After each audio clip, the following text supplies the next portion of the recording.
Brilliance Audio. Tell Me Lies by Teresa Driscoll, performed by Elizabeth Nolden. Prologue. Day 7. Owl Cottage. Hannah. At first, we loved the owls. No, wait. Maybe I'm just kidding myself. Maybe none of this has been how I imagined.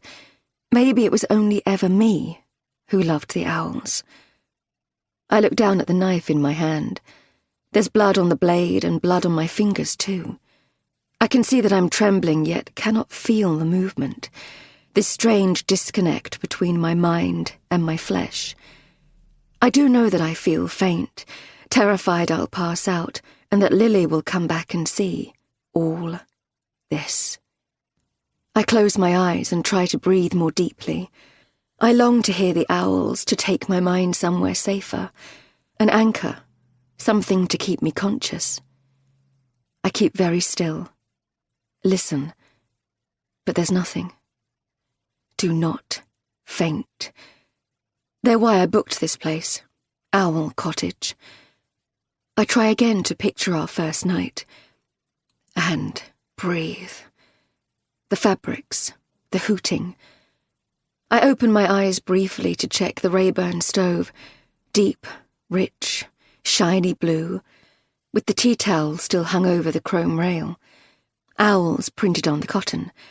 Owls swooping across the folds of the curtains, too. Do not faint. That first evening I just sat a few feet from here, out there on the front step. I can't believe that was me, the slate cold to my legs, even through my jeans, sipping wine and listening to them hooting their hello.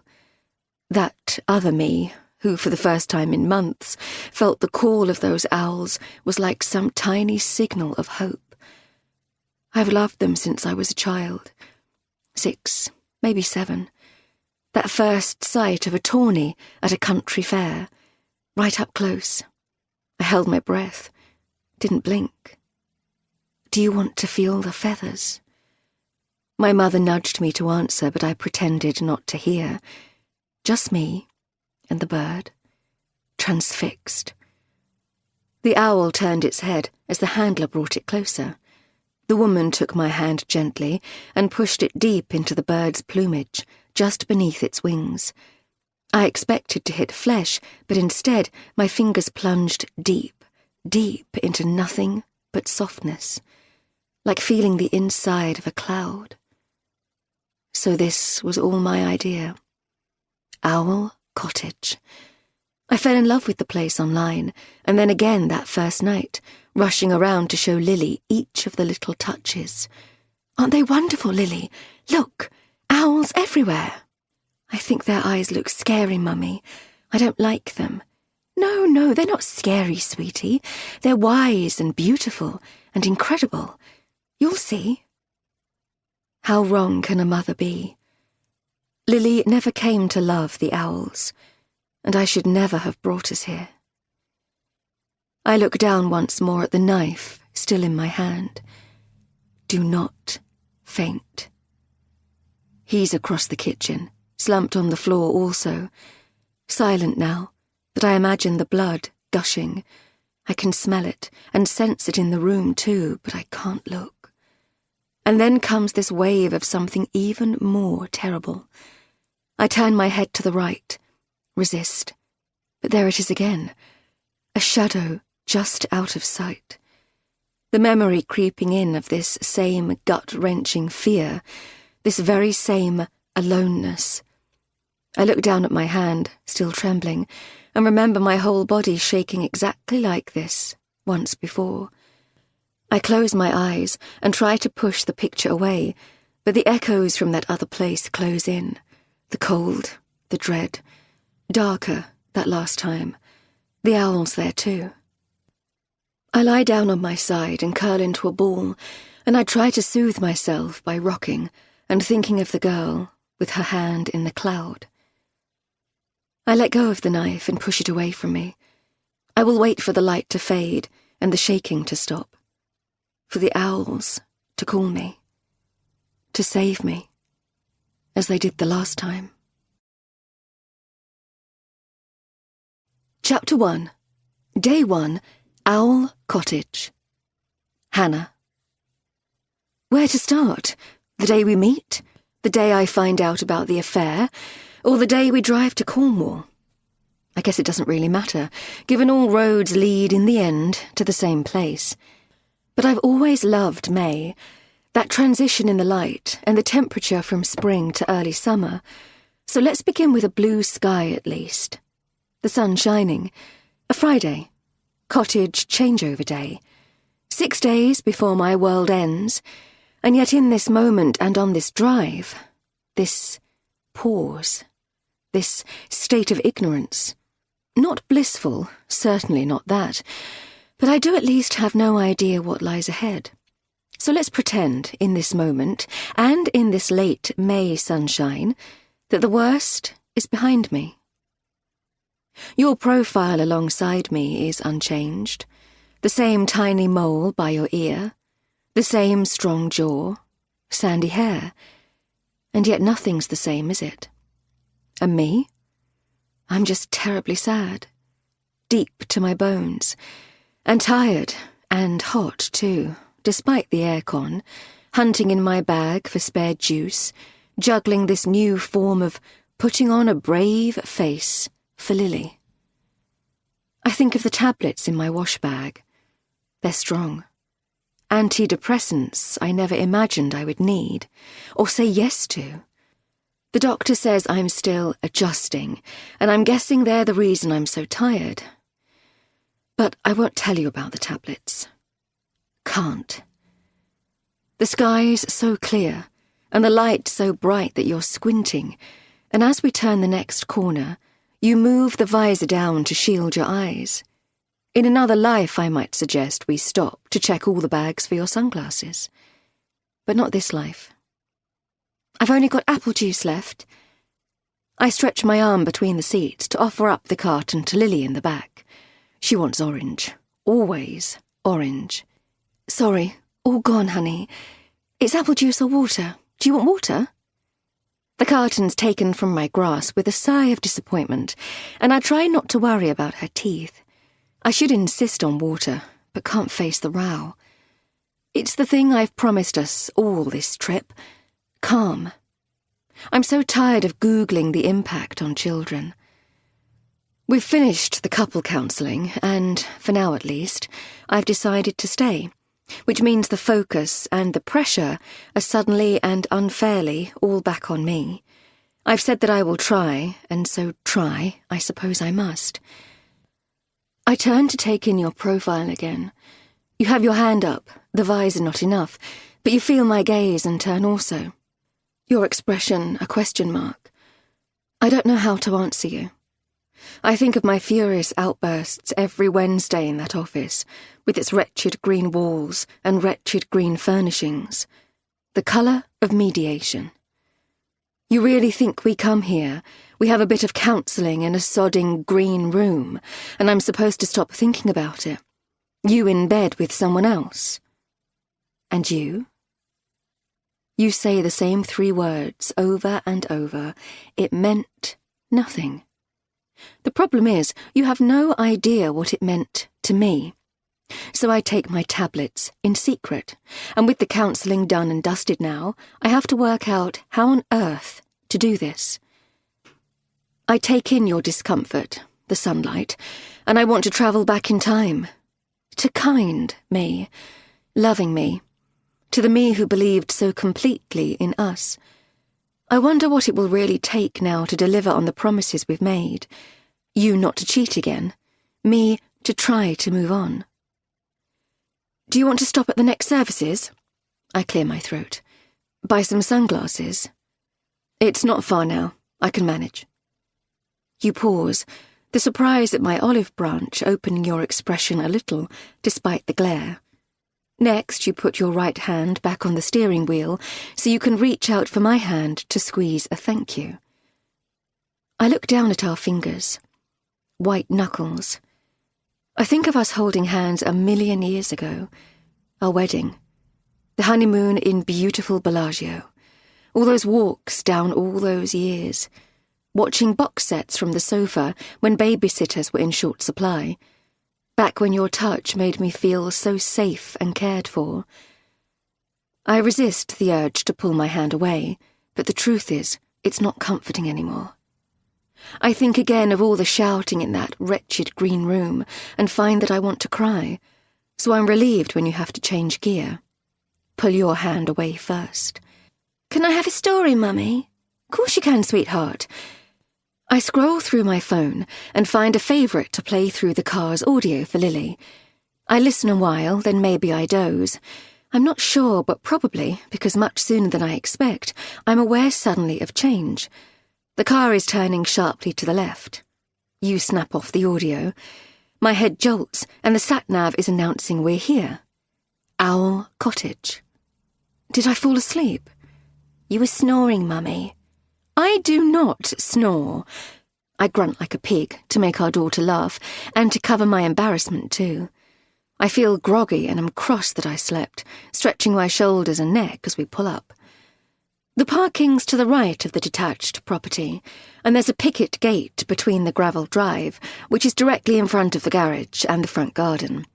The woodwork is smart, freshly painted, which is a good sign, but it also seems a little odd to me. I wonder why the fencing doesn't encircle the whole footprint of the land, including the garage. But Lily's already out of the car and lifting the latch on the gate. Hold on, Missy. We need to bring all the bags. I lift my holdall from the passenger well, and I'm thinking of the mountain of cases and bags in the boot, wishing again that I hadn't dozed off, longing for more energy. Oh, come on, let's explore first, unpack later. You're smiling at me, head tilted by way of a plea, and I manage a small smile in return as we follow Lily through the gate and up the path to the front door. It looks freshly painted too, shiny navy blue with an owl knocker in brass. Oh, wow! Look at all the owls.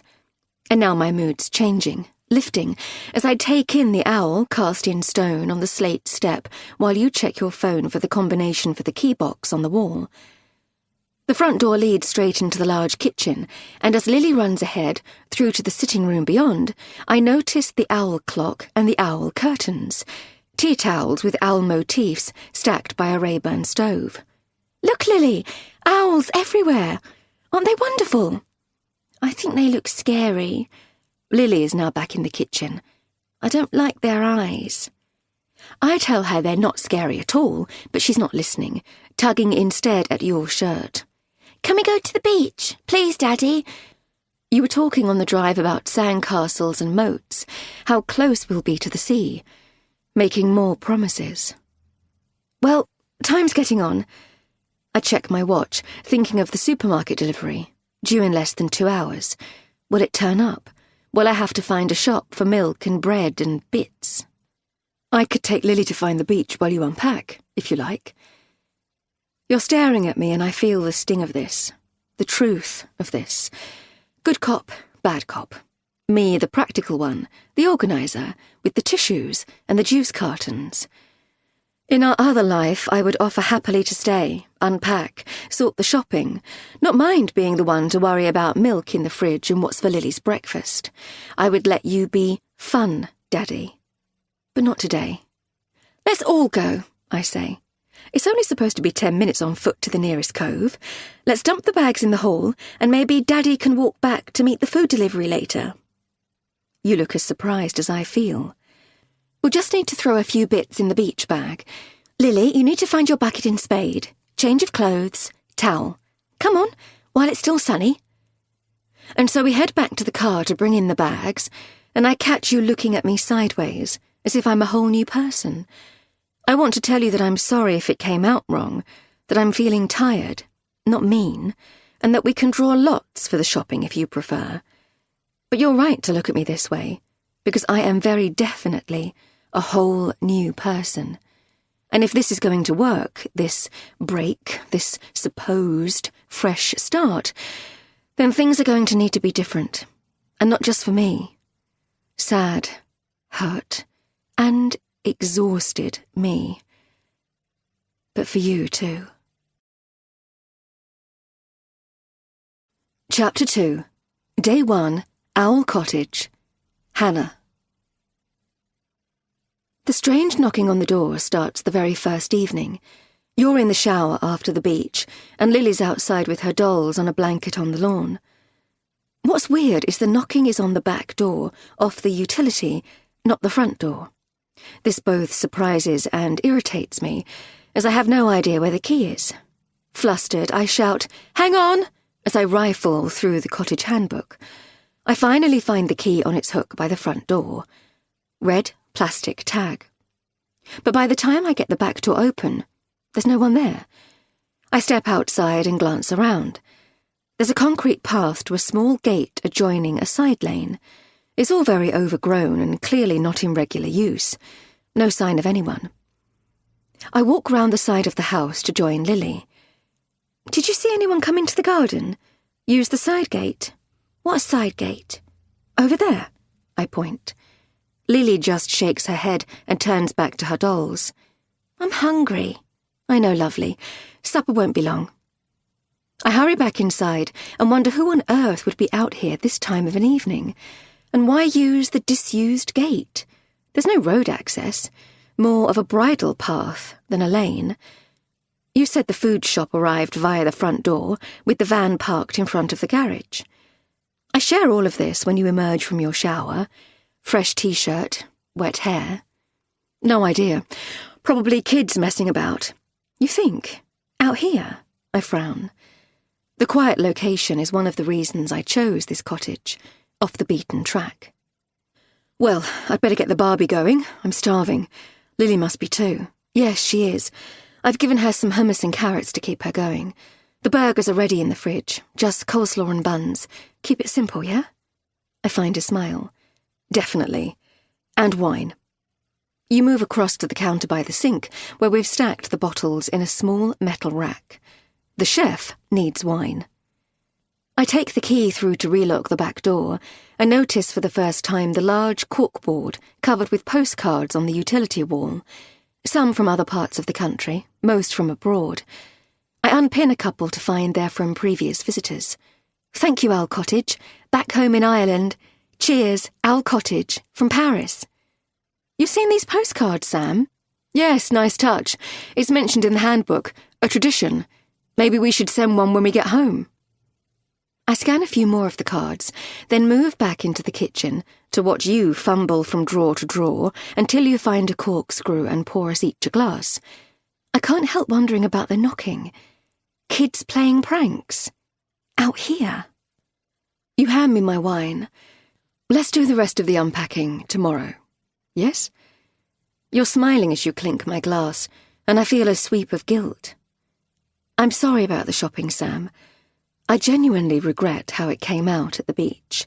I wasn't making a point, asking you to walk back for it. You lean forward and kiss me on the forehead.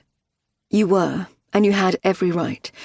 I've taken way too much for granted in the past. It's fine, honestly. Fresh start, like we said. You know how sorry I am, how much I want this to work. I'll step up, help with the unpacking, and poison us with Barbies. You sip your wine. Deal? I manage a smile in return. In the moment, and in this lovely place, I find that I wish I could tell you about the tablets, the doctor. I think you're suffering from depression, and it's important we help you with that. I wonder for just a blink what would happen if I told you everything. Deal. Chapter 3. Day 2. Owl Cottage. Hannah. I find the first dead owl the next morning. I assume a cat. Nature, wonderful, and yet so cruel. But even as I work out how to clear up the horrible mess before Lily wakes, there's something which doesn't feel right. I can't explain why, but I'm still thinking about the knocking on the wrong door last night. It's early, barely 7 a.m, and thankfully Lily's still out for the count. Sea air, late Barbie. The owl, just a baby, is a sad and bloody mess on the kitchen doormat. Limp head, twisted neck. I feel this awful pang of loss and anger, my hand up to my mouth. Last night I heard the owls calling. It was magical. I loved it. Now I'm thinking of the poor mother bird and wondering why nature has to be so brutal. I need to hurry and start rummaging in the cupboard under the stairs. I remember a pile of newspapers, a dustpan and brush. What are you doing? I start so violently that I bash my elbow on the wooden door of the cupboard. Ow! Sorry, didn't mean to make you jump. You're wearing pyjama bottoms, no top. Once I would have enjoyed this, teased you. Once I might have stood up straight and put my arms around your neck, but even thinking of this makes me sad, and so I turn away from you, rubbing my elbow, then grabbing a small stack of the papers. Cat brought in an owlet. I don't want Lily to see. Owlet? You're frowning. Baby owl. Geez, how horrible. You move across to the door and lean over to take a closer look. So is the cat still in here? No, don't think so. Haven't looked properly yet. How did it get in? No idea. Here, I'll do it. You reach out to take the papers from me. I know how you feel about them. I watch you scoop the mess into the newspaper and fold it into a bundle. I can see if there's a compost heap, maybe. You glance at me, gripping the grim package. Can we put it out in the bins outside? Or burn it, please? I don't like the idea of anything getting to it. Sure, I'll sort something. You head outside with the bundle, and I wait, washing my hands and making coffee in the large cafetiere. While you're gone, I check the cottage, downstairs first, and then, on tiptoe, upstairs. But there's no cat, and no open windows. It's several minutes before you return, and we sit at the small kitchen table. Can't work out how the cat got in, I say. Did you open any windows last night? Close them later? No, nor me. Odd. Maybe we can message the company, ask if a cat hangs around here. Maybe there's some way in we haven't figured out yet. Sure, good idea. I'll give them a call. You take a large slurp of coffee. You sleep okay? Not really. Strange bed. I wait for you to ask again, as you did last night, if I plan to sleep in with Lily the whole week. Last night I took the single bed opposite hers, on the pretext of helping her settle. But we both know it's not about that. At home, you mostly take the spare room these days. Look, about last night, sharing with Lily.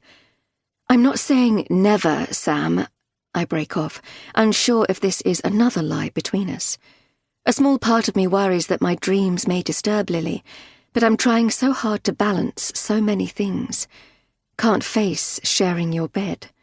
Not yet. It's fine. No pressure. You're looking right into my eyes, and I hold your gaze, count the beats. I just miss you, Hannah. Your expression's softer, kind.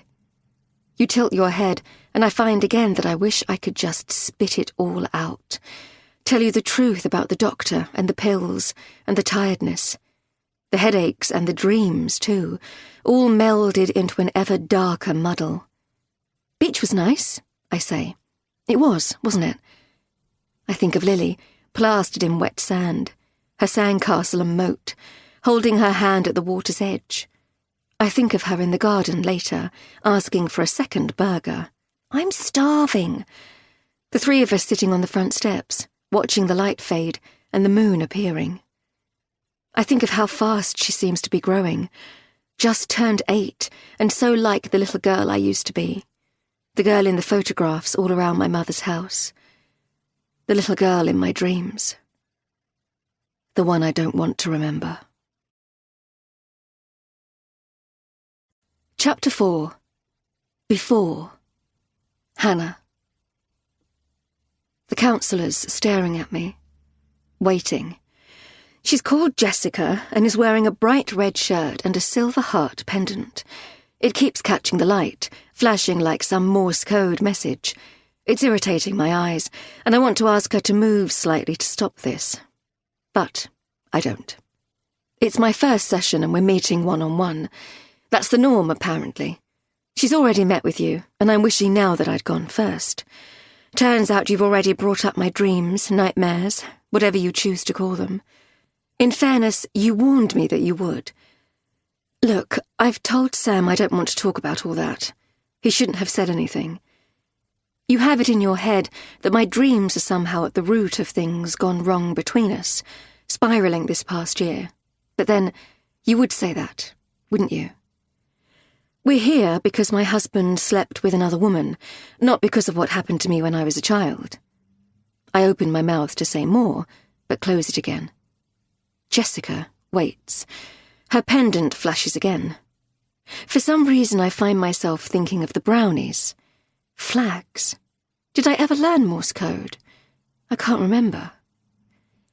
I want you to know that this is a safe space, Hannah, that I'm here for you, as individuals and as a couple. She pauses. Sam tells me that in the year before his affair, your nightmares had become more frequent. I shrug. She presses on. I'm very happy to listen. Sam may be right. Talking about your dreams, about what happened in your childhood, may be painful, I understand that, but it may also be helpful, Hannah. Before we move to the couple counselling, do you not want to at least give it a try? We can take it very, very gently. See how we go? We could have some more sessions, just you and me. No, thank you. I think of Lily, how much she's grown, how everyone says she looks just like me as a child. I close my eyes and try to picture her most recent school photo. I know she was wearing a red sweatshirt, pink clip holding her fringe to the side. I try so hard to see her face in the darkness, but there's only blackness. Can't find her. Look, I say, I've been living with what happened to me since I was a child. I put it behind me a long time ago. I'm not the problem. I open my eyes. I'm not the one who slept with someone else. I think of my own primary school, the scene on Father's Day, me throwing chairs around, my mother having to collect me, take me home. Jessica smooths her skirt. So, has Sam told you the whole story? What I mean is, does Jessica know who I am? What they called me, rather. I wonder just how much you shared in your own one-on-one.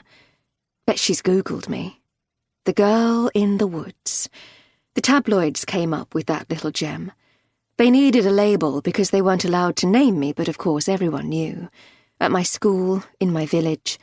They couldn't put my name or my picture in the paper, but everyone in our area heard the helicopters that night. I was 8, going on 9, just a little older than Lily. And yes, it's upset me to see her reaching the same age. But I've learned to live with it. I've put it behind me. That's not what this is. I've told Sam that this has to be up to you. Jessica's locket is flashing again, and I wonder if it contains pictures. Her parents, partner, child. I wonder if she's ever lost anyone close, but I won't ask. I just want to be clear that I'd be very happy to listen if you want to talk here about what happened when your father died, Hannah. It must have been very traumatic for you. A pause. I would like to help you with that, but it's up to you. No, I really don't want to. I was offered counselling at school. It is what it is. I take a deep breath and close my eyes. I can't tell her that I said no to counselling when I was younger, because talking made it worse, not better. That I'm only here for Lily, because the alternative was to throw in the towel, split up straight away. I promise you I'm not unhappy now because of what happened when I was a child. I'm unhappy now because my husband made me promises he hasn't kept. And there's the nub of it. Until I found that text on your phone. Until we had the showdown and I melted to the floor, my skeleton no longer able to hold me up. You were the man who saved me. You were the man who took the girl in the woods, the wild girl who once threw chairs around her classroom in school, and turned her into a woman who learned to believe in happiness again. I used to tell people that you saved me from myself. And now? I look at Jessica, and I don't want to say it out loud because I'm afraid that, if I voice it, I can never row back from it, that our marriage can never be saved.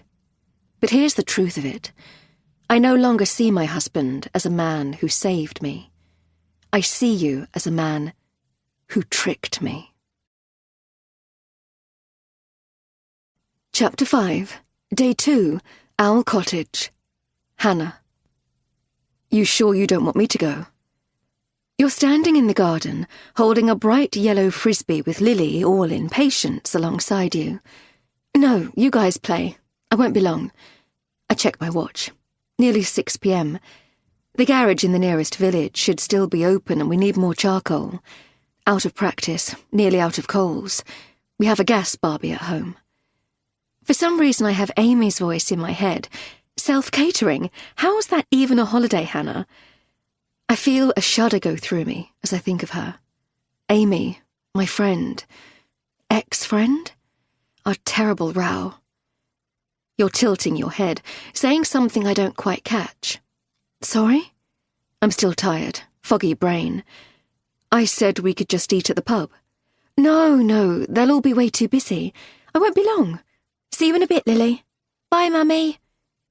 I hurry through the gate, closing it behind me, to see a grey-haired woman deheading flowers in the garden of the neighbouring cottage. She's carrying a basket from plant to plant, and the picture reminds me of my mother. She raises her hand, and I wave back. Enjoying yourself?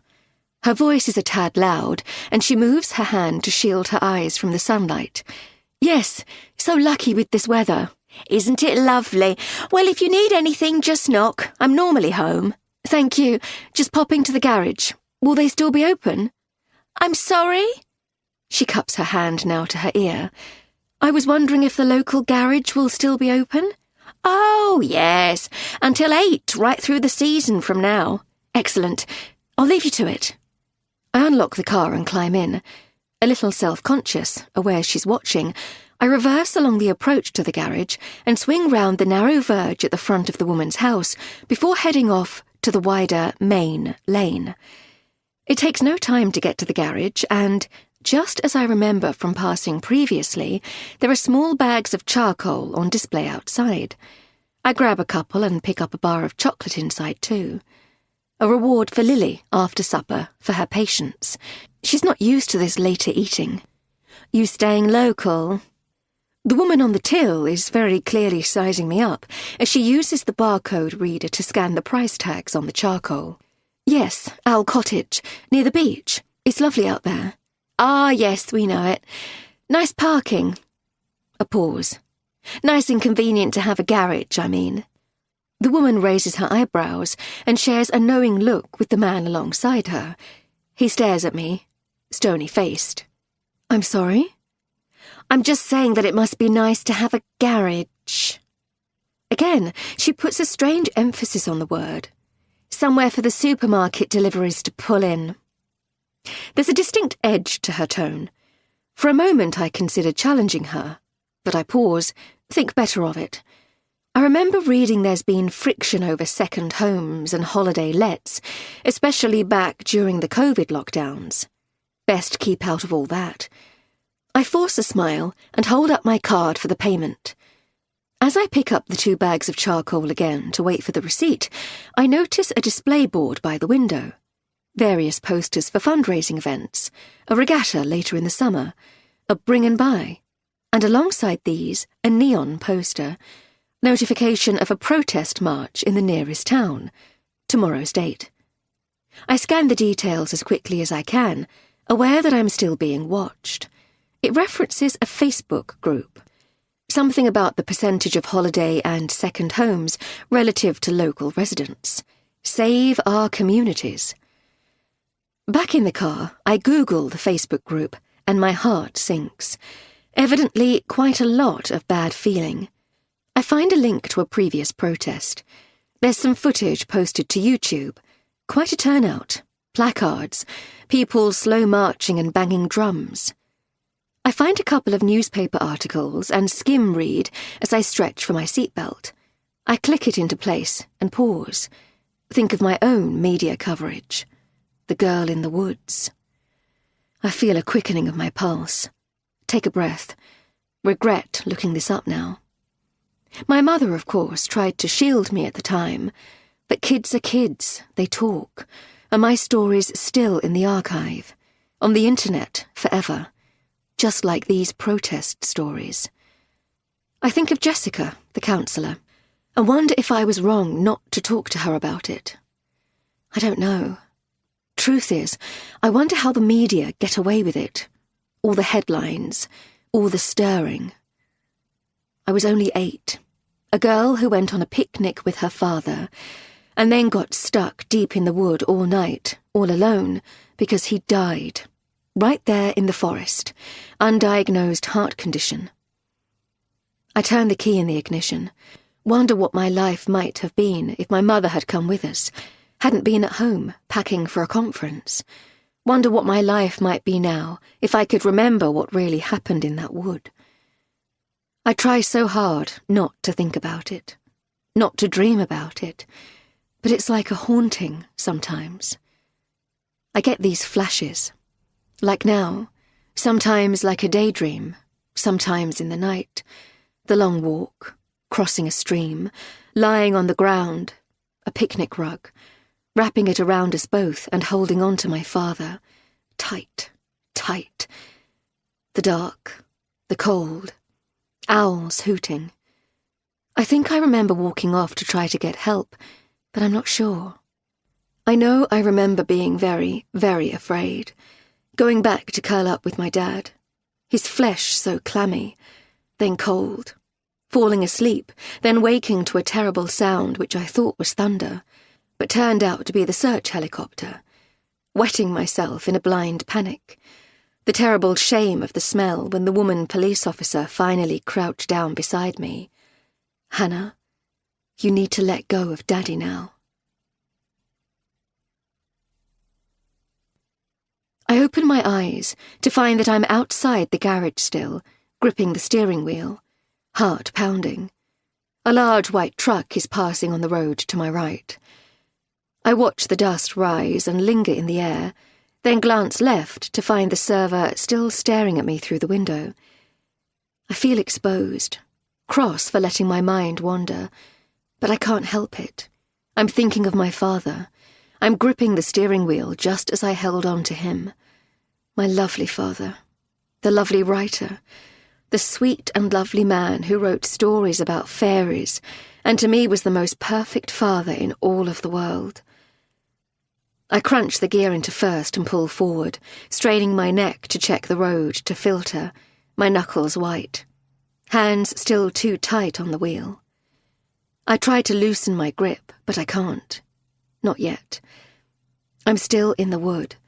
I'm remembering that I refused to let go of my father in that wood, because small as I was, and terrible as that night had been, I knew deep down that when I let go of him, I wasn't getting him back. Chapter 6, Day 3, Owl Cottage, Hannah.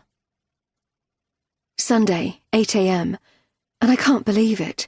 Another dead owlet on the doormat.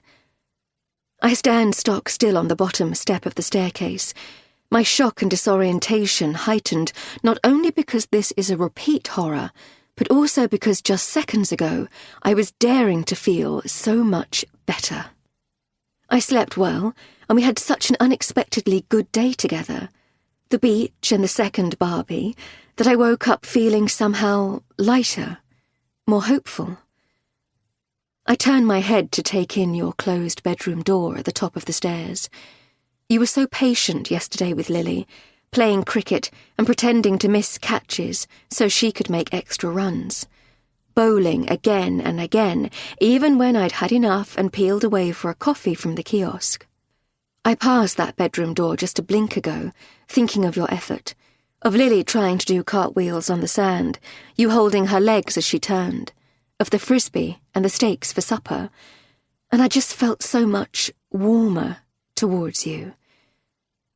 I started down this staircase and realised I was actually looking forward to seeing you this morning, to our next family day together.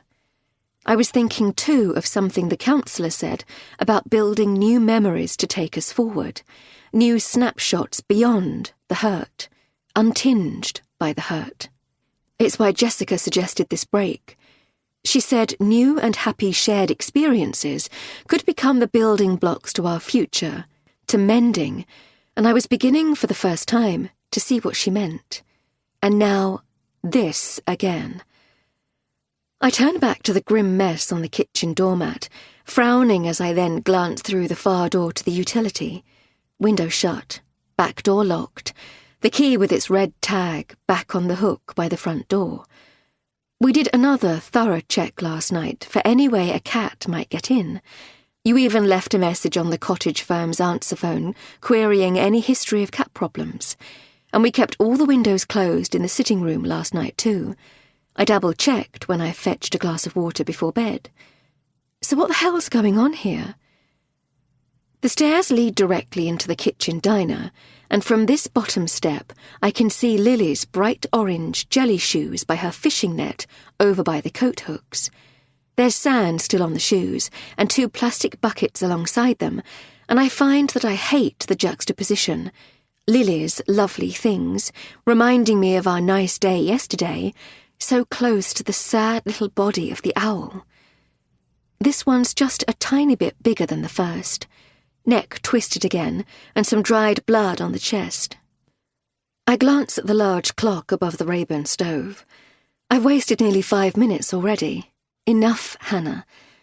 Lily was out for the count, all that sea air again, but I daren't risk her seeing this. I move quickly to the understairs cupboard to get the paper and dustpan and brush. I spread several sheets of newspaper on the floor tiles and use the dustpan to scoop the bird into the centre, folding the paper around it. I stuff the grim package into a plastic bag cast aside on the kitchen table after our gift shopping on the way home yesterday and turn the bolts at the top and bottom of the front door. Next, I fetch the key from its hook by the coat pegs to finally unlock and pull the large, heavy wooden front door free and move outside, holding the bag at arm's length. It's cooler than I expect, with that dewy morning smell, a sweet tinge in the air. Probably the last of the wild garlic, which is scattered across the base of the hedge running the length of the garden. I pace across the terrace in front of the cottage to the shed by the hedge.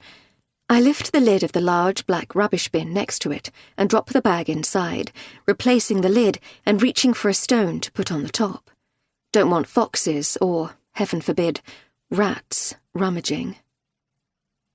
I pause to look across the garden to the trees which climb up the bank in the distance to the much denser woodland beyond. I heard the owls calling again last night and wonder about the mother bird. Barn owl or tawny? No idea. But I imagine her watching and wonder if birds suffer grief. Does loss truly hurt them, or are they programmed to simply cope with the natural order? Survival of the fittest. Mostly I just wonder what the hell is really going on here. For one moment I sense a shadow at the end of the garden. Too big for a cat. I watch a while and it seems to move, but I can't quite make it out. A fox? Badger? No. Something bigger. I cast about, wondering if it was a trick of the light, and feel a shiver at the thought of the owl looking for her baby as I hurry back inside to wash my hands. Heard the door. You okay? You're whispering as you come down the stairs, wearing shorts and pulling a pale blue t-shirt over your head as you move, your torso already a little golden from the sun yesterday. No, actually, another dead owlet. You're kidding me. No. On the doormat again. But how? I don't understand. We checked all the windows. I know. I'm quite upset about it, actually. I move to fill the kettle with water. You're immediately in sync, opening the top cupboard to fill the cafetiere with coffee. 2 heaped spoonfuls. We must have missed something, you say. I wonder if there's some way in through one of the cupboards in the utility, old plumbing or something like that. So, did you get a reply back from the cottage company? I am again remembering your answer phone message. No, nothing. I wash and dry my hands, wait for the kettle to boil, then pour hot water into the cafetiere and move to the table to sit down, taking out my phone. I'll email them. I mean, it's not okay, is it, to come on holiday and be faced with this? You watch as I start typing. What are you going to say? I'm saying that it's a horrible experience. To stay in Owl Cottage because, surprise, surprise, I'm someone who loves owls, and to be faced with dead owlets on the doormat. How do they explain it? How is a cat getting in? Has this happened here before? I keep typing.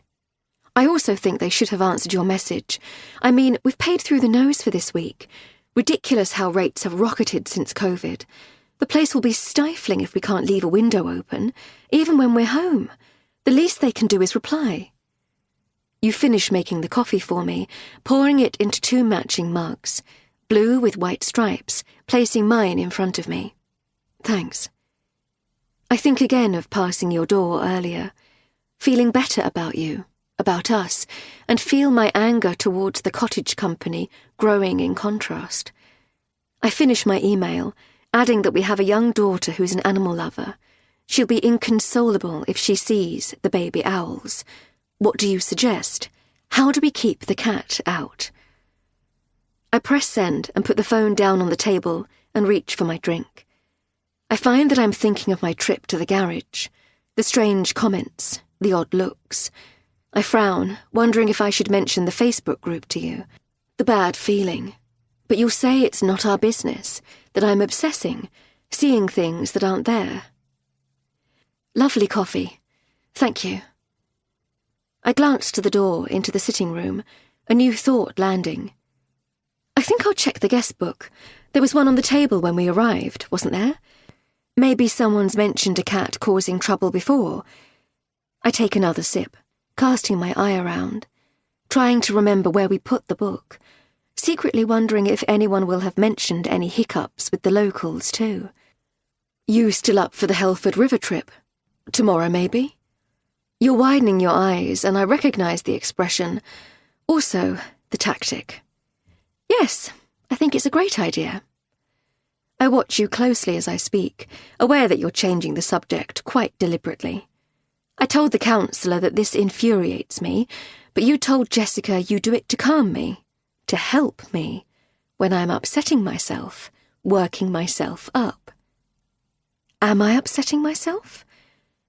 I take in a long, slow breath, press pause. Lily's excited about the boat. I'm looking forward to it too, actually. I found all the details about the Helford River online. Apparently you can catch a water taxi across to a pub. It sounds rather charming, and so far removed from my life back in Hampshire. I want to show Lily different things here, make the most of the coast. We both sip our drinks in silence for a while, and then you look at me, right in the eyes, holding my gaze, unblinking, a rarity these days. You were so great with Lily on the beach, Sam. Nice place. Excellent research, Mama. I feel a small glow at the return compliment.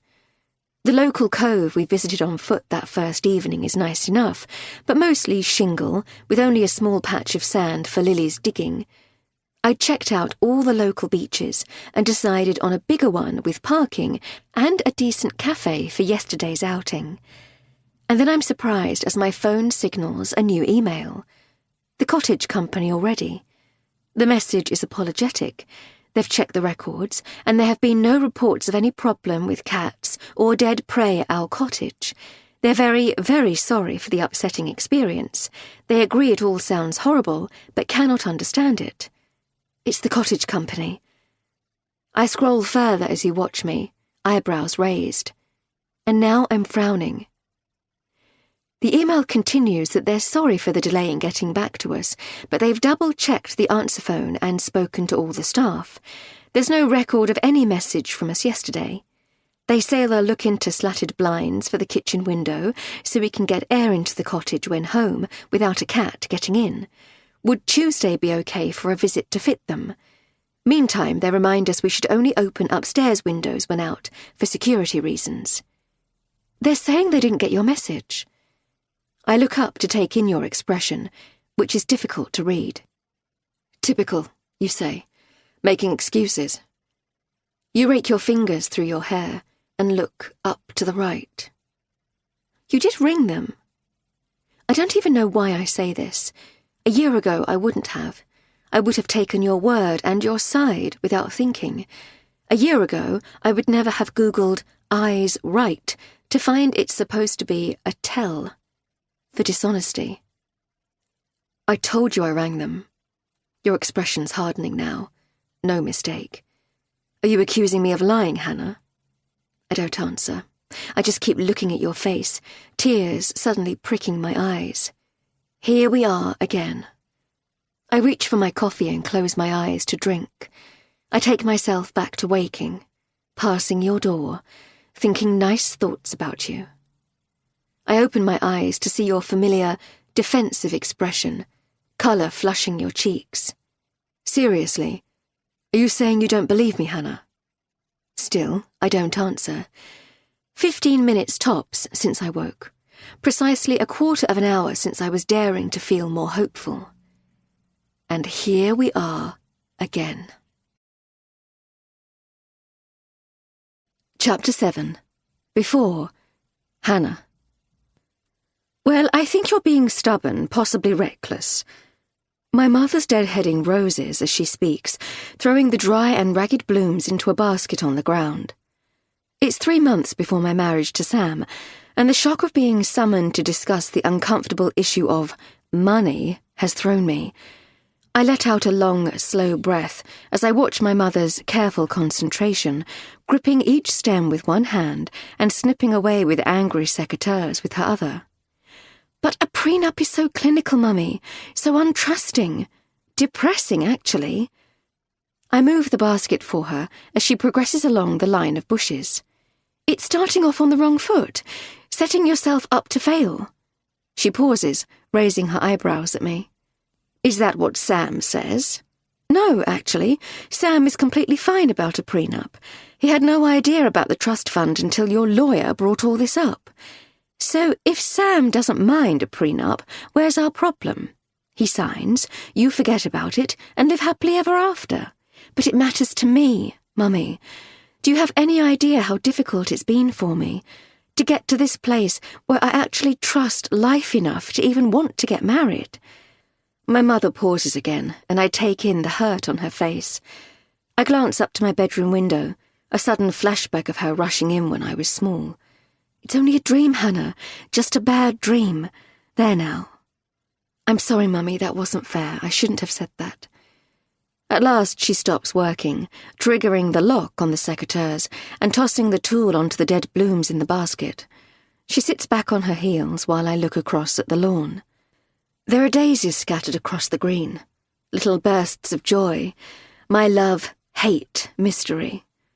Technically they are my favourite flower, but somehow it has never been that simple. Is anything ever simple with me?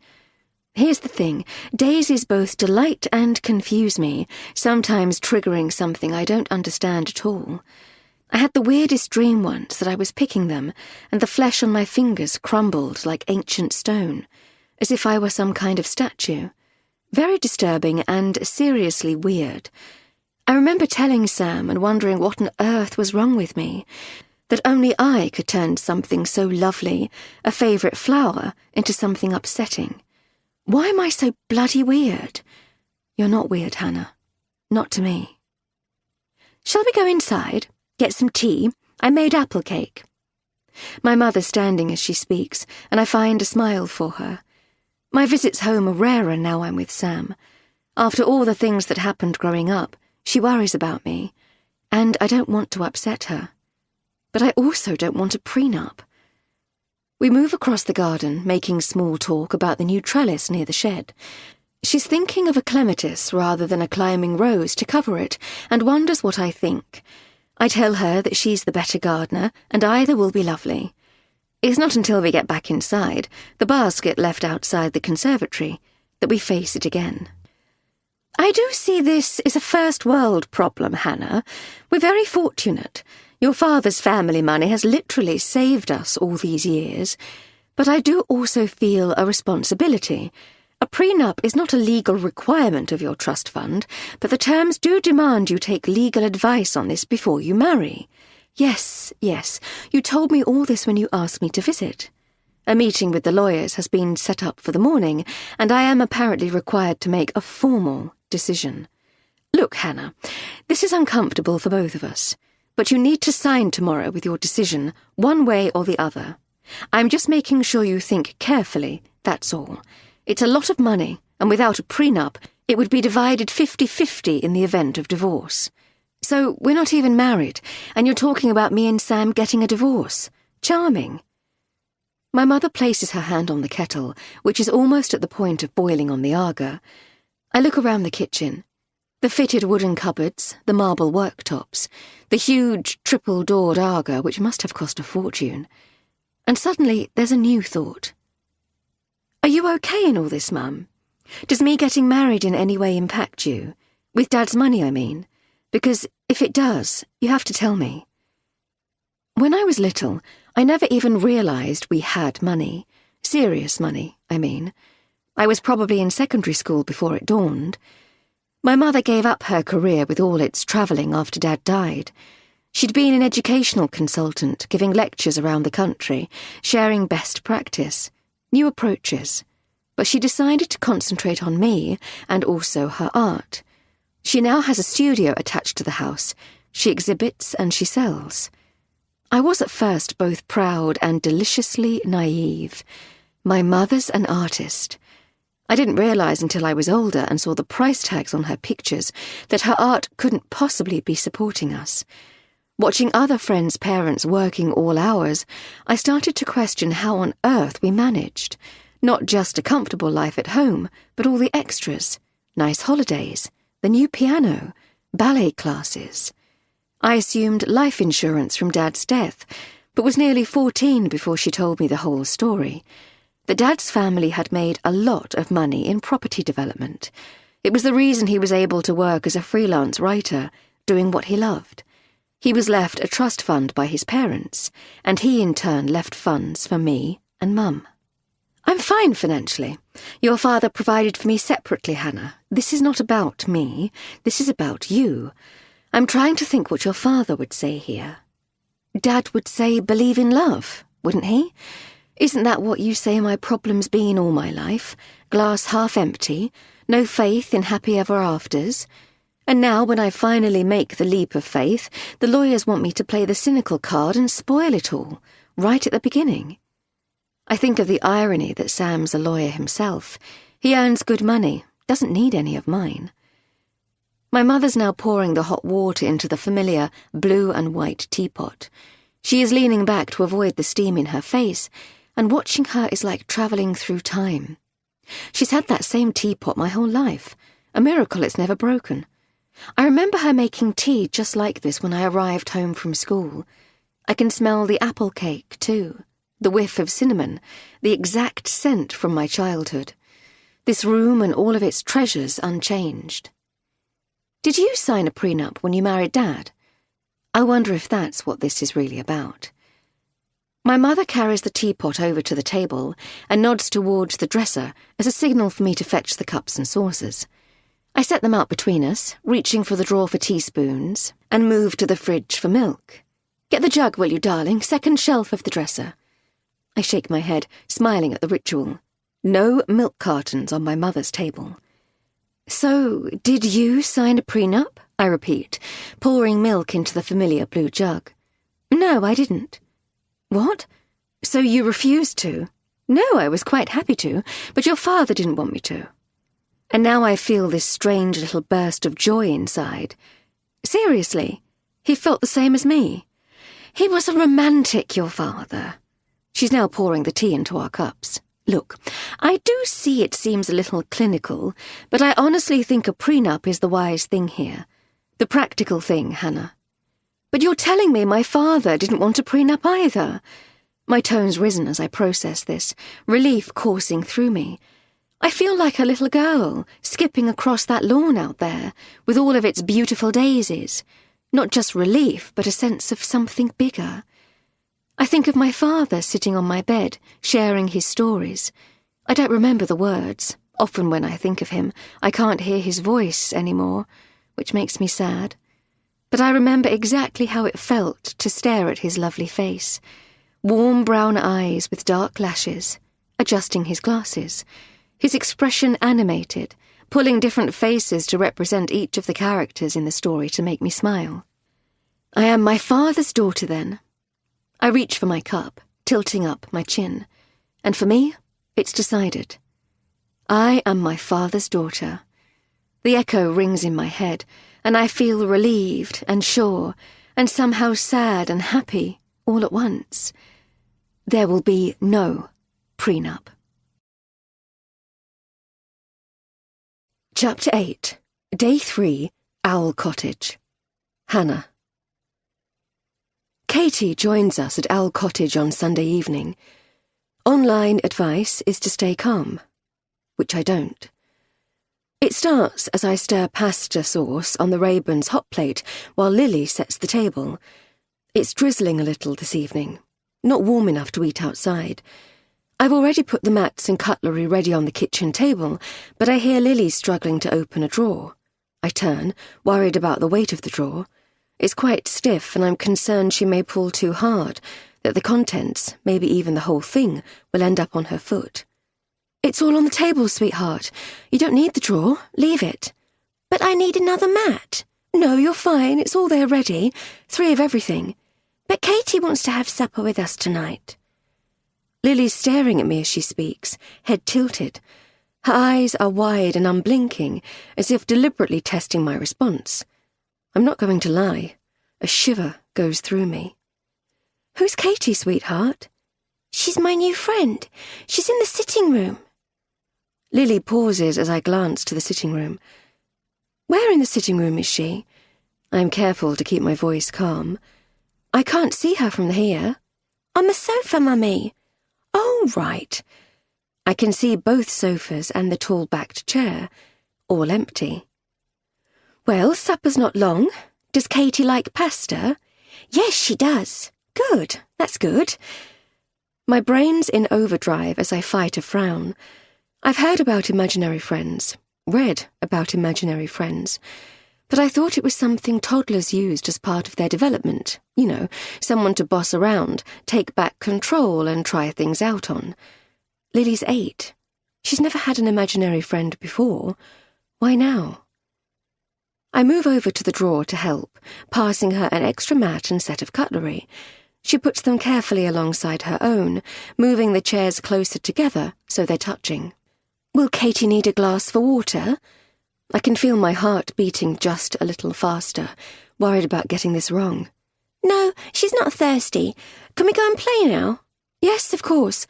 I'll call you both when I'm ready." I watch Lily move into the sitting room and take my phone from my pocket to start Googling advice. I check the pasta sauce is okay, and then creep up the stairs, intending to update you on the quiet. But when I reach the door, you're on the phone inside. "I've told you I don't have access to the money." You're keeping your voice low, and I have to lean closer to the door. Your tone is determined, but also stressed. There's a long pause before you speak again. "I need to make myself clear. You don't ring me again. Do you hear me? You do not call me again." I hurry away from the door and down the stairs, only just making it back to the stove as you appear on the staircase yourself. You seem in a hurry too, and are frowning by the time you reach the kitchen, immediately noticing the 4 places set at the table. I put my finger up to my lips, listening as Lily mutters away in the sitting room as if in conversation with someone. I lean forward to see that she's working on one of her puzzles, with pieces set on either side of the coffee table. A batch for her, and a second batch for Katie. Then I catch your eye and signal to the utility with my head. We both move through and push the door too, so I can whisper. My heart's beating, and I long to ask you first about the phone call, but it will have to wait. Our daughter first. Lily's got an imaginary friend suddenly. Katie. She set an extra place for her. Right. Goodness. You look puzzled. A deeper frown. "So what do we do, Sam?" I'm looking at the phone tucked in your pocket. When dare I ask? "What do you mean, what do we do? We don't need to do anything." Your expression is now changing to a warning. You look away as if weighing this up, then back at me. "It'll be a phase. No big deal, Hannah. I had an imaginary lizard when I was small." "A lizard?" "Yes, Fred. I carried an empty shoebox round for a while, apparently. Blamed things on him. Accidents. Fred did it, that sort of thing. I wanted a lizard as a pet, but wasn't allowed one." I've never heard this story before. In another world, that other life, it might lighten things, amuse me. The picture of you as a small boy with a shoebox under your arm. But I'm still thinking about the call. I don't have access to the money, and find that I'm not sure I believe you. Strange that your mother hasn't cycled this lizard story along with all her other anecdotes. So, what age were you when you had Fred? Oh, very young, preschool. But Lily's 8. That's a bit old for an imaginary friend, isn't it? I can't help it. The feeling of unease is growing. I won't say it out loud, but I'm thinking about the dead owls again. I've told you about the knocking on the door that first evening, and you've dismissed that, too. Implied I'm making mountains. Need to relax. You shrug. You don't think it's because of how things are between us, I say. You know? And now your expression changes yet again, your eyes narrowing. You haven't said anything to Lily about this phantom friend, have you? It'll just be a phase, harmless. But if you overreact, I feel myself prickle. I'm not overreacting. I'm just saying it's a bit of a coincidence. Parents having a rough patch and suddenly Katie turns up. So this is another thing that's my fault? I didn't say that.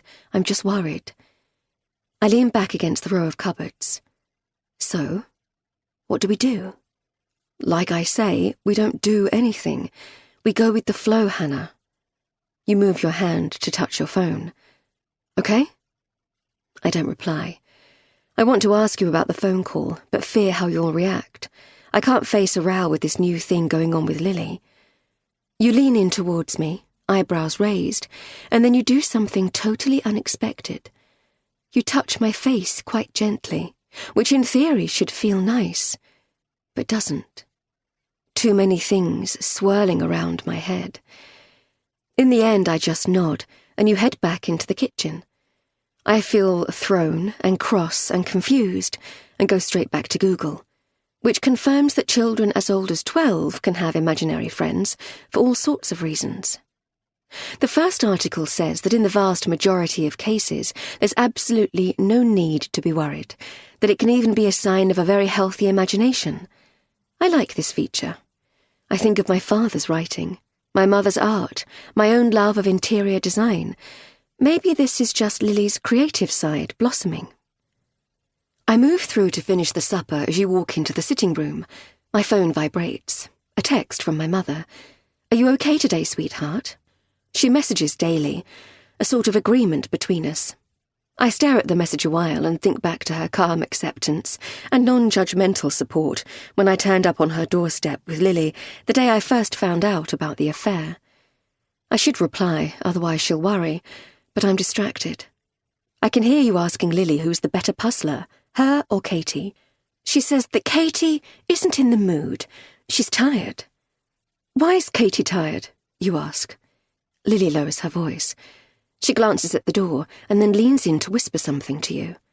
She looks across at the door and then you stand up and move over to close it. Now my heart's truly thumping. I move quietly across the kitchen and lean to the door. You and Lily are talking in low voices. Something about owls. I definitely pick up the word owls, but it's hard to hear. You whisper some more, a few things I can't make out, and then I hear you comforting Lily. It's okay, honey, don't cry, but we don't tell Mummy, okay?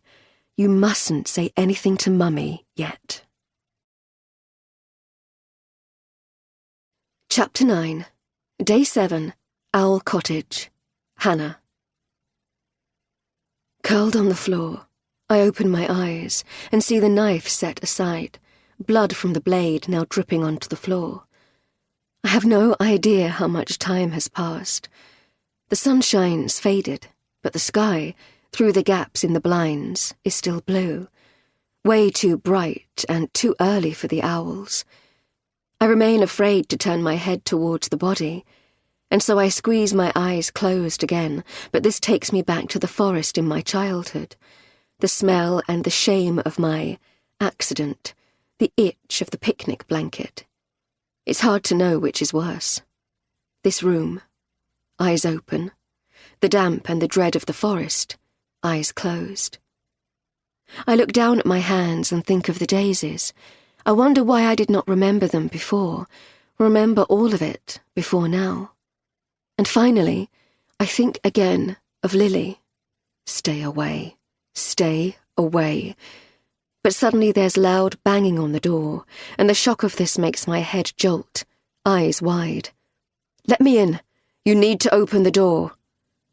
The man's voice is distorted, seeping through to me as if I am swimming. Yes, the kitchen a pool now, me diving deep, deep and listening underwater, trying to get away from the voice, and the daisies, and the blood. There's more banging, and a shiver goes right through my whole body as I again remember the guest book, the message, the first time this happened. Knock, knock, Hannah. Who's there? A new wave of fear and dread. I want to dive even deeper below the surface of the water to hide from the banging and the voice. Angry now because, too late, I see this is my fault. 2 people dead. All my fault. Chapter 10. Day 4. Maud. Maud pulls her phone from her pocket. Still no reply from Hannah. She skims to the contact page, and her finger hovers over the call button, rehearsing in her head. "Just a very quick call, darling. Are you having the most marvellous time?" And then she thinks how badly this will go down if they're indeed perfectly fine, right in the middle of something wonderful. She imagines Hannah and Sam and Lily having fun, a day trip, a beach trip, the phone ringing in Hannah's pocket or bag just as they share a joke, Sam asking, "Who's that?" Maud puts the phone back in her pocket and stares out to the conservatory adjoining the kitchen. The geraniums need watering, deadheading too. She sighs, wondering at this constant battle against decay. Why is it, Mummy, that whenever I visit, you're dealing with dead plants? The truth is, the garden, the greenhouse, and the conservatory pots are too much for Maud these days, but she cannot face the defeat of organising more help, nor the prospect of downsizing either. The doctors diagnosed early arthritis. She hasn't told Hannah, is much too scared, worrying what it may mean for her wrists, her work, her art. Maud tidies away the cookbook, used last night for fish, how to get a crispy skin on cod. It didn't work. Skin as soggy as ever. She puts the book back in its place on the dresser and stares at the box of new paints on the worktop. Very soon the light will be perfect in her studio, but she's in no mood to face the canvas today. The chasing of that most elusive of dreams, a painting with which she's entirely happy. It's like the cod, Maud thinks. It isn't going to happen. She tends to find the solution to one painting as she works on the next. She used to go back to try to fix her mistakes, but found the new strokes stood out as if by a different hand. It took her a while to realise she's not the same painter this month as last, the bittersweet curse of progress. Now she never goes back, bracing instead for the sweep of disappointment when she looks at an old picture through the eyes of the new painter she has become. Maud pauses and reflects that this is also how motherhood can feel. You work out how to handle each phase of childhood just too late, as your child moves to the next. And of course, it has all been so much more difficult, complicated, even dangerous with Hannah. That horror over her father's death when she was 8, and that terrible, terrible time later. She thinks of the ambulance, the police. Was she wrong to agree not to tell Sam all of it? Maud hears the whistle of the kettle and pours the water into the waiting teapot. She sits at the scrubbed pine table and glances to the favourite picture framed on the dresser, Hannah, aged around 4, up on her dad's shoulders. He's carrying a cool box, and Maud is swinging a wicker basket with one arm, a thick blanket tucked under her other. Who took the photo? She can't remember. Picnics were always a family favourite, sometimes all together, but often just Hannah and her dad while Maud was working. It was the reason she didn't worry at first on that dreadful day when they failed to return for supper. "Home around 6, darling?" She blew him a kiss, no clue those were the last words her husband would say to her.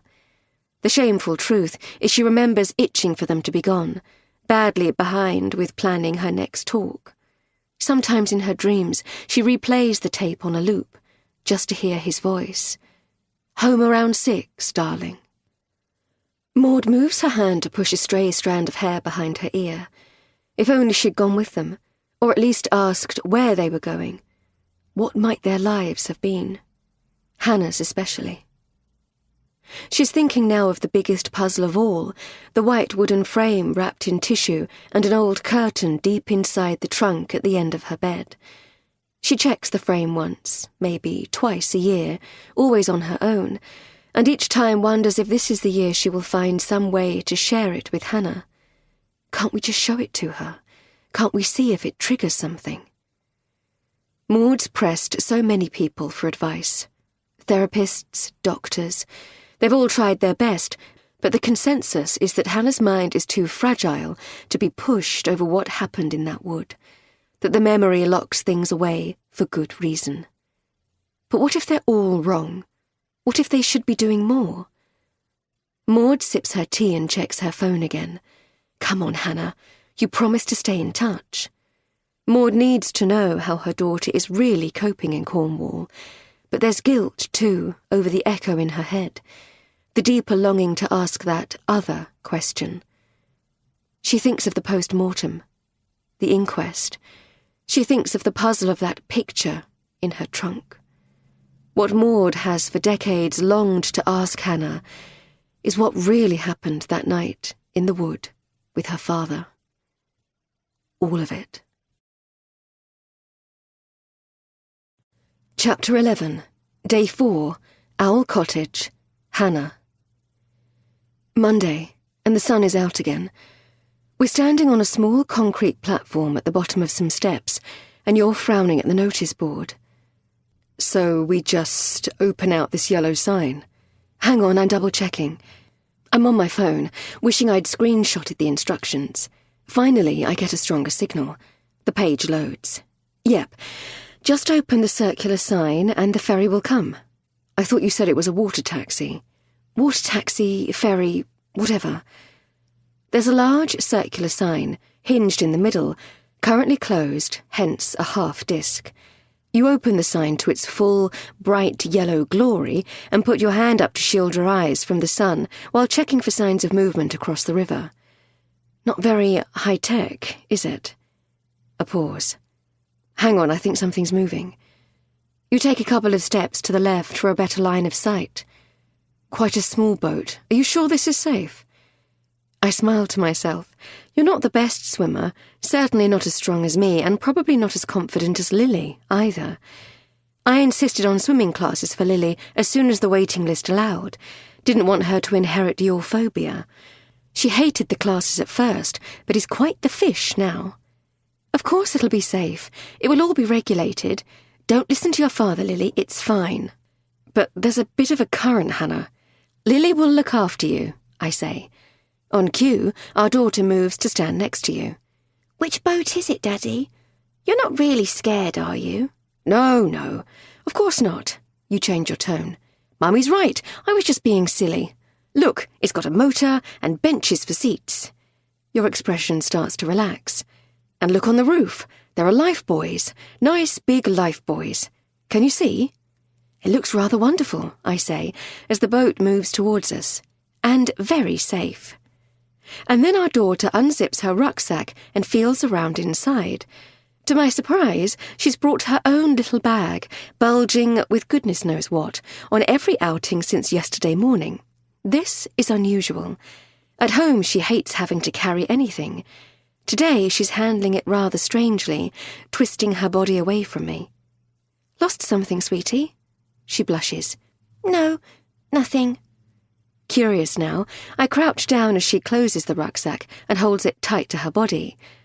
Is everything all right, Lily? She asked for her water bottle earlier, but I wonder what else she has inside. Dolls, a book, sweets. We packed all her toys for this trip together in a bright pink holdall. Most are now strewn around our shared bedroom back at Owl Cottage, despite my pleas for her to tidy them. Yes, I'm fine. She puts her rucksack on her back and stands alongside her father, turning away from me. There's this strange shiver of unease, and I wonder if this too has something to do with Katie. Should I ask? I decide against. Instead, I kiss Lily on the forehead, and we all watch the little boat getting closer. There's just one ferryman steering into position and then standing with a rope to secure the boat to the little quay. Only 2 passengers, an older couple in matching sun hats and wearing walking boots, stand, ready to get off.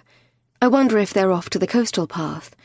It's something you and I have always promised to do more once Lily's older, not a relaxed experience with a free-range child near the sheer drops. And now, as the couple are helped from the boat, I find myself wondering if we'll ever make it to that chapter. Me and you. I meant it when I pledged at the end of counselling to try my best, but some days I just don't feel strong enough. I think you're suffering from depression. We can help you with that. And now all this strangeness at Owl Cottage, the dead owls, the imaginary friend, your phone call, I don't have access to the money. No way do I want Lily to face the upheaval of a split, but my emotions are a pendulum. I'm starting to worry that the stronger tablets don't agree with me, might be making things worse rather than better. In my teens, I agreed to milder medication for my anxiety, after the misunderstanding. But those tablets just made me tired, sort of out of it all the time. I gave them up. Managed. Now I'm wondering if it was another mistake to agree to this stronger medication, wondering if I can even get through this week. You ready, madam?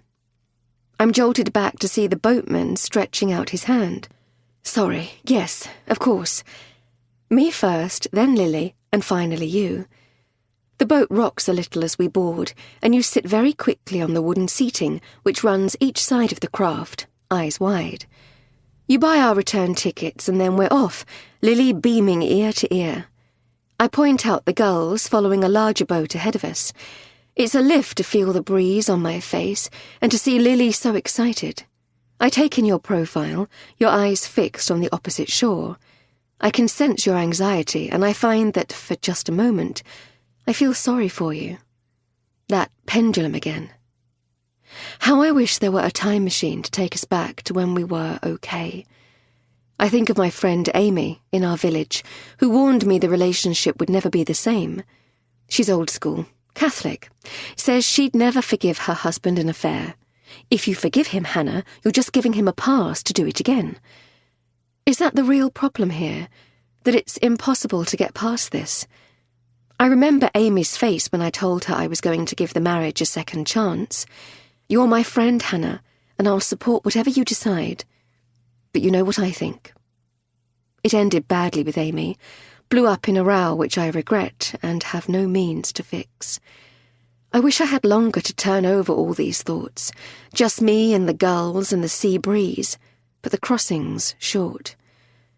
The arrival pontoon's larger than our departure quay, with 6 children in wetsuits juggling their nets and large buckets of water. What are they doing, Mummy? Crabbing, lovely. They're fishing for crabs and putting them in the buckets. What do they do with the crabs? Oh, just throw them back, usually. It's just for the fun of it. We can have a go another day, if you like. We just need bacon and nets. Crabs love bacon. Lily moves across the little jetty to peer into one of the larger buckets. A girl breaks away from the group to talk to her, and I smile. They seem to be chatting easily, and then both bend down together, the girl pointing at the bucket as if explaining how it works.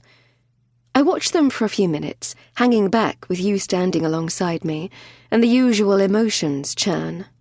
We never meant for Lily to be an only child. I fell pregnant with her very quickly, and we always presumed a second would be a straightforward option once we decided to try again.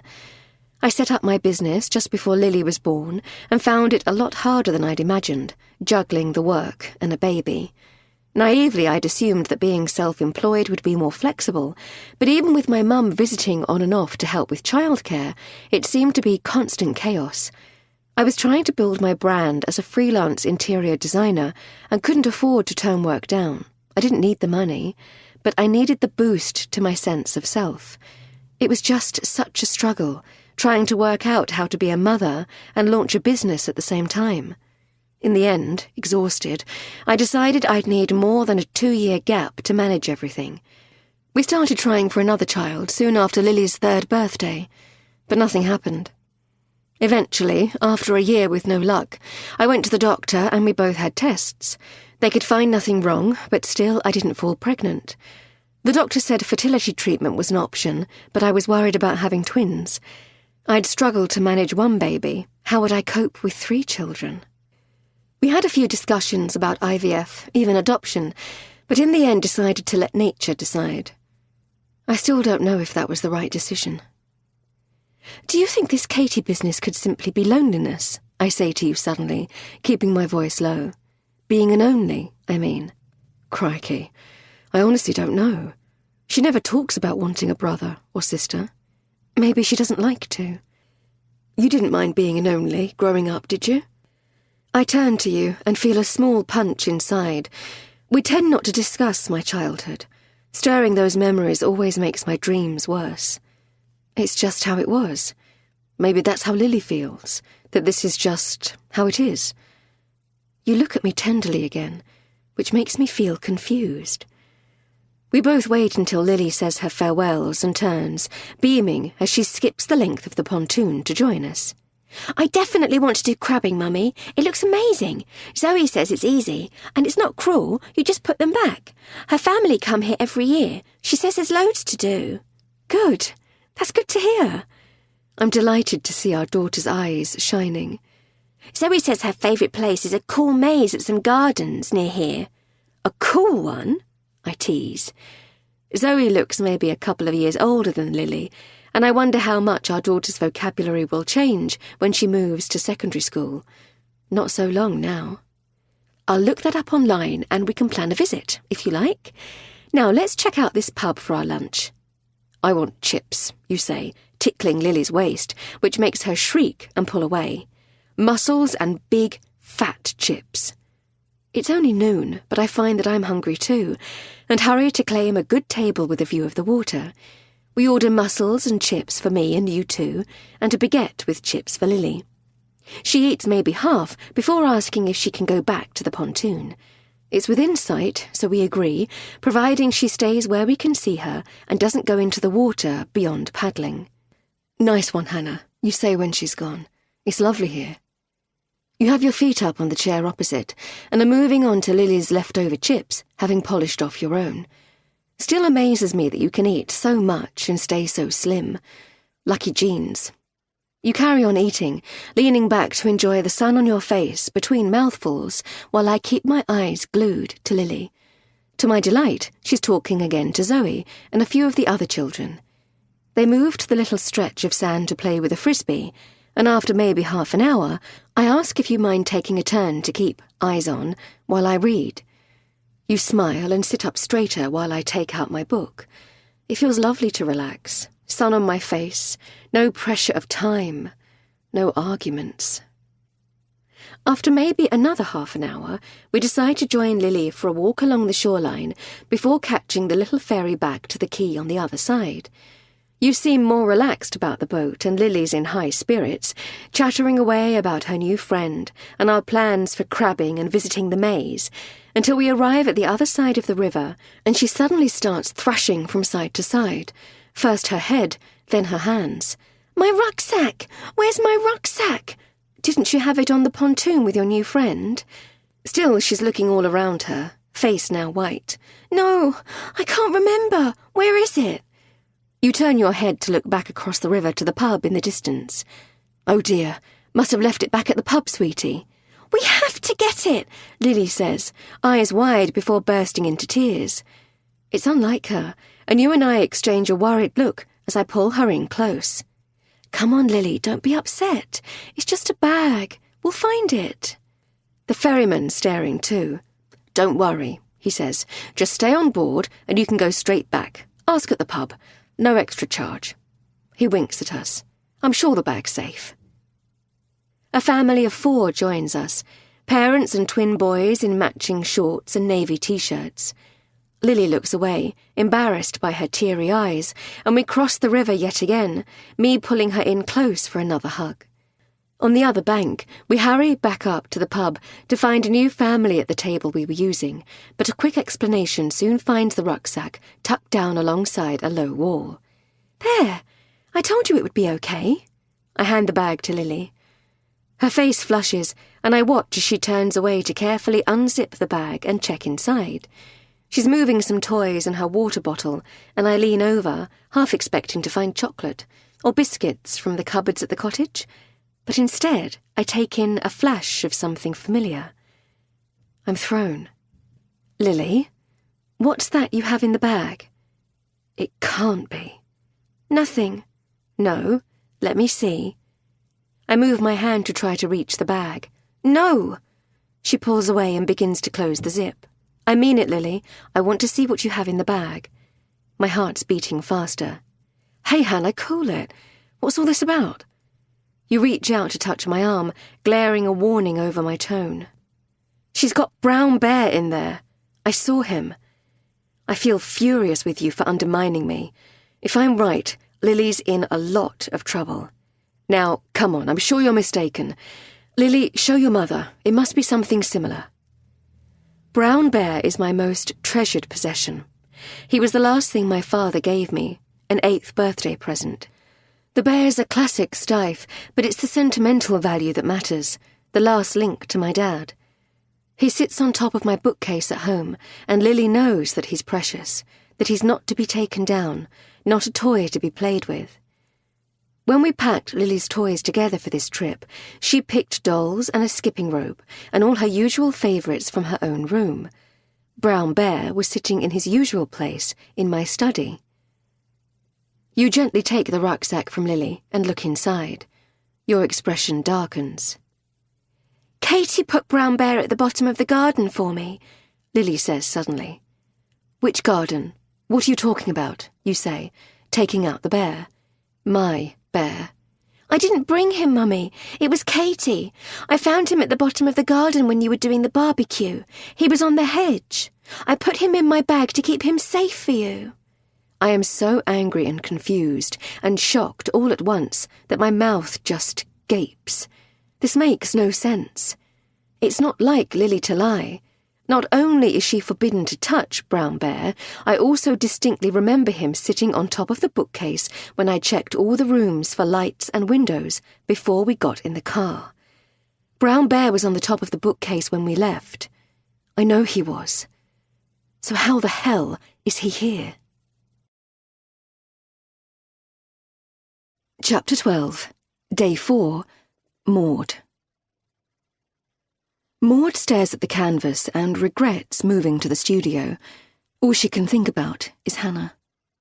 From the minute she turned up on her doorstep, with Lily, in the middle of the week and in the middle of a school term, Maud has had grave fears where all this will end. From the off, she knew this new crisis was serious. Her daughter never turned up unannounced, never reached out. And yet there she was, 1 o'clock on that Wednesday, wearing an expression as heavy as the 2 large suitcases alongside her. Wide-eyed, back unnaturally straight, and an almost manic faux jolly voice. "Just a surprise visit, Mummy. Do you mind?" Maud took in the cases, made a big fuss of Lily, and quickly made tea, while Hannah sat in this dazed and scary state at the kitchen counter. By the time Lily was settled in the snug with a drink, a snack, and a Disney film, Hannah had silent tears pouring down her face. "What on earth's happened? You shouldn't have driven in this state, darling. I would have come to pick you up." "I don't remember driving, Mummy. I can't make my brain work."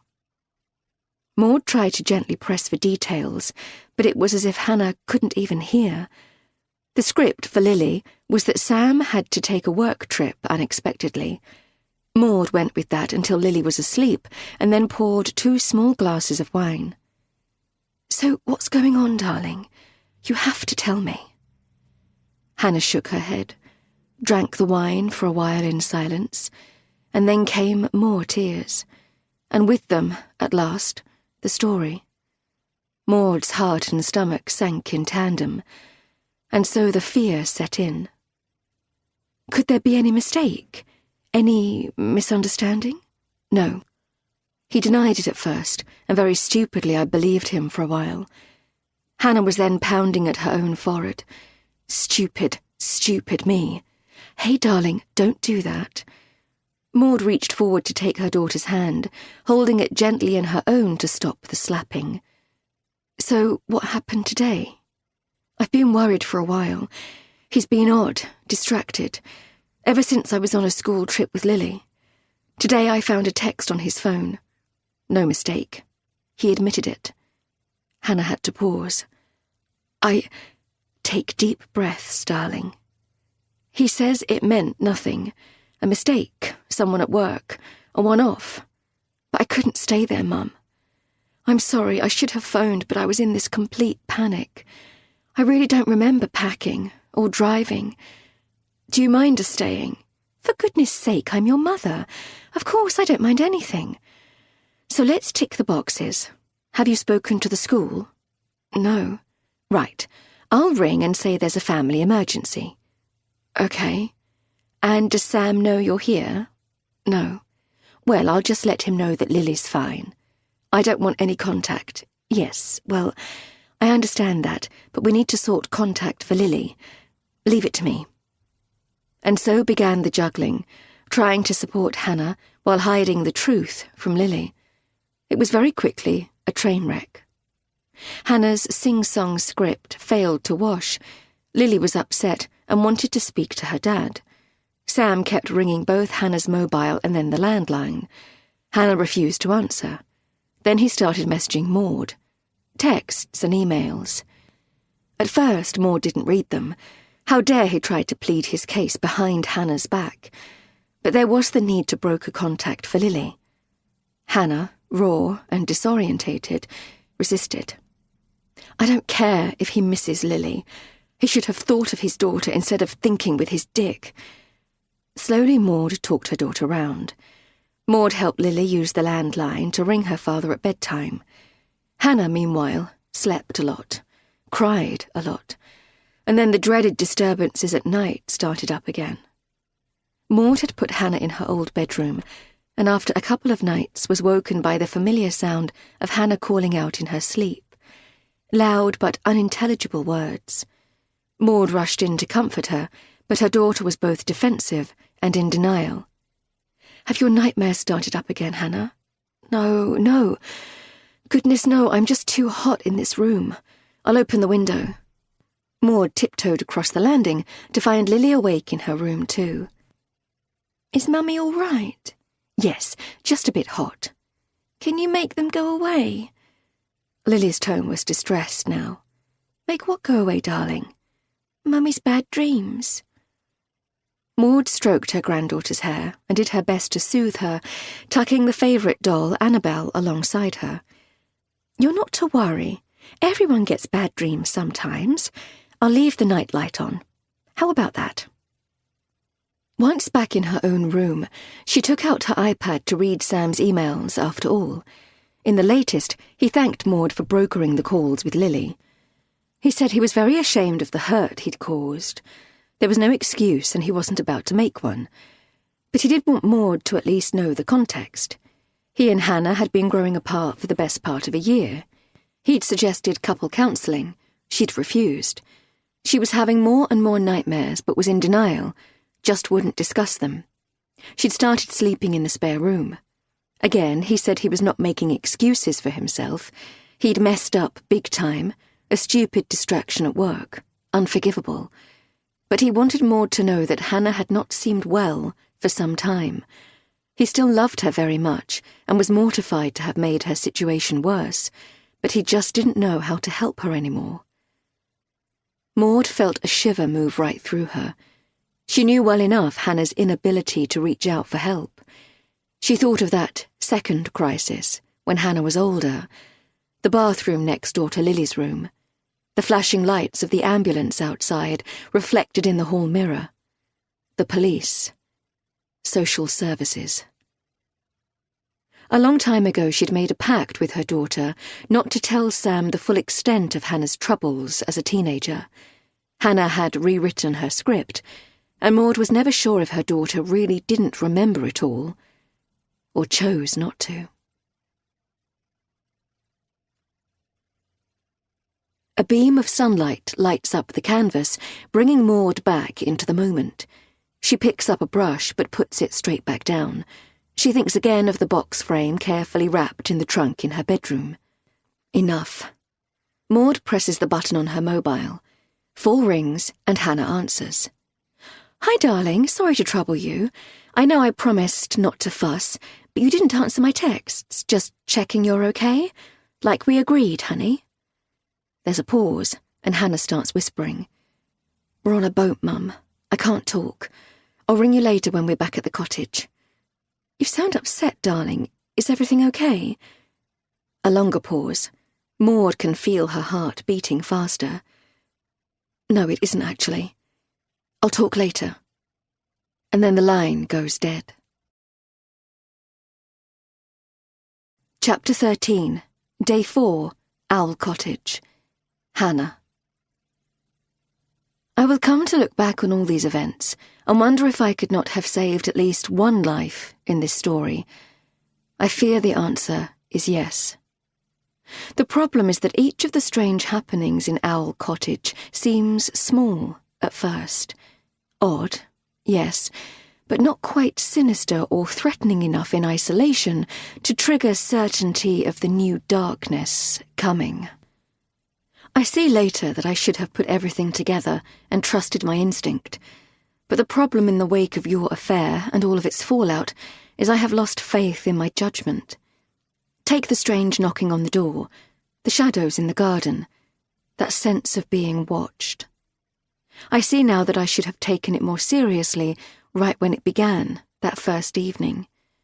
Because now it happens again after we return from the unhappy boat trip. This time I'm angry, cooking in the kitchen after the scene with Lily over my father's bear. The knocking's on the back door again. And once more, I'm thrown. Who the hell would be knocking for us out here? And why the back door which we keep locked when the front one is so obviously the main door? "I'll get it," I call through to the sitting room, but there's no reply. I throw the tea cloth onto the work surface, still angry with you both, fetch the back door key from its hook, and move through the utility to unlock the door. The lock's a bit stiff, and it takes a moment to sort it, so that by the time I open the door, there's no one there. I stare out, but there's nothing. No movement, no shadow. Just like the last time. I walk around the side of the cottage to check more carefully, but still nothing. Finally, I move back into the kitchen, confused and still cross, to continue opening and shutting cupboards more loudly than necessary. I look across at the closed door to the sitting room and realise that I don't like this passive-aggressive version of myself. For starters, you clearly can't even hear me. Didn't even hear the knocking. I take a large slug of my second glass of wine, also probably not a good idea, as I tip canned tomatoes onto the browned chicken thighs in the dish, then toss the can into the sink. It makes a satisfying clatter. I pause. Still no response. And who even cooks a casserole on holiday? I turn up the heat and think once more of Amy. Are you mad, Hannah? Self-catering? How is that a holiday? She messaged again earlier, actually, not long after the call from Mum, but I haven't replied. How can I? Even thinking of Amy and our row makes me feel physically sick. I stir the pot, adding more paprika before transferring it to the oven.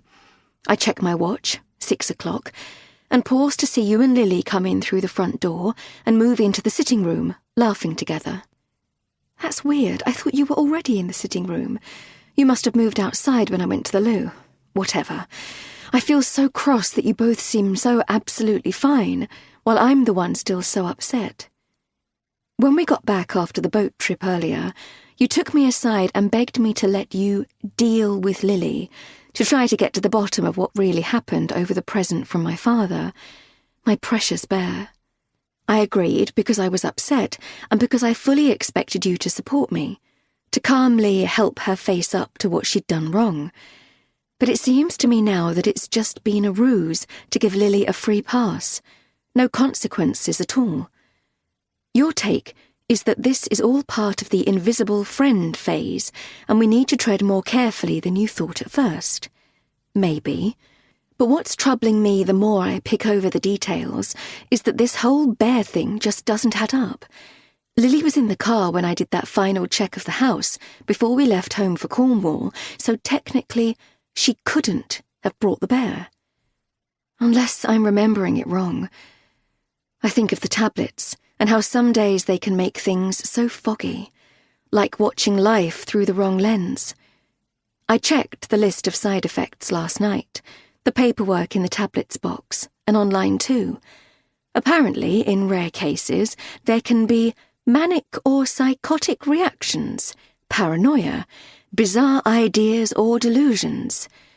I don't remember the doctor warning me of that. It scared me so much, I didn't take last night's dose, and I've not taken today's either. Going to try to just manage without them. I narrow my eyes to go over the scene when we left home again. We loaded the car with the stream of bags and cases, and then, after Lily got in the bag, I had to help her with her seatbelt.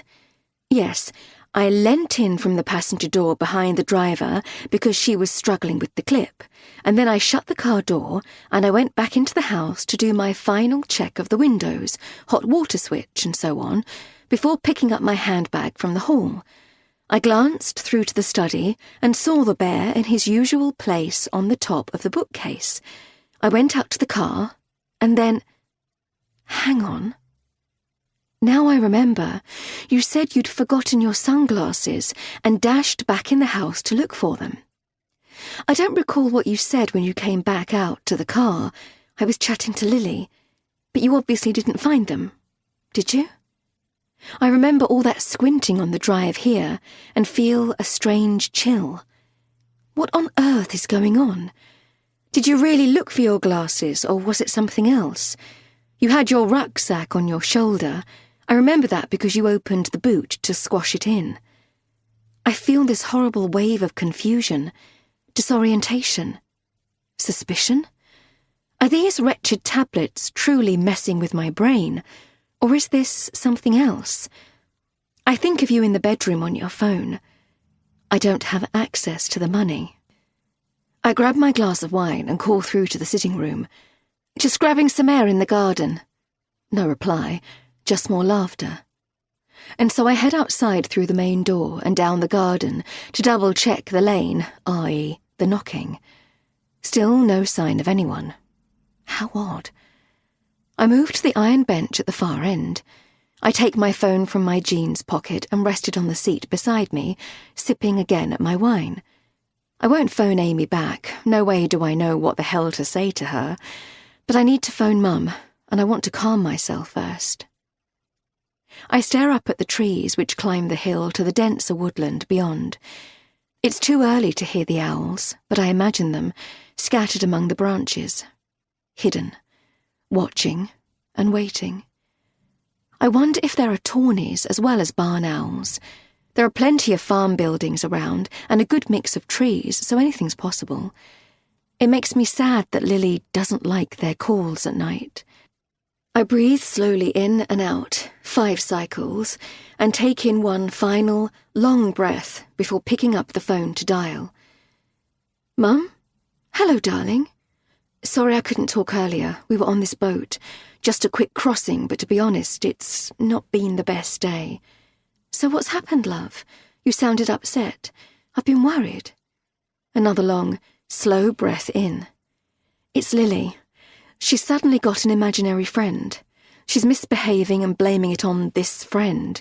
At least, that's what we think is going on. It's knocked me. I just don't know how to handle it, Mum. And when you say misbehaving, what do you mean? I pause. I don't want to mention the bear because I don't want to reference Dad and upset her. Also, out of context, I'm afraid it will sound trivial. It doesn't matter what, just doing stuff she knows she's not allowed to do, then claiming it's her friend Katie's fault. Right, goodness, a tricky one. What does Sam think? Oh, Sam and Lily are thick as thieves, currently giggling in the sitting room. I let out a huff. He says to ignore everything, give her rope and play it down. But then he doesn't exactly have the moral high ground just now, does he? My mother doesn't reply. Can I ask you something difficult, Mum? I'm thinking again of the overheard phone call. I don't have access to the money. Do you still think I was mad to refuse a prenup? Have I got this all wrong?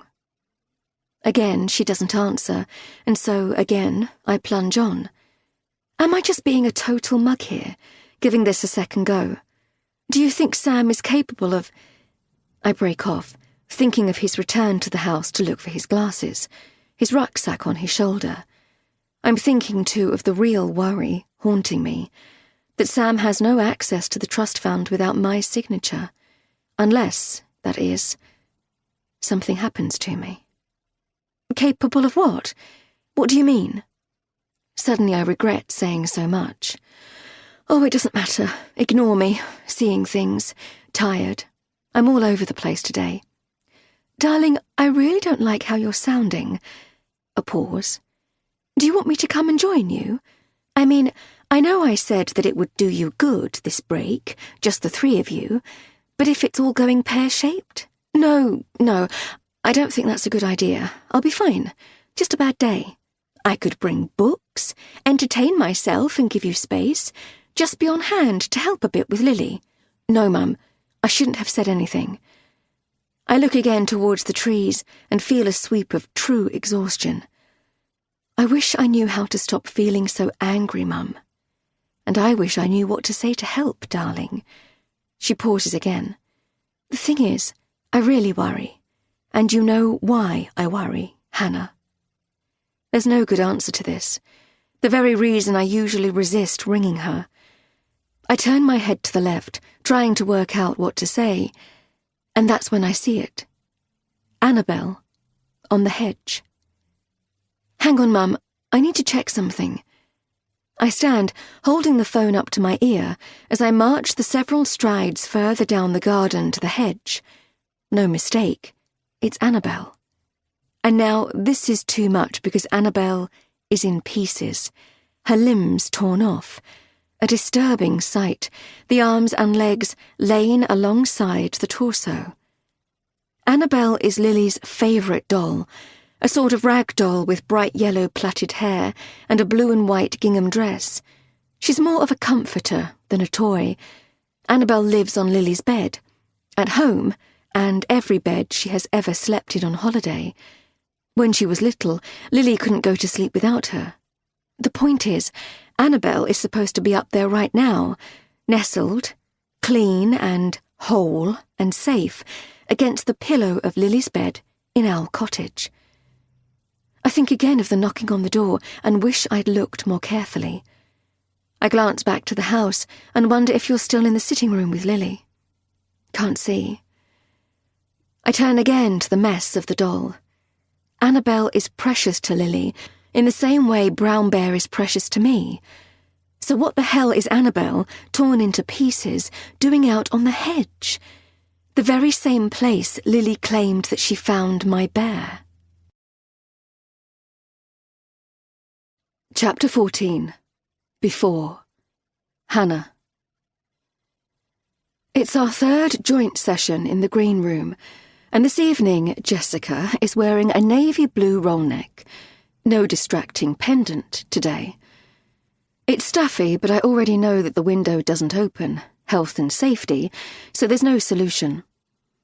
I turn to take in your profile and see that you're tense too, shoulders tight.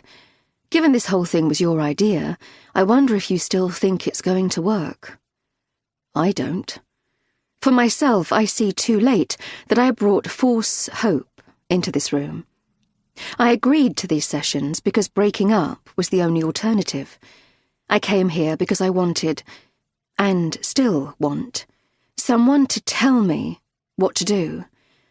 While Jessica, infuriatingly and persistently, dodges my every plea for advice. Her role, she says, is not to steer us to one particular decision, but rather to help us explore our own feelings and then our options. Good for you, Jessica, but guess what? I'm still rudderless here. Sessions 1 and 2 covered the crisis, my anger, how we both feel about trying to fix things. Over and over you've said how sorry you are, ashamed, that it was a madness and will never happen again. But I just can't seem to shake off this anger. And now today, Jessica seems to be trying to loop back to concentrate on the positives. How we met, how much we've invested in the relationship, for which read Lily. How things were before you decided to forget every promise you made me and try someone else out in bed. Sorry. I still do a lot of shouting in my head. Not so loud so much now, because Jessica has this really soft and gentle voice, which is great for her job, I do see that. But it makes me feel a failure every time I raise my voice, which isn't fair. Because I didn't do this. I didn't break us. So, what do you think it would take, Hannah, to restore your trust in Sam? I freeze, then glare at Jessica, because these impossible, unanswerable questions are, quite frankly, doing my head in. I pretend to look as if I am thinking about my answer. I'm not. I'm thinking of Italy. That thing you said to me in Bellagio that made me think you were the one. I'm thinking how you were the only boyfriend I ever told what a messed-up childhood I had. How I was the girl who made the papers. The girl in the sodding wood who got stuck deep in a forest all night with her dead father. A girl who still has bad dreams and can't even remember what really happened.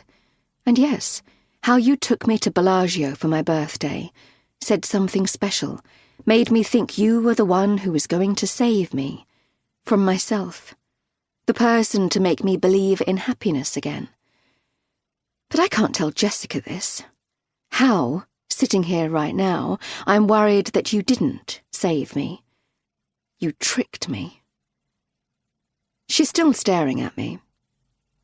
I was asking what you think it might take, Hannah, to restore your trust in Sam. No idea, I say at last. I've never been in this situation. I'm here precisely because I don't have the foggiest if I can ever trust him again. And there's the nub of it, isn't it? How does anyone know if a liar has stopped lying?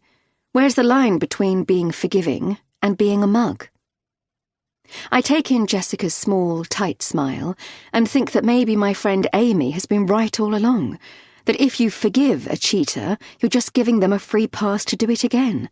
And how the hell will you ever know unless you catch them out again? By which time, of course, it's way too late and the hurt will go even deeper. Jessica's still looking at me. Is there anything that you think might help, Hannah? Is there anything at all that Sam can do to help you to restore the faith and the trust you've lost? I shrug. Maybe I should tell Jessica the truth, that I ask this question of the internet every single day. Type in, should you forgive a cheat? And Google will give you around 27 million answers. Trust me, I've been down the rabbit hole. When I returned home after 2 weeks at Mum's, mostly to get Lily back into the routine of school, you moved into the spare room, and we agreed to live separately in the same house for Lily's sake, to buy some time to decide what to do. Split up or try counselling. From the off, you wanted the latter, which surprised me. For myself, I didn't know what I wanted. Still don't. You want me to say that I'm prepared to give it time, don't you? I'm looking at Jessica, but can sense you turning your head towards me. I only want for you to be honest here, Hannah. I think again of Bellagio. Beautiful Bellagio, where we were so very happy. And I feel scared, too, because I really don't know what to do for the best. I know that I don't want to be this angry person anymore. I don't want the bad dreams from my childhood, and the new ones from all of this. But I also don't want to break my daughter's innocent little heart. Chapter 15, Day 4, Owl Cottage. Hannah. Back in the kitchen, I quickly check the casserole, then poke my head around the door of the sitting room. You got a minute, Sam? You look wary. I catch Lily's eye, and she looks wary too. Supper will be about half an hour, Lily. Maybe a bit longer. Is Katie hungry? No, she's gone upstairs. She's tired. Okay. I try to conceal my relief, in no mood for fake chit-chat with Katie. You follow me back into the kitchen and shut the door. I move across to lean back against the Rayburn. When you were in the garden, did you see anyone? You pull your chin into your neck. What do you mean? See who? Someone was knocking again, the back door, but there was no one there, like last time. Out here? There's never anyone out here. Sure you didn't imagine it? Of course I didn't imagine it. I pause, trying to control my tone. Don't want Lily to hear us. Also, I found Annabelle, out on the hedge. I'm whispering as I signal, with a nod of my head through to the utility, where I've placed the dismembered doll on the side surface, out of Lily's line of sight. You move across to the doorway. Christ, what happened? No idea. You turn back to face me, frowning. But Lily keeps Annabelle safe in her bedroom. Exactly. An understatement. Lily's almost as OCD about keeping Annabelle safe indoors as I am about the beloved bear from my dad. So what the hell's going on, Sam? No idea. You really think Lily did this? Absolutely no clue. But it's alarming, isn't it? And if not Lily, who? I join you in the doorway, and we both stare at the mess of the doll. I don't want to think our daughter capable of this. It's quite frankly disturbing if she did this, so we surely can't just let this go. What if this is a cry for help? What if she wants us to talk about what's going on between us? You don't answer, your face difficult to read. Unless you know anything about any of this. Even as the words leave my mouth, I regret them. And what the hell is that supposed to mean? You're still whispering, but with an angry edge now. I don't know, Sam. I just don't know. My head's all over the place. Are you seriously saying you think I'd pull the limbs off Lily's doll and bring your precious bear with us on holiday? And why the hell would I do that? Come on, Hannah. Do you have any idea how insane that sounds? I wish I hadn't said that now. I want to row back. It is insane. It's all insane. Look, I say. I heard you on the phone. Something about money. You sounded angry. It upset me. You flush. That was work, Hannah. They shouldn't be hassling me while I'm away. That's why I was angry. And what is this now? Are you spying on me? No, I was just passing your door. I pause and again feel anger bubbling up inside at the need to defend myself. Never mind the phone call. What do we do about the doll? Confront her? I don't think that's a good idea. I still think we should let this go. Play it all down. You're looking at the Rayburn as you speak. Do you think you can fix the doll? You really think that's the right thing to do? Dodge the problem. Pretend it isn't happening. I think of all the whispering between you in the sitting room. Has she spoken to you? Said something? You shrug, and I hate the feeling that there's more, that you're keeping something from me. My view is that Lily will talk to us when she's ready, Hannah. We can seek help when we get back home if this Katie thing doesn't resolve itself. You glance again at the doll. If this is attention-seeking, then surely we need not to react. I sigh, suddenly feeling exhausted with it all. The truth is, I don't want to be angry at Lily, as well as you. She's just a kid, stuck right in the middle of this. What's worrying me, after the knocking and the sense of someone watching, is that if Lily didn't do this to her doll, she will be utterly horrified to be confronted with it. I sigh, so torn and just horribly confused by what's going on here. Okay, I say. Agreed. I'll need to fix Annabelle, put her back in Lily's bedroom, and we wait for her to bring it up. To try to figure out what's really going on in her head, I mean. You look up, and we hold each other's gaze for a moment. I'm sorry I got angry. You pause. The tone's alien, and I realise I have no idea how to read you anymore. I move to scoop up the parts of the doll. I remember there was an emergency sewing kit in the study. I'll have to use it secretly while she's watching TV. See if she comments on the repairs later. I'll finish supper, I say. You go to Lily. I lay the table, no place for Katie tonight, and potter from cupboard to cupboard, drawer to drawer, prodding at the baked potatoes and trying to pretend everything is going to be okay. Later, once the chicken is at last nice and tender, I call you both through to eat. Lily has something she wants to say. Your voice is hesitant as Lily comes into the kitchen from the downstairs cloakroom after washing her hands as instructed. It's okay, sweetie. Mummy won't mind. You can tell her now. She'll understand. Lily looks at me with nervous eyes. What is it, honey? Daddy's right, I won't be cross. I'm expecting a confession over the doll. And the bear? But no. I really don't like the owls, Mummy. At night. I don't like the noise. Oh, right. Goodness, I was hoping you'd be used to that by now. I'm sorry, darling. They're just talking to each other. You talk too, Mummy. In your sleep sometimes. Lily says this very quickly and glances to you as if for support. Do I? Yes. It all wakes me up. I don't like it. Right. I can feel a jolt to my stomach. Guilt. Dread. Lily was wondering if she could try sleeping on her own, Hannah, just with her nightlight. You're staring right at me as you speak, eyes wide, and I'm struggling to contain my response.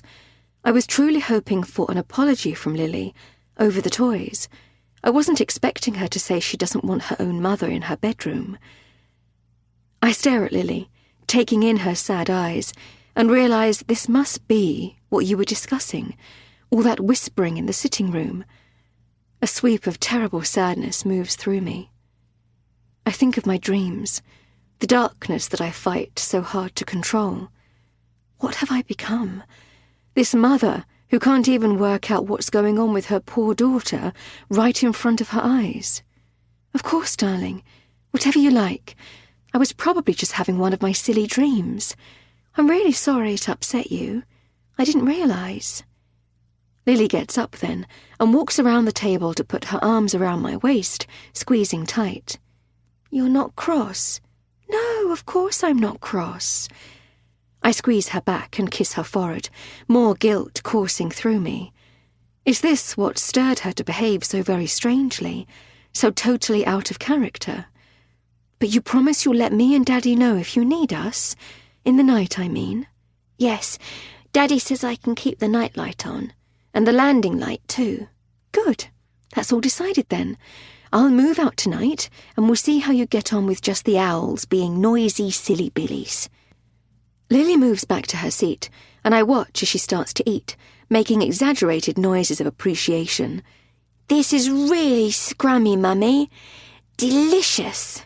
Good. I stare at her tucking in, clearly trying to overcompensate for the upset, and I feel utterly wretched. I play with my own chicken, suddenly not hungry, and trying to keep my face bright as I fight tears, trying to suppress the feeling that I'm getting it all terribly wrong with my daughter, with everyone. What's really going on here? The dead owls, the toys, the knocking, and that sense of being watched. Could you be right? Is all this me upsetting myself? Could it be the tablets messing with my head? I go through to the utility to fetch ice cream from the freezer for Lily's pudding, and that's when I notice it. Among the postcards on the corkboard from previous guests, a postcard from Bellagio. No mistake. Right in the middle of the display, a new postcard from Bellagio.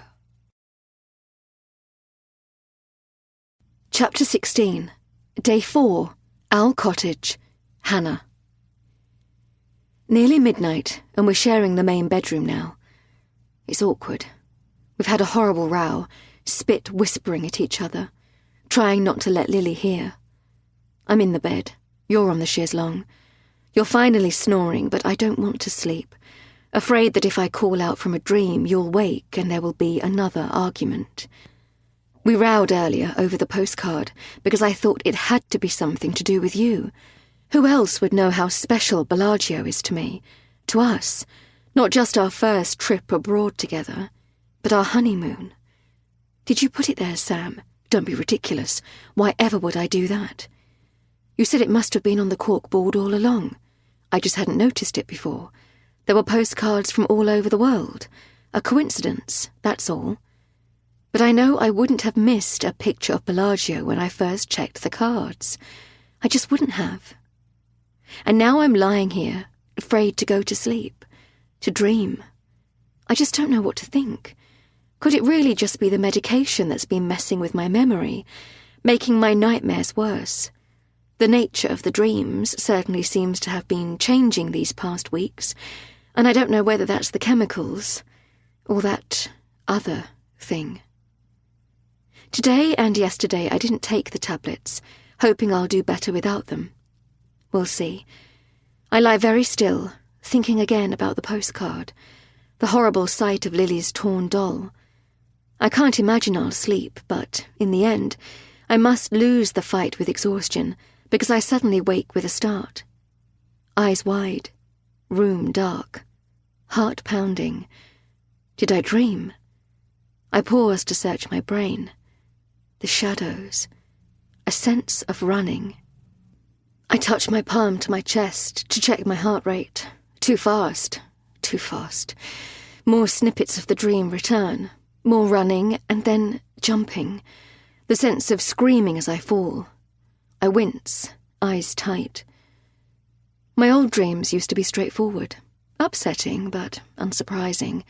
Flashbacks to the forest with my father. Puzzling, yes, always raising more questions than they answered, but I came to accept them as a part of my life. The forest images are mostly fleeting and confusing, just swirls of darkness and trees, a bad smell, the dreadful feeling of extreme cold and fear. But these new and disturbing dreams are very different. Too late, I realise, it was reckless of me to share a room with Lily.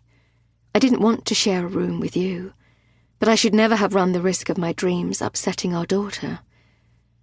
I lie for a while, hand pressed to my chest, until my heartbeat at last starts to slow. I open my eyes and, as they adjust, I can just make out your shape on the chaise longue. Even with the pillows and blankets, it can't be comfortable.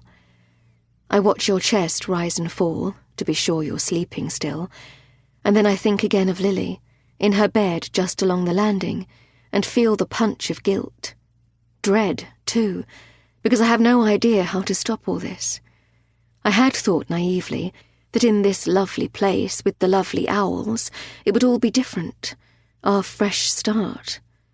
How foolish and, yes, reckless of me to put Lily through this. I turn my head to take in the glow of the clock in the dark. 4 a.m. I'm thirsty but forgot to bring up water. Damn. I try to think of the owls to soothe myself, but they're quiet for now. How sad that Lily still doesn't like them.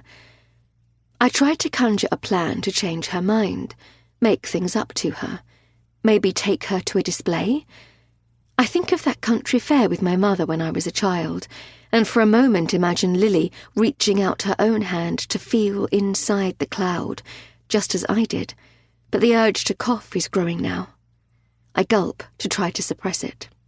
But the more I try to distract myself, the drier my mouth seems to feel. I worry the tickle will lead to a full-on coughing fit. That would definitely wake you.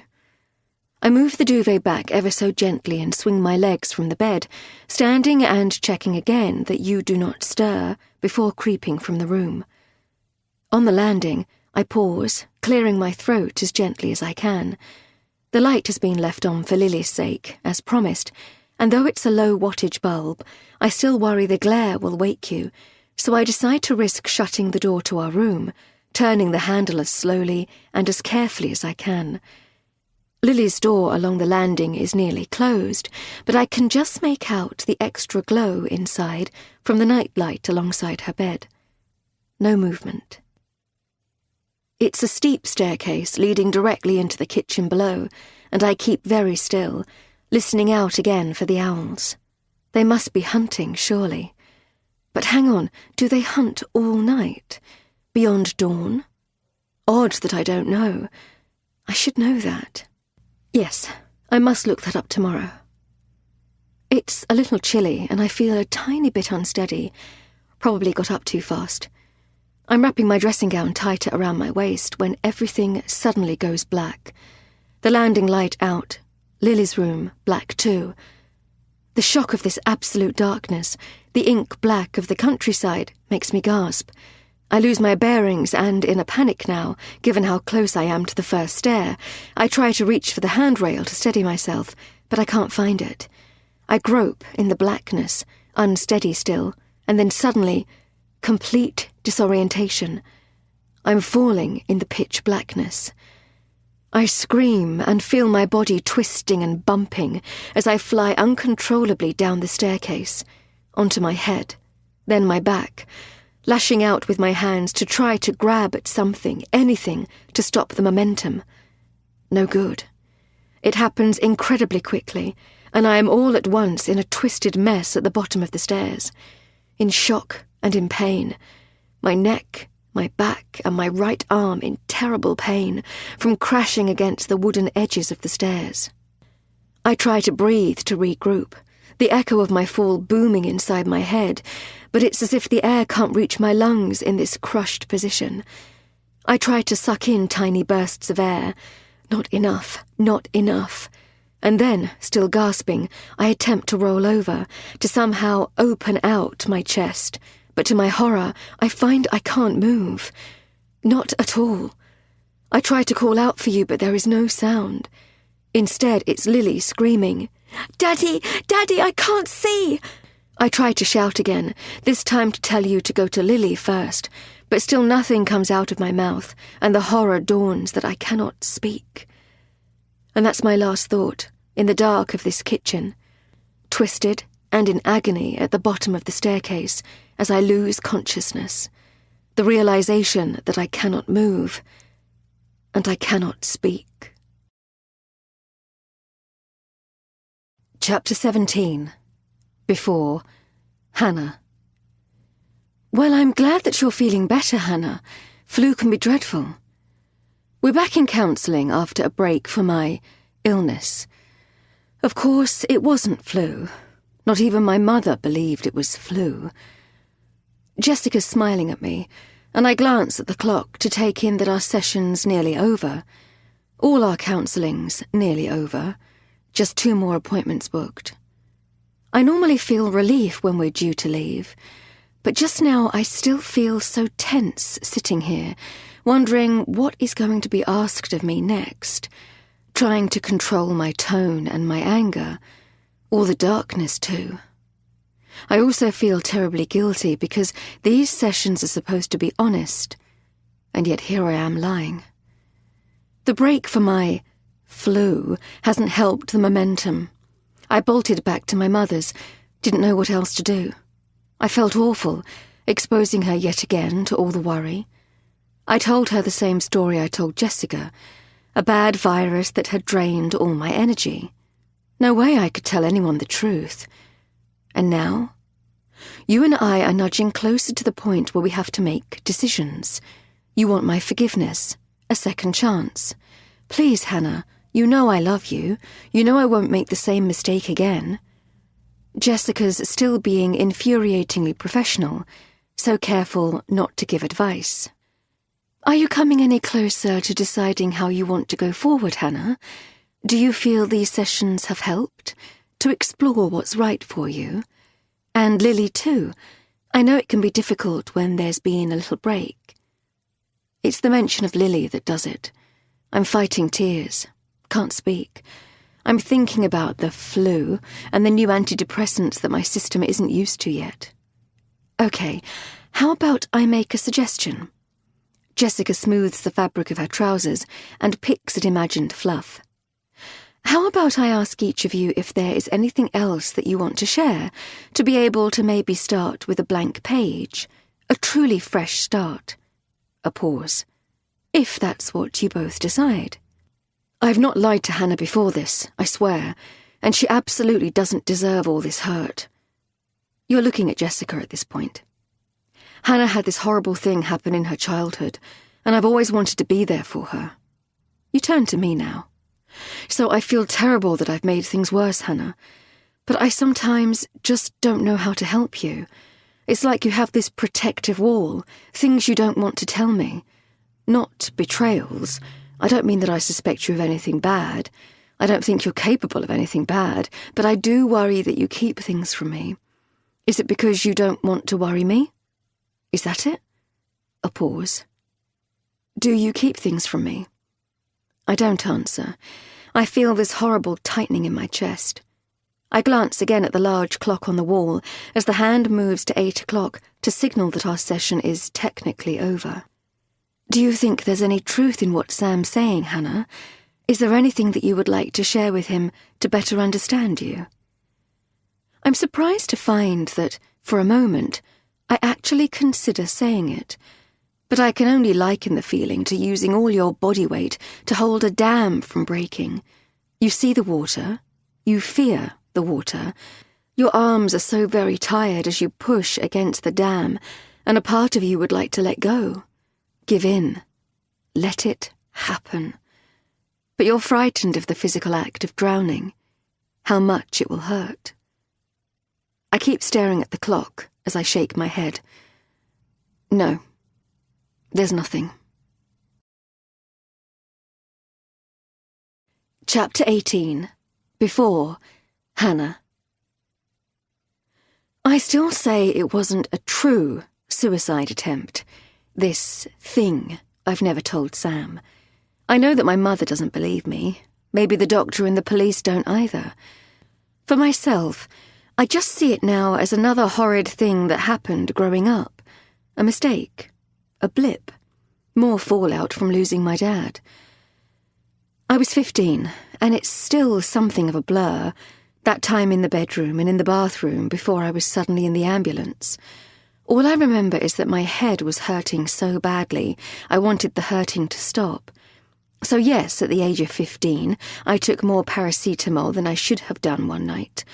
But I honestly don't remember a fatal decision, thinking, this is it, I want my life to end. My mother was downstairs, liaising with the school over a terrible drama I dearly wish had never happened. I was supposed to be trying to sleep after a bath to calm myself, but she apparently found me later collapsed, back in the bathroom. When I came round in the ambulance, I remember seeing my mother's face through the fog and being instantly and totally horrified. She looked petrified, face grey, 1,000,000 years old. I was immediately racked with guilt and terribly frightened too, because I wanted to row back time and undo it. I was saying it was all a horrible mistake, and I couldn't even remember how many tablets I'd taken. I knew in that moment that I very much wanted to live. I wanted to go forward and be a better daughter for my mother, who'd already been through too much in her life. But it wasn't as simple as I thought. I imagined I'd just have my stomach pumped. But no, I had some kind of charcoal treatment to try to stop my body absorbing the paracetamol. And then there were a lot of tests, and suddenly all the talk, to my surprise, was about my liver. Apparently, liver damage, or complete liver failure, is the biggest worry after a paracetamol overdose. Who knew? My immediate levels were high, but not lethally so. They started me on a special drip, and I thought I was already in the clear, until a nurse patiently explained to my mother that the worst of the liver toxicity doesn't always show up until the 3rd or 4th day. No way we were out of the woods yet. Time seemed to pass so slowly. The repeat tests and all the waiting were dreadful for me, but much worse for my poor mother. Eventually, I got lucky. Thanks to the very fast treatment, there was no long-term damage, except, of course, to my mother, whose eyes have never looked quite the same since. Always that edge of extra worry any time I have additional stress in my life. The police were involved because I'd sort of attacked someone before I took the tablets. Not seriously, and again I would say it was not wholly deliberate. No way am I a violent person. But the fact is I did hurt someone that day. And I still say he deserved it. It all blew up in school and spiralled very quickly. A Thursday, lunchtime rehearsal. The drama group were putting on Miss Saigon, and I'd offered to help with set design and costumes. Even back then, I was keen to get anything on my CV to do with clothes, colour schemes and design. It was the year my mother taught me about the theory of colour, and I was obsessed. I knew that I wanted to be an interior designer, and so I felt the work with costumes and sets for the show would help with my application for college. The problem is that I didn't know much about the show itself. I hadn't seen it in the West End, and I hadn't worked all the way through the script yet, so it had never occurred to me there might be a trigger over what happened with my dad. I was sitting in one of the early rehearsals, liaising over costumes and the set, when they came to plan a scene which I only now realise involved a helicopter. Given I had no idea what was coming, I was pretty chilled. And then, all of a sudden, they boosted the audio, monstrously loud. Later I learned they needed to check the maximum volume that would safely achieve the effect they needed. Out of nowhere came the deafening sound of a helicopter. Honestly, it was as if it was right in the room. Apparently, it's 100% deliberate. In the West End show, you're supposed to feel as if the helicopter is landing right in the theatre. The problem was that the thundering noise, for me, was not just a shock, but like a physical attack. I'd see later that it took me right back to that terrifying moment in the wood with my father, when the search helicopter woke me up. To my shame, I became hysterical, shaking all over as if I was having some kind of fit. And then, the biggest humiliation of all, I wet myself. 15 years old, and I wet myself right there in front of the people around me, just as I had in the wood with my dad. My friend Sarah was so kind, telling everyone to get help for me, moving people away, shouting for teachers and saying I was unwell. But there was this boy called Andrew helping with the lighting. A bully. Not nice. He had a camera to record shots of the set, and he took a picture of me, on the ground, in the puddle of my own urine, and started shouting, "She's pissed herself! Hannah's only gone and pissed herself!" Sarah told him to shut up and tried to grab his camera. A couple of teachers stepped forward and took him to task. But I was still in this sort of hysterical state on the ground, and I did something really, really stupid. There were some long pieces of wood set aside that were being used to trim bits on the set. I grabbed one and swung it towards him as he leant down to take another photo. I didn't even think it would hit him. But it did. 4 stitches. Later, while I was being checked over in hospital, he started telling everyone what had happened. He shared the picture of me by email with a few of his friends. He shared the picture of his head injury too. Told everyone about my accident, that I was mental. My mother involved the school immediately, and he was asked to delete the photograph from his camera. But he retaliated by making a formal complaint about the attack, and the police were involved. I remember my mother in more floods of tears as I was questioned. We honestly thought he would take me to court. But thankfully the school intervened again. The boy's parents were the ones to insist he withdraw the complaint, no charges, once they found out what he'd done, and what had happened to me with my dad. It all took hours to resolve. We got home early evening from the hospital, and I was exhausted and in shock still. It was honestly the worst thing to happen since my father died.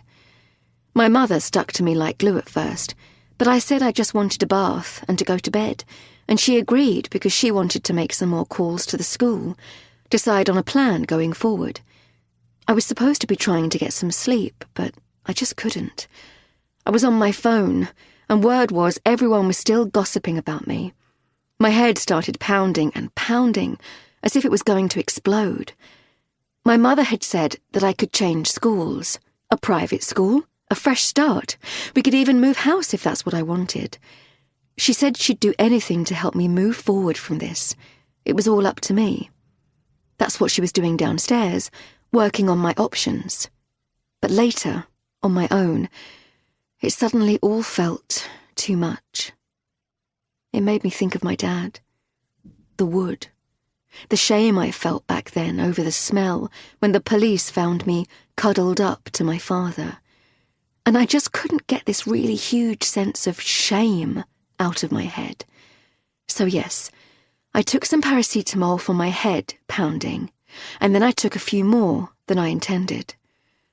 I did change to a new private school, but we didn't move house. I was assigned yet another social worker. Eventually I got my act together, went to college, and put it behind me. Later, I made my mum promise not to tell Sam, because I felt the whole thing had been misunderstood and exaggerated. I saw it as an adolescent hiccup and didn't want it to define me. I also felt I had enough tricky history for him to deal with. And in any case, and this is key, I still say it wasn't a true and conscious attempt to end my life. It was just a mistake, a misunderstanding, an attempt in the heat of the moment, once only, to end the noise and the pain in my head. Chapter 19, Day 5, Hannah. I'm fine. You're not fine. You could have broken your bloody neck, Hannah. Your expression's part concern and part frustration. My mind so muddled that I have no idea how to read what you're really thinking. We're in A&E still. I feel shocked and disorientated, but also embarrassed, a fraud, for wasting ambulance time and blocking a cubicle. I feel terrible, stuck here. And Lily, where's she now? I cast my head around, left to right. She's been here hours. She must be exhausted. Lily's fine. She's still with the nurse in the office. Biscuits and lemonade last time I checked. They've been lovely to her. Look, they say I'm okay. No concussion. Only a grade 1 sprain. Why don't you head off back to the cottage? I'll get a taxi back with Lily when they sign me off. Why on earth would I do that? You pull your chin back into your neck. We'll all stay. No, there's no need. The truth is, I want some time away from you. Time to myself to figure this out. I've never had this kind of accident before. I'm fit, I do yoga, and normally have good balance, so I still don't understand how I fell. Stuck here in this bed, I feel irrationally worried and confused over why the lights failed. For such a short time. I've tried asking you about it, but you told me not to dwell on it. Power cuts happen all the time, Hannah. But do they? We've had no other power problems at the cottage. I can't help remembering you on the phone talking about money. All the weird stuff, the knocking on the door, the toys, the postcard. I can't explain it, but I just want to be on my own for a bit. Figure this out, talk to the doctor, try to work out if all these feelings are just shock, or some kind of paranoia from the tablets. It's crazy for you and Lily to be stuck here too, I say. Well, I'm not leaving you to travel back to the cottage on your own. You can barely walk. I can hobble, get a taxi. They've said I can weight bear if I go gently. It's true. Everything's been scanned and checked, and I've got away with an ankle sprain. No need for a cast, just a support boot. No way, Hannah, don't be ridiculous. I pause for a moment. A terrible question suddenly in my head, remembering again how defensive you were about the phone call, talking about money. And here's the thing, you were in the bedroom, and there's a switch for the landing lights in the bedroom. I feel a tightening in my chest. I look at you and narrow my eyes. I feel stressed and scared too, because I just don't know what to think anymore. Oh goodness, Hannah, you're crying.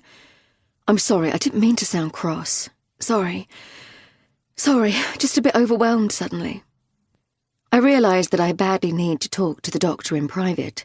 work out if these feelings are to do with the antidepressants, a lingering side effect, or a hiccup from stopping them so suddenly. Too late, I remember now that my GP said to check with him before messing with the dose. I don't want you to know about the medication, so I need you out of the way. Okay, how about you take Lily for a walk around town at least? Fresh air, an ice cream and a visit to the shops or something while I wait to see the doctor again. In my heart, I'd like Lily to stay with me, but I see that's impractical. Also, selfish. When they sign me off, I'll text you to fetch me. It'll be another hour or so, but they'll want the cubicle, so I can't believe it will be much longer than that. You check your watch, and I can almost hear your brain whirring. Go on. Take Lily for an ice cream and I'll message you. I'll feel less stressed. I'll try to rest. You absolutely sure? Yes. I'll feel less guilty if she at least gets out of this place for an hour. At last, you relent, and Lily's brought quickly to say goodbye. I feel another fluttering of panic as I look at her, but I watch you put your hand on her shoulder, kissing the top of her head. I think of her in your arms as I came round from the cesarean, you taking turns to soothe her in the bathroom when she had croup, running hot water to make steam. You love Lily, I know that. It's just how you feel about me I'm no longer sure about. Mummy, are you listening? Sorry, darling, what did you say? She asks if I'm getting a cast and seems genuinely disappointed when I say no. There's gabbling about a friend in school who got a pink cast, which the whole class signed. Can't you ask for a pink cast? That's not how it works, honey. Once you're gone, I lean back in the bed and try to process the last few hours. I still can't believe the horror of that short spell when I genuinely couldn't move or speak. Shock? I had no idea it could do that. I think in the ambulance they were still checking for a stroke, but as everything slowly came back, speech and movement, it rapidly became clear I was fine. Just bruises and a twisted ankle. And now I go over the sequence after the fall.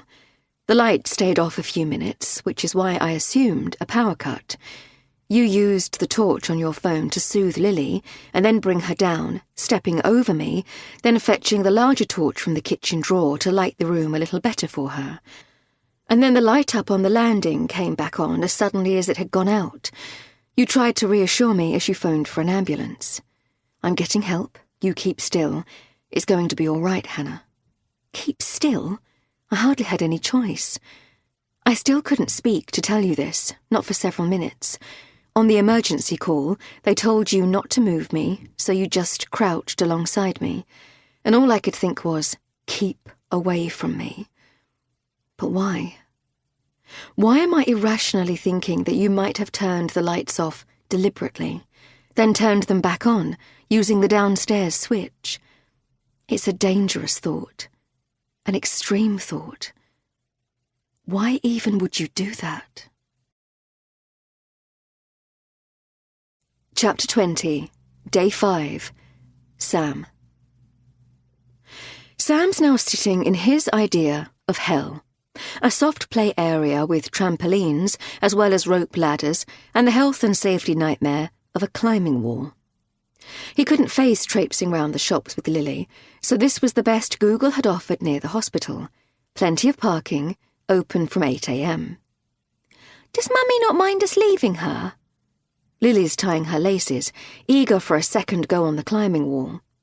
It's difficult to hear her over the din. It's the noise Sam hates the most. These places are like echo chambers, and he has so much on his mind. There's a queue for the climbing wall again. He watched her up close the first time and has been reassured the protocols are good. Helmets, safety ropes, and one-on-one supervision. No, this was Mummy's idea. She's got to wait to be discharged, and so she'll message when we can take her home. It's hot in the hospital, and boring, so you can have an hour playing. Mummy's going to be just fine. Okay, good. So, can I do the wall again? Sure. I'll watch from here this time. Is that okay? Yes. Lily kisses his cheek and runs off to join another girl she was talking to at the climbing wall earlier. He watches her get in line for her turn and feels the familiar lurch in his stomach as she turns to wave. "Are you watching me, Daddy?" He gives a thumbs up to confirm, but in truth, he's soon back on his phone. He feels bad, but it's been so difficult to find any windows to make calls at the cottage. "Hi, Brad. Just wondering if you've had any time to work on raising the funds." Sam tries to keep the panic out of his voice. Brad's already expressed surprise in their email exchange. He's well aware of their overall financial position, Hannah's trust fund. He's understandably curious why on earth Sam needs funds so urgently when the trust's sitting there. Bradley is Sam's friend going right back to university, but he's become fond of Hannah too. Wouldn't it just be easier and make more sense, interest-wise, to draw down from Hannah's fund? You can do that within her annual limit. You didn't draw down last year, so we can roll the limit back across 2 years. That's allowed. Sam squeezes his eyes tight for a moment. "Look, cards on the table, mate. This is a private investment opportunity. Property. My call, through a work colleague. I'm not keen to run it past Hannah with the way things are." He pauses. Brad's well aware of the delicate state of the marriage. "I need to make a quick decision, so I need to sort this myself, without involving the trust fund. I'm good for the money myself, surely. Given our overall position, I mean. Sure. But it's still a lot to raise quickly, Sam. Interest will be punishing. You absolutely sure you want to do this? Look, I get it's a big ask, but it's a good opportunity. Time limited. Can you email me the numbers so I can make a decision quickly?"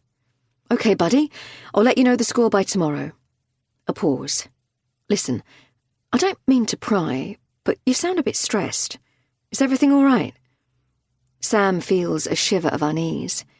"Yes, fine. Well, you know the marriage is still in a difficult place, but we're getting there. I'm trying to keep the pressure off Hannah, sort my investments myself and keep my own situation secure. That's all." "Understood. But remember I'm here if you need to talk about anything." "Anything at all. I'm fine, honestly. Speak soon." He hangs up and puts his phone in his pocket, looking up to find that it's Lily's turn on the wall. He stands and gives her another thumbs up as she turns her head before starting. She has real courage and is faster than the other climbers, a third of the way up the wall in no time. He's pleased to see that safety rope in place, but more pleased to see that his daughter seems oblivious. He watches her feeling carefully with her feet and hands in turn, with the instructor guiding her move by move. Sam feels a punch of pride, then the flip of more guilt. He thinks of Hannah in the hospital. Lily's so very worried about her mother. The truth is, if he could go back in time, he would undo all of it. But it's too late. He's here. He's on a course now beyond his control, and he has to find a way out of the mess. Chapter 21, Day 5, Hannah. "Hospital? You're in hospital and you didn't tell me?" "Mum, I'm telling you right now. It's nothing, honestly. A twisted ankle." I pause, watching a nurse in one of the other cubicles pull the curtain for privacy. I've asked to speak again to the doctor. Won't tell my mother why. "We're just waiting on the doctor to sign me off and then I'm out of here." "So what happened? Is Sam with you? Why didn't he ring me? Put him on. He should have phoned me." "I'm ringing you, Mum. I wanted to get the x-rays done first. Didn't want to worry you until I knew the score." "Sorry, darling, sorry. It's just a shock." There's a pause, and I dread what she's thinking about. "So, what happened?" "It was a power cut. I tripped on the stairs. But like I say, I'm fine. To be honest, I feel a complete fraud now." I pause again, wondering how much to share. "It gave me a scare, but I'm fine.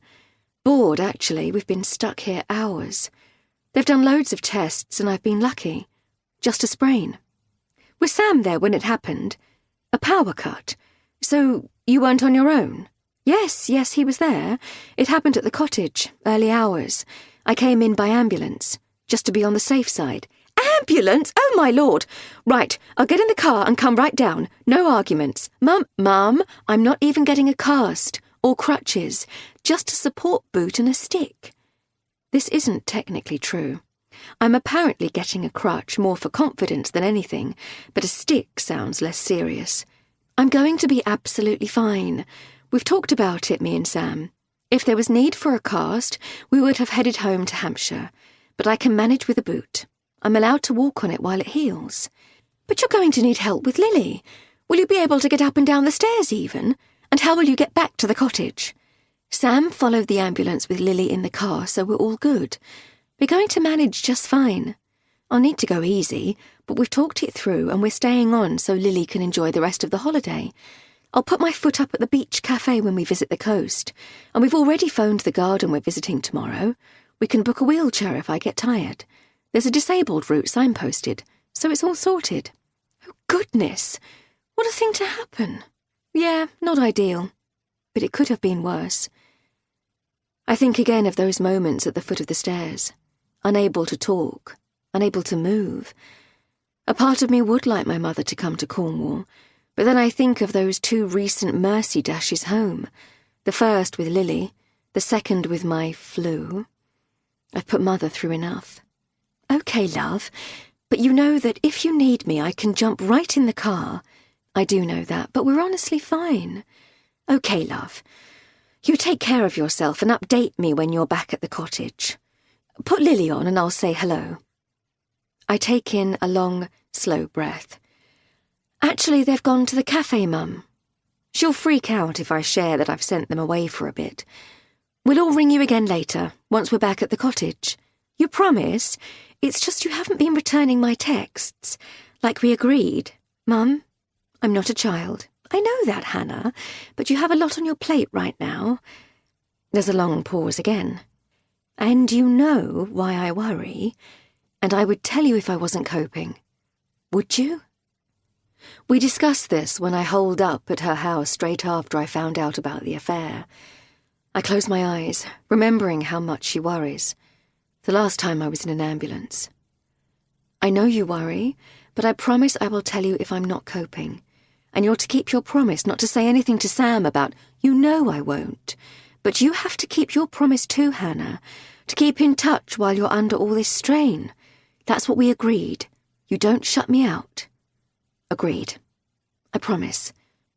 Even as I say this, I worry how to keep my word without making her world worse.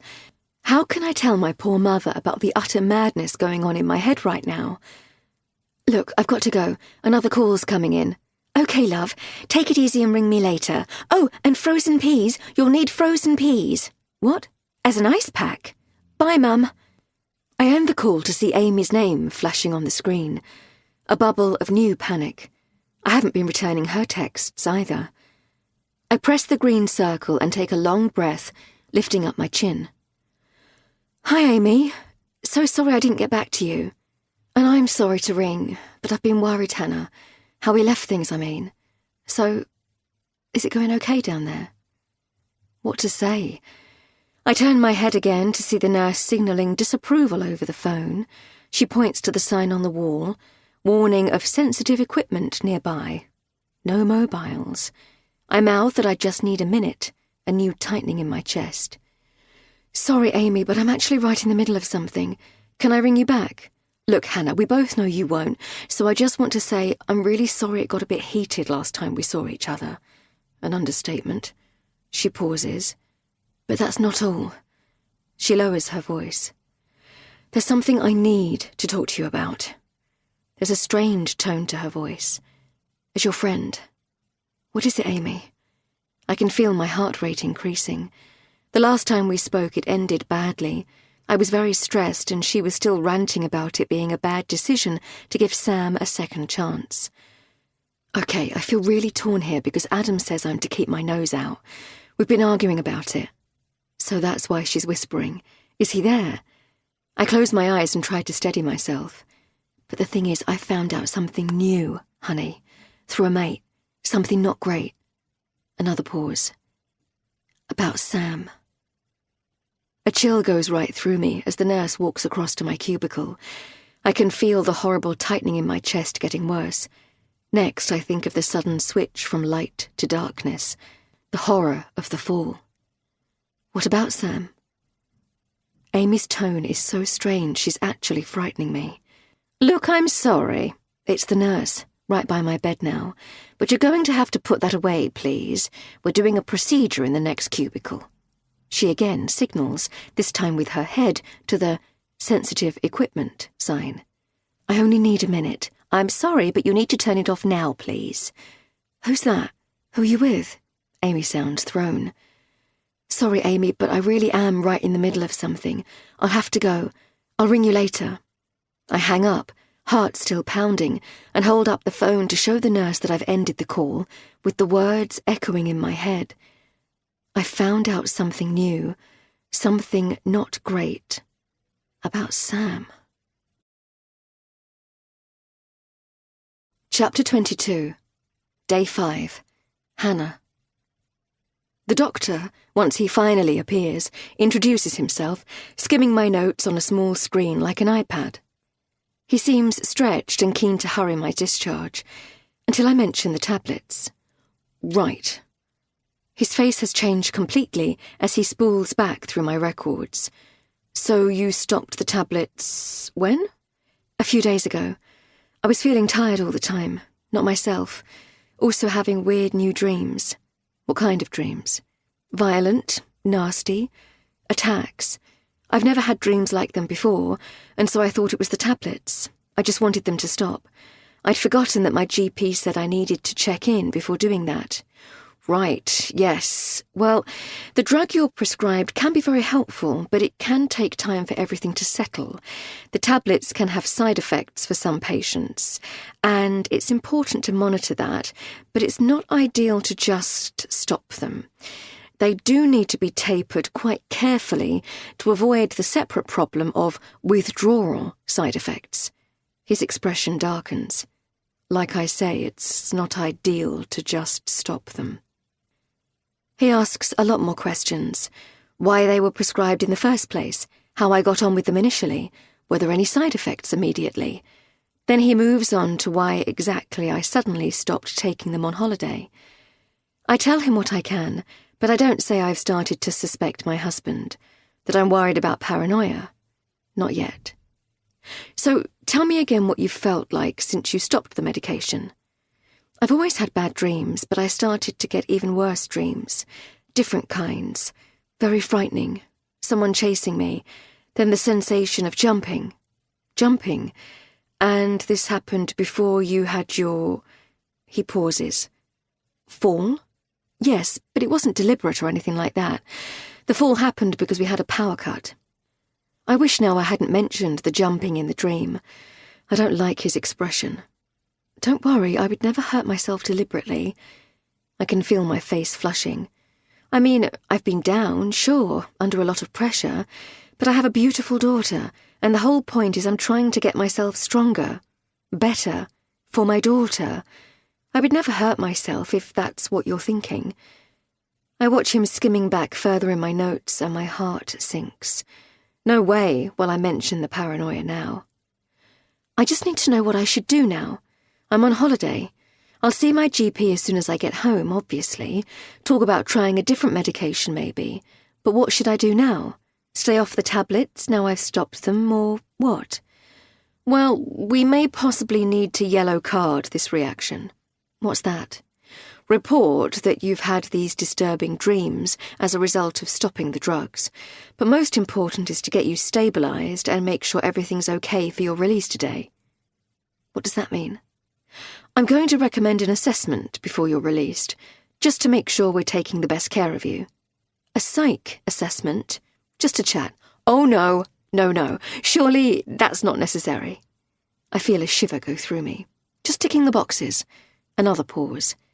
Given your medical history. I flush even more, really wishing I hadn't asked. Misjudged this and opened a whole new can of worms. Okay, but I'm fine, honestly. I just need advice about the tablets, whether to stay off them now. That's all. And I need to get back to my family. OK, Hannah. Well, let's get someone down to have a word with you, and we'll sort all that out with the nurse. It's probably best to stay off the tablets now. We'd normally taper the dose very gradually, but it's a bit late for that. The problem is you may have side effects for a little longer from stopping so suddenly. How long? Hard to say. Week to 3 weeks, max. Just something for us to keep tabs on. So, do you have someone with you? Someone to keep an eye on you until you can see your GP to talk this through? Yes, of course. My husband's with me. He takes very good care of me. He'll help me with this. Chapter 23. Day 5. Owl Cottage. Hannah. The puzzle of the guest book message begins soon after we get back to the cottage from the hospital. I have the protective boot to cushion my ankle, with one crutch to help me hobble about. It's not too bad, actually, way better than a plaster cast, and less limiting overall than I feared. I have painkillers, and have been told to ice the foot and keep it raised when I can. I've also, secretly, agreed to stick with the cold turkey option, re the antidepressants, praying any withdrawal side effects will be short-lived. I have the option of a phone consultation with my doctor back home if I have any worries during the rest of the holiday. The psych assessment was a pain in the arse, but I managed to keep it from you. I talked my way out of the hole, and the hospital doctors eventually seemed happy. I'm glad I'm off the tablets, and hope any confusion and paranoia will now recede. I'll see what my GP thinks once we're home. Maybe I'll try a different medication. Maybe not. For now, I feel tired but okay, and I'm coping with the foot, so we stop off to buy fish and chips for a late lunch on the way to Owl Cottage. I manage to manoeuvre myself onto a picnic bench with my bad legs stretched out to the side. To be honest, I'm not really hungry, but I enjoy the fresh air, and I'm doing this for Lily. Don't want her holiday ruined any more than it has to be. Providing I'm safe. Providing my distorted thoughts about you were to do with the medication. Just in my head. Not real. The call with my mother reminded me that I got my thinking all skewed once before. That mad time when I was 15. I got past that, and I'll get past this, too. Over food, you tell me more about the play zone you found near the hospital earlier. You look genuinely concerned for me. You sound genuinely concerned. And Lily is full of chatter about a climbing wall. I start to feel less guilty about the day being written off for her completely, but I still think a trip to the beach will help balance the hours stuck at the hospital. Also, I need some more thinking time to steady myself. I'm pleased to see the cottage company put up a Venetian blind at the kitchen window while we were out. I'm less worried now about any cat, even if I open the window a bit for air. And so, after an hour to anchor ourselves back at the cottage, you and Lily playing frisbee in the garden while I nap, I send you both off for a walk to the coast with all of Lily's paraphernalia, the jelly shoes, nets and buckets and spades. Meanwhile, I put baked potatoes in the Rayburn for supper when you return. Baked beans and cheese will do as toppings after that big lunch. I plan to forget cooking after this and work out which pubs to try instead. I'm hoping to confirm the wheelchair booking on standby for tomorrow, so we can visit the garden with the maze that Lily's so keen to try. I'm finally alone, sitting on the sofa in the main room with my bad leg up on a footstool, when I notice that the guest book has been put out on the coffee table. Odd. Must have been the housekeeper or whoever fitted the blind. The book wasn't there before the hospital dash. I know because I looked for it after finding the dead owls, hoping to see if anyone referenced cat problems, but couldn't remember where we'd put it. The housekeeper clearly paid a visit while we were out, along with whoever did the maintenance work, as the washing up was all loaded into the dishwasher, the beds made, towels changed, bins emptied, and a fresh set of tea and scones set out on the kitchen table. I hadn't even remembered that we had a midweek housekeeper visit. Perhaps the cottage company likes to encourage comments in the book, and that's why they've left it out. I reach for it, wondering what on earth I would have to say.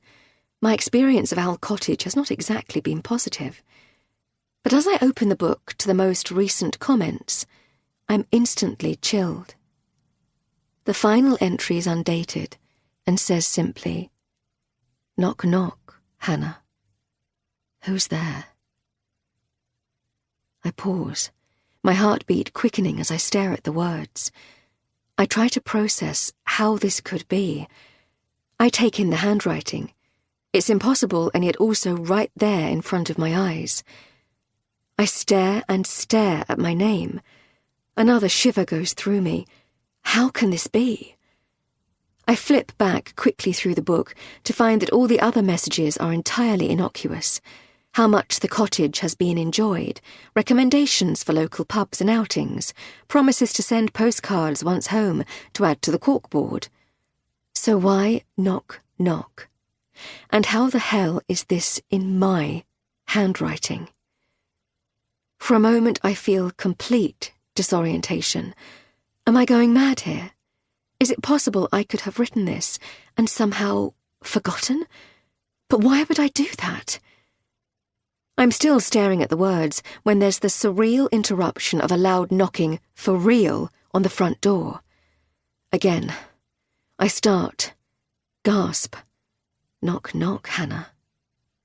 I keep very, very still, my heart pounding even faster as I remember the 2 previous occasions, knocking and no one there.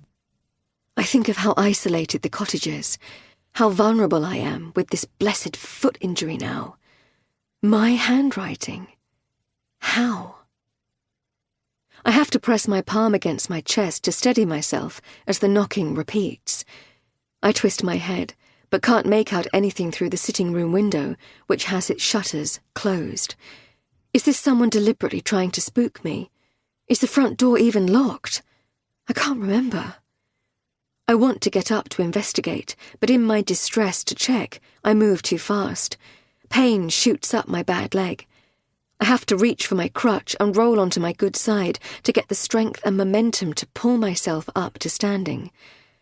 By the time I hobble through to the kitchen to check first through the window, parting the slats in the new blind, and then by opening the door on its latch, there's no sign of anyone. Same story as before. I release the latch and move out into the garden to look around, using the crutch to step, hop, step, hop my way down the garden a little. No sign of anyone until I look left past the gate, into the garden, to see the neighbour emerging from the larger detached cottage next door. Hello? At first, she just watches me, then finally waves. Sorry, were you just knocking on the door? I raise my voice to cover the distance between us. I've only seen her a couple of times since we spoke previously, at an upstairs window or working on her own garden. We've only waved. Sorry, bit deaf. What did you say? I wondered if you were knocking on the door a moment ago. I speak even louder as she cups one hand to her ear to channel my voice. No, I didn't knock. Did you see anyone here? It's just there was a knock on the door and I missed them. It's happened a couple of times. I lift my crutch to signal why I'm slow at the moment. Didn't see anyone at all, she repeats. Actually, I was waving because I wondered if you're all okay. I don't mean to pry, but I saw the ambulance from my window and I was worried. Just a silly fall, twisted ankle. It was the power cut. Power cut? That's odd. She smooths her hands down the skirt of her dress. We didn't have a power cut. Oh, it was very short, early hours. You were probably asleep. She frowns. Actually, do you mind if I come into the garden? My hearing's a complete nightmare. If I turn the hearing aid up too high, it just whistles. Suddenly I understand the raised voice in our exchanges. I give her the thumbs up and wait as she opens the gate, closes it behind her, and moves through to join me. Shall we take the bench? She suggests, staring at my boot and crutch. I'm Jenny, by the way. Should have introduced myself properly before. Hannah, I say, unable to offer my hand for a formal hello due to the crutch. Sure, my foot is saying the bench is a very good idea. It's a wrought iron bench against the front wall of the cottage, carefully positioned to catch the best of the evening sun. I actually prefer the slate step, but that's no longer an option, so I take the bench, stretching my bad leg out straight. Jenny joins me, fiddling with her hearing aid, presumably adjusting the volume. She doesn't look very old to me, 50s, and I wonder if the hearing difficulty is from birth rather than age-related. So, you had a power cut? She's again frowning but has lowered her voice, clearly managing much better at close range. Very odd, because I definitely didn't. It was around 4 a.m. You were probably sleeping. But that's the problem. I don't sleep. Terrible insomnia. She's turned her head to look at me directly. I was reading from around 3 a.m. until first light. Had my bedside lamp on. No problems, so I definitely didn't lose power. Also, my oven clock was fine this morning. It goes into manic blinking mode if there's been a power cut in the night, even for a few seconds, and I have to reset it. But as I say, it's been fine. Well, how odd. Also, I would have heard from the other neighbours if we'd had an outage. Neighbours? I glance around. Hadn't really thought about this place having neighbours. Feels pretty isolated here, apart from your cottage, I mean. Oh, there are a few properties on the same circuit, spread out around the hamlet. Of course, most are second homes or rentals these days. She pauses, and I remember the poster in the local garage. I'm in a WhatsApp group for security for the few of us still here full-time. No messages about a power cut. Just us, then. The power cut. I feel a sense of deep unease as I say this. So, how bad's the ankle? She's looking down at my support boot. Is it very painful? You sure you're okay? You look quite pale. Just tired. It's more uncomfortable than painful, providing I don't move too fast. Just a sprain, but we were stuck in the hospital for hours. I feel bad now about calling an ambulance, but my husband was worried about my neck. I fell down the stairs. Goodness, how scary. Could have been a lot worse then. Yes, I suppose I feel lucky, really. I take a deep breath, glancing at the front door. Look, it's nice to meet you properly, Jenny, and I'd normally offer coffee or tea. I lift my crutch to illustrate my problem. Don't worry, I don't want you hobbling about. The sun here's rather nice, though. Tell you what, shall I fetch us a coffee from my place? Do you have the time? It's no trouble, and you look as if you could do with a biscuit. I open my mouth to decline, but then pause, realising there are a lot more questions I'd like to ask. Well, if it's no trouble, that would be lovely, Jenny. My husband's just taken our daughter to the beach for a play until supper. Been rather a boring day for her, really, what with the hospital. She stands. Decided then. I'd suggest an early wine, but don't want it on my conscience if you take another tumble. She laughs. So coffee it is. Real stuff or decaf? Real deal, please. She walks back across the garden, and I watch her closely as she navigates the gate and crosses to her front door. Her cottage is larger than ours, set apart with a huge garden behind. We can see the garden more clearly from the rear window of Lily's room, and it's a magnificent affair, divided into sections. Vegetables and fruit, herbs and flower borders. I wonder if she has help or manages it all herself.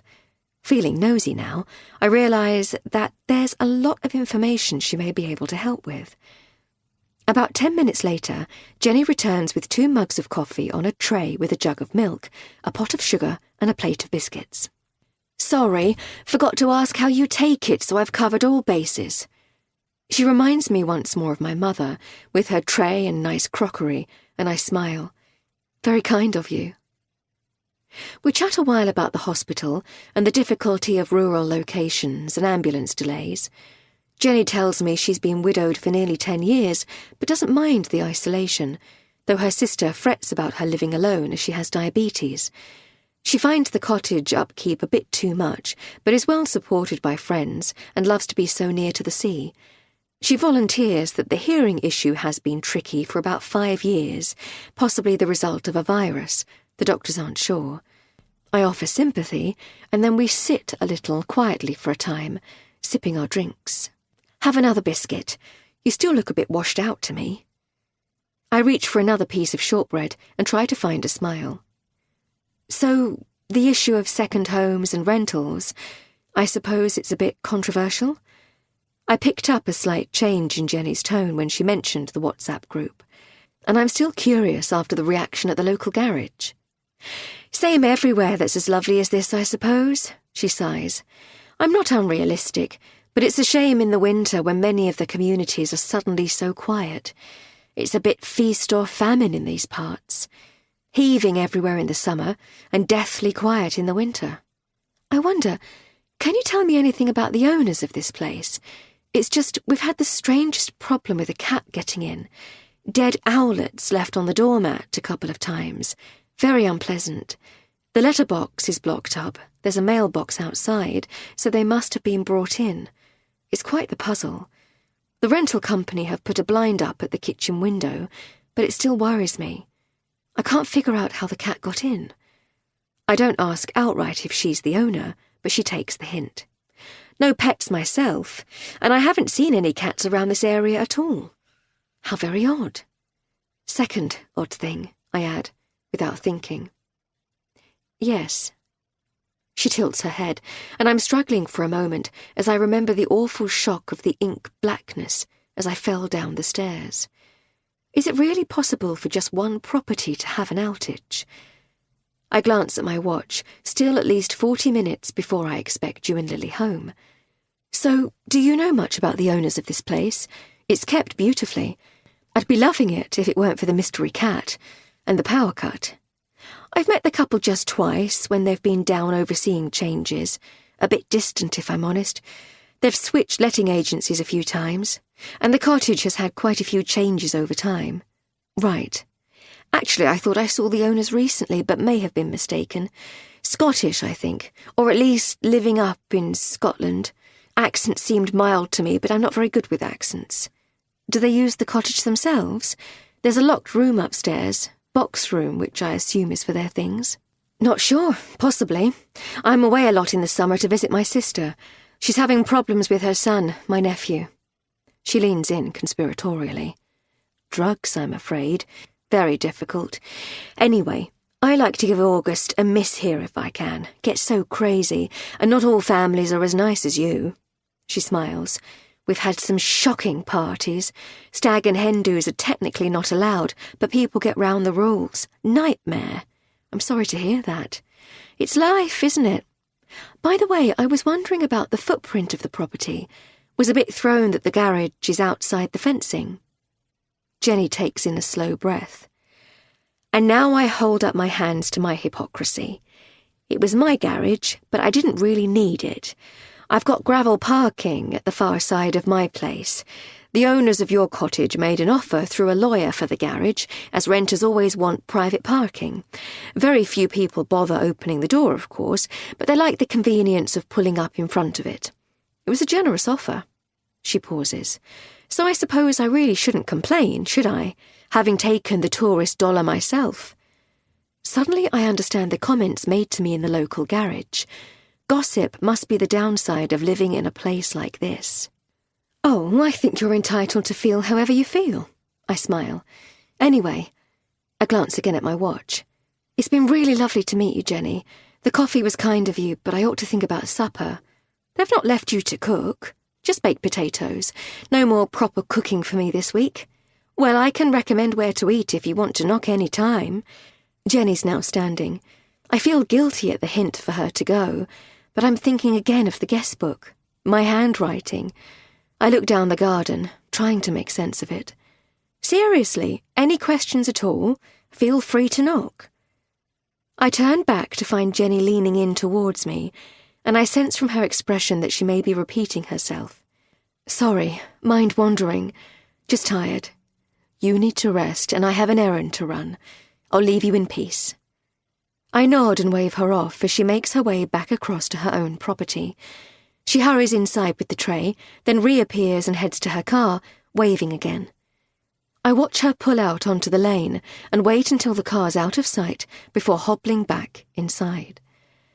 I feel tired and decide on another lie down before finishing the supper.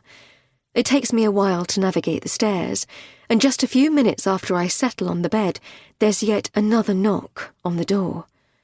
I bristle. Tired of all this now. It can't be Jenny back. She mentioned an errand. I think of the previous incidents of knocking, yet no one there, and start to feel not just cross, but uneasy again. I get up gingerly and head downstairs, step by careful step. It sounded like the front door again, so I shuffle across the kitchen, leaning on the worktop by the sink to try to make out who it is through the gaps in the new blind. 3 figures, a flash of red hair. But hang on, it can't be. I use my crutch to step, hop, to the door, and open it, heart pumping. "Amy," I say, "what on earth are you doing here?" Part 2. Chapter 24. Before. Hannah. I met Amy amid the chaos of swimming classes at our local pool. We were like a pair of paranoid twins, watching our children through the viewing pane, as staff shouted encouragement from the side of the pool, or the children a blur of floats and armbands, goggles and splashing. Lily hated the lessons back then. A battle between us every single week. Why do I have to go? It's scary. It's so important to learn to swim, Lily. You're doing great. I'm not. I hate it. It's true that she was struggling, certainly no water baby. I wished I'd started her even earlier, but there had been a long waiting list. The best reviews of all the classes locally. The teachers were all incredibly patient and kind, and so I refused to let Lily bail, watching week on week with my stomach clenched tight, praying for progress. It didn't help that I was on my own with the whole swimming drive. The fact you never learned to swim well was precisely why I didn't want Lily to grow up with the same fear of water. Hand on heart, it tied me up in knots, battling with her over the lessons, but I felt it was my responsibility to see this through. That first week I met Amy, it was borderline spooky. I was leaning forward in my seat to get the best possible view of Lily, eyes fixed on her to make sure she was waving, not drowning, when I noticed this woman next to me in an identical pose. She had this extraordinary long red hair and was leaning right forward, just like me, shoulders tight, equally mad eyes, and sipping nervously at her takeaway coffee. "Stressful, isn't it?" I ventured. "Or is it just me?" "Nightmare," she replied. "My George hates it. Look, he's the one in the green armbands, sulking on the side, refusing to get back in." I glanced back through the window to see a boy a tad younger than Lily, 6 or maybe 7, with a shock of curly, dark hair, sitting on the side, po-faced, an assistant trying hard to coax him back into the water. So the dark hair must be from the dad, but the curls definitely from his mum. "I'm Amy, by the way." She spun me a glance before turning straight back to her child. "Hannah. I should get a discount. He spends more time out of the water than in it. I'd throw in the towel, but they have to learn, don't they?" She turned back to me again, eyes uncertain. "They do have to learn, right? I mean, am I mad here? Is it cruel? Do you think I should give up for a bit? Give it a break?" There was a desperation in her voice I recognised. No, I agree with you. My Lily has the same problem." I looked back at the pool. "She's the one in the bright pink swimming costume. Hates it. They're good teachers, and she's slowly getting better. I should have started her younger. I was told that if we let them give up, it's even harder to get them back in." "Yeah, you're right. The teachers are good. Only reason I keep the faith." She let out a huff. "Parenting. No one tells you. Huh. Suspect humanity would die out if we were warned." She laughed. I laughed. And then she looked at me with that familiar parental expression, a mix of guilt and exhaustion. "I haven't seen you here before," I said, realising I was hoping to buddy up, sick of being the lone, paranoid mother. There were a few other parents from Lily's school, but I wasn't tight with anyone, and most of the others moved straight to the cafe to read or catch up on their phones. "We're new to the area," she said, "which is why the whole swimming thing is so lastminute.com. I got lucky. A cancellation bumped us up the waiting list. We've just changed sessions. George was Tuesdays at first, but it clashed with judo." She rolled her eyes. "Couldn't make him give up judo, and wouldn't let him give this up, so I had to wait to swap. What a merry-go-round, eh?" I took in her face then. Clear, pale skin and grey eyes, with that fabulous red hair, pre-Raphaelite, like something from a painting. But she had dark shadows under her eyes, just like me, and I was about to ask another question when the whistle blew to signal the end of the lesson. "Oh, Lord," she said, standing quickly. "Cue changing room hell." She picked up a rucksack from the floor. "And will I see you next week, Amy?" "Yes, dreading it already." She spun her head. "Sorry, I didn't mean you." "No offence taken." She looked relieved and found a small smile. "Good luck in there, Hannah." She dropped her voice, tilting her head to signal the changing rooms. It made me laugh again, and I followed her to the mayhem of curtains, lockers, and swimming costumes, melded to small children screaming about shampoo in their eyes, with a strong sense that something good was beginning. Chapter 25. Day 5, Owl Cottage. Hannah. "Amy! Adam! Your face as you walk back in the door alongside Lily is as shocked as mine that first moment I opened the door. What the hell are you doing here?" "Nice to see you too, buddy." Adam moves across to do that male bear hug, back-patting thing. Slap, slap, slap. Sorry, it's just a bit of a shock, mate. I didn't know you were..." You look at me for help, eyebrows high. "They're on their way to Rock and decided to call in en route. I brought them up to date on the wife beating." I lift up my leg with its plastic boot and circle the air with my crutch. You all laugh, I laugh too, but I can hear that the pitch is too high. Awkward. And I can't even look Amy in the eye. Or Adam. I think of the terrible argument with Amy the last time we met and feel sick. "Right, so how long do we have?" You're flushing a little as you speak, asking exactly the same question I did. "You can stay for drinks, yes?" You start glancing around the kitchen. I imagine you're wondering what to offer. Snacks? Supper? You widen your eyes at me, but I can't help you. Over recent months, Amy and Adam have become fast friends, probably our closest friends now. But no way I can cope with this. Them, here, now.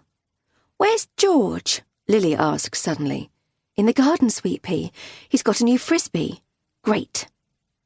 Lily disappears to find her friend, and I see the tiny crumb of comfort, company for our daughter, as I struggle with how to get them to go.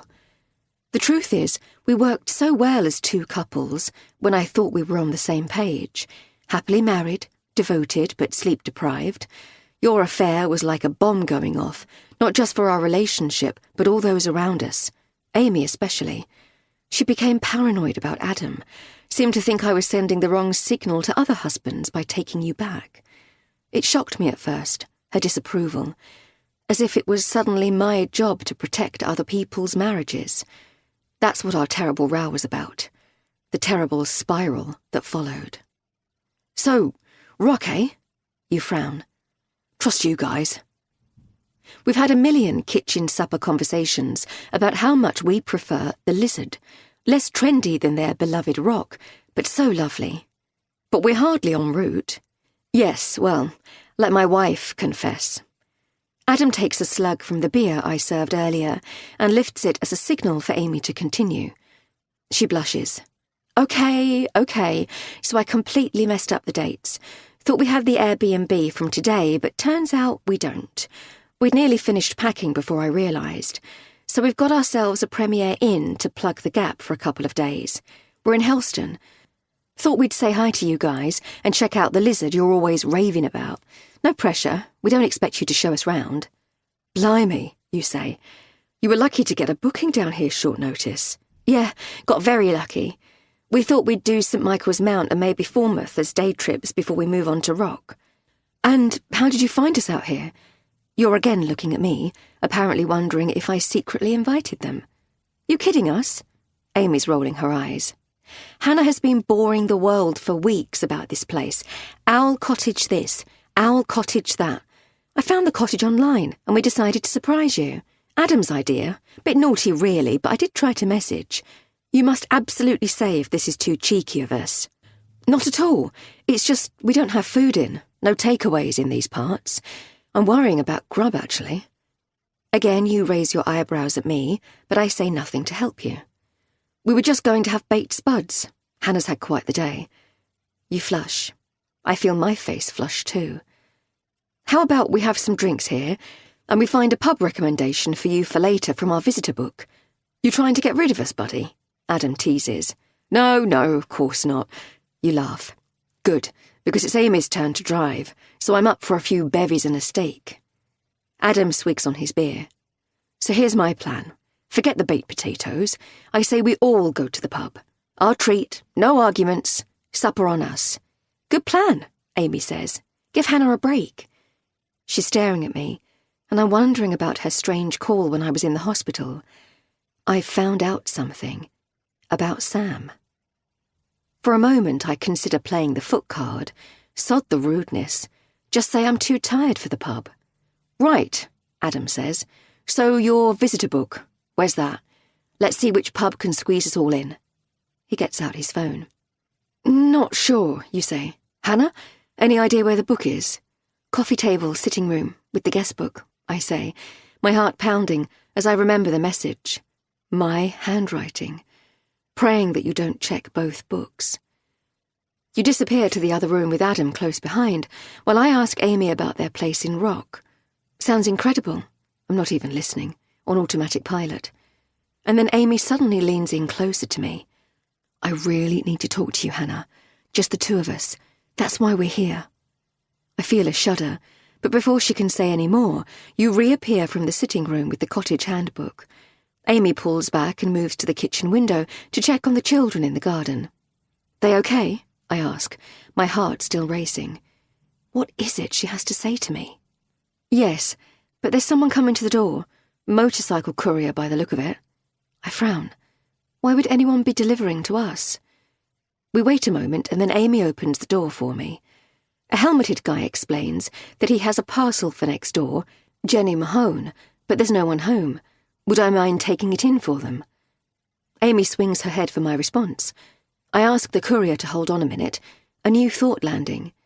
Maybe the previous mysterious knocking was simply over parcels, entirely innocuous, just impatient couriers disappearing before I answered. Sure, we'll take it, I say. But can you put a note through the door to say it's here? The courier nods and takes a photograph of the box after handing it to Amy. You sure about this, honey?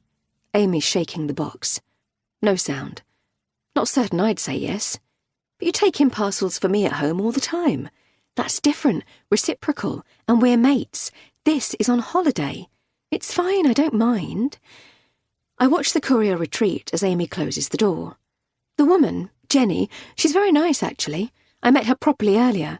She's popped out. Fair enough. We don't want you hobbling about carrying parcels, Hannah. That's another accident waiting to happen. She looks up at me with concern, and I feel a sweep of confusion and guilt and dread as I take in Amy's expression. The worry, the care. I get a flashback to that time she came to the hospital with me, when Lily had what I thought was just a bad cold. Turned out to be an asthma attack. Amy called it, not me. And her shock, but kindness too, when I told her about your affair. Taking over the school run when I returned from my mother's. Her world-famous cottage pies on the doorstep. I do see that Amy's Catholic fury at you is actually loyalty to me, and family, and everything that I thought we had. That's what our fight was really about, her trying to protect me, and marriage, and expectations. Is it really so much to ask that they keep it in their pants, Hannah? I think of all the terrible things that Amy doesn't know, and I want to cry, run, be anywhere but here. I look at her face and it is booming in my head. I kissed your husband.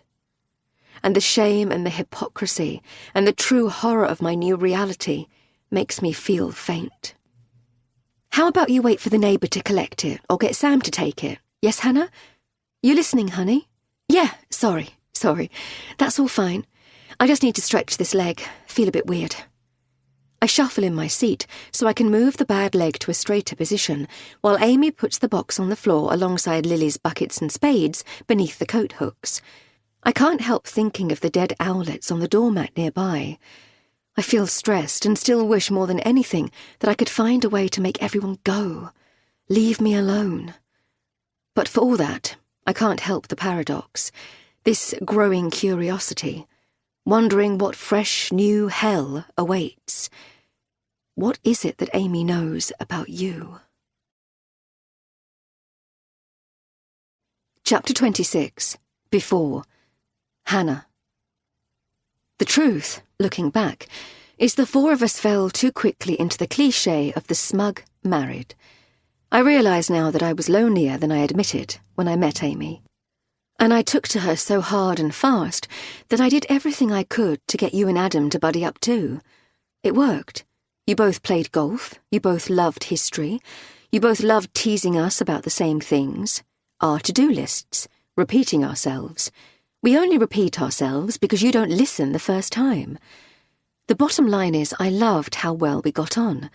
I loved how we all seemed to be in the same boat, that same busy and tiring chapter. I loved our Friday night kitchen suppers and our National Trust outings and our long, lazy barbecues on Sundays.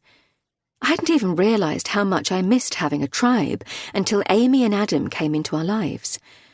I guess my loneliness had just crept up on me after Lily was born. We'd made a few new friends through her playgroup and later school, but I didn't really click tight with anyone. Never seemed to have the time to nurture a new circle. Not properly. Our long-term friends had just slowly fallen away, either because they didn't have children or precisely because they did. For most pals, a second child quickly followed the first, presenting years of sleepless nights and unavailability. Geography didn't help. Some friends were still battling away in London, while others had gone to the opposite extreme, namely opposite ends of the country. Could I face piling the car high after a long week to visit a friend 100 miles away? No, I couldn't. Juggling my fledgling business and motherhood was still so much harder than I'd imagined, and I barely had time for my own little family, let alone anyone else's. Of course we talked, sometimes argued, over our options in those very difficult early years. You seemed at one point to think I should park the interior design business until Lily was in school. We didn't need the money, and sometimes when you reminded me of that, it made everything somehow feel worse, not better. I watched other women working so hard for so little, and I didn't want to be this spoiled, silver spoon gal. Others suggested a nanny. Why not? But the fact I didn't have to work somehow made me guilt-trip more over the idea of handing my precious child over to childcare when I didn't technically need to. And yet I loved my work, so why should I have to give it up? Not for one moment did you ever consider giving up the law when Lily was small. Technically, we could both have just thrown in the towel and lived off the trust fund for a while. But what would that have meant? Where would life's purpose be? You loved your job, and I loved mine, and we'd both agreed to look on Dad's money as a bonus, endgame security, if you like, and not an excuse to sit on our arses. So Amy and Adam turned up at a time when everything felt stretched, and there was not just a vacancy for the like-minded, but a massive, gaping hole. I clearly remember the first time we went round to their house for supper. Amy and I had enjoyed several coffees by that time, as well as the weekly swim horror. We'd taken the kids to a few play zones together at weekends when you were tied up with work, and I just loved how easily and quickly we clicked, how almost alarmingly honest she was. Plus the teasing. Amy was always teasing me. "Don't you just long for them to be bigger, Hannah?" she whispered to me once as we stood alongside a high slide while Lily and George took turns. Lily, then George. Lily, then George. I thought for a moment. I thought about the repetitive nature of it all. Get up too early, go to bed too early. Lily, then George. Lily, then George. My mother says we shouldn't wish the time away, that it goes too fast. "Lily, on your bottom. It's too high for head first." "All right, Pollyanna, but I can't be your friend if you can't be honest. And George, I've warned you, you wait until Lily gets to the bottom. Are you truthfully saying that you never long for Lily to be, I don't know, just bigger, sorted, not just able to manage slides, but out of the bloody house more?" "Amy! What?"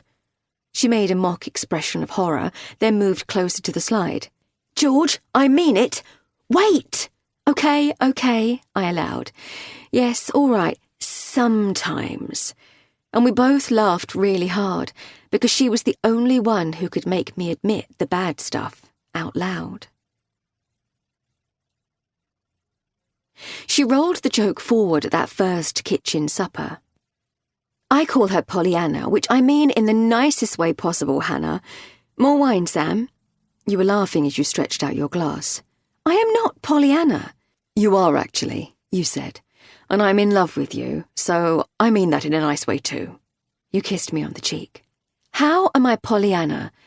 Bet you have cloth napkins, Amy said, and still do dinner parties? Winking at me as she said this. She does. And we do, you said, but not very often because it takes her 3 days to recover. Whereas my lovely wife only serves cottage pie or fish pie and, as lovely as they are... Adam was staring at the large dish of a very delicious cottage pie on the table between us all. I sometimes long for food that does not involve mashed potato. Amy punched her husband's arm. So take me out. What's that? Adam feigned bemusement. Because if it involves the lesser-spotted babysitter species, we all know it's not going to happen. He slugged more wine. And if by some miracle we do find someone, George is guaranteed to projectile vomit before we reach the end of the drive. Do you really think I'm a bit Pollyanna? I said, as we lay in bed later that night. And now you're really turning me on, you said, rolling onto your side to look at me as I laughed. Did you like them? I said, stroking your nose. I did actually. I get what you mean now. They're a bit different, aren't they? Very relaxed company. Adam's very dry. Good, I said, because I want to invite them round to ours. Dinner party or kitchen supper, you teased, and I tried to punch your arm, but you were too fast, grasping both my hands in yours, and you held my hands up over my head, and we paused. Kitchen supper, I said, with my chin tilted up. Lowering the culinary bar sounds 100% fine by me. And so it began. Kitchen suppers in turns most Fridays, and for a while I had never eaten so much shepherd's pie, and honestly, never been happier. Chapter 27. Day 5. Owl Cottage. Hannah. The start of the journey to the pub is a blur, my head booming with what Amy's just told me. I can't believe it, don't want to believe it, but I cannot yet figure out how to process it, let alone begin to disprove it. The problem is we were interrupted by you and Adam before she could say much, so my head's swimming with questions. It could just be gossip, jealousy, gold digging. I find myself involuntarily putting my hand to my chest, pressing hard. I need a lot more information, and to do my own digging before I can decide what I think, what the hell to do. I turn to take in your profile with all the questions still firing, little explosions in my tired brain. Are you capable of this? Have I been blind all these years? Naive about you? About men in general? About everything? I remember a scene, visiting my mother before our wedding, that dreadful discussion in her garden about a prenup. I remember my complete and utter faith in you back then, and would give anything to undo everything that's happened, and have that again. That belief. You okay? Leg too painful? You glance at me, then turn your eyes back to the road, and something unexpected happens. Something magnificent. Like fireworks when you don't expect them. If I were religious, I might see it as a sign. Hell, maybe I do want it to be some kind of sign. A sudden beam of light through all this darkness. It happens about halfway along the avenue of trees that line the small lane from our cottage to the main road. The trees form a complete canopy, like a tunnel or an arch. It's spectacular on any day, but suddenly, to my astonishment, an owl has swooped through a gap in the foliage right in front of our car and is flying ahead of us, as if leading the way. Good Lord, you say. Look, Lily, through the windscreen. You spin your head to check she's listening. She's not. Lily, you need to look up, out the front of the car. Wow. I just watched the bird, mesmerized. I simply can't believe it. The horror of everything else in this moment is forgotten. It feels unreal, like a clip from a film. The bird's wings hardly moving, Is it gliding? No idea. Take a picture, quick. Quick! No one will believe this. I wonder if the guys can see this from back there. You swing your head 180 degrees, then straight back. Message them. I take out my phone and take shot after shot. It's just before 7 p.m, so not dark yet. Is the bird just moving to the best hunting territory? The trees are dense on either side, and the owls large. He or she seems intent on flying beneath the full length of the canopy of trees ahead of the car until it opens out after about 1/4 of a mile. It's 1/4 of a mile I will never forget. It's 1/4 of a mile I will call up over and over in the future to soothe myself through all the unimaginable, dark times to come. But for now, in the car and in the moment, despite driving as slowly as you dare, it's over much too quickly. As we finally emerge from the natural tunnel of green, the magnificent bird suddenly soars, sweeps to the left, and is gone. It's ridiculous, but I feel almost tearful. The bird's sudden absence, every bit as intense as its presence. Goodness. I still have the phone in my hand. That's quite possibly the most beautiful thing I've ever seen. But what about me, Mummy? Sorry? You like the bird more than me? No, course not. I'm whispering, the bird's spell broken. I mean apart from you, my darling. I mean it's the most beautiful non-human thing I've ever seen. Well, I thought it was going to attack the car, Lily adds. It was too big.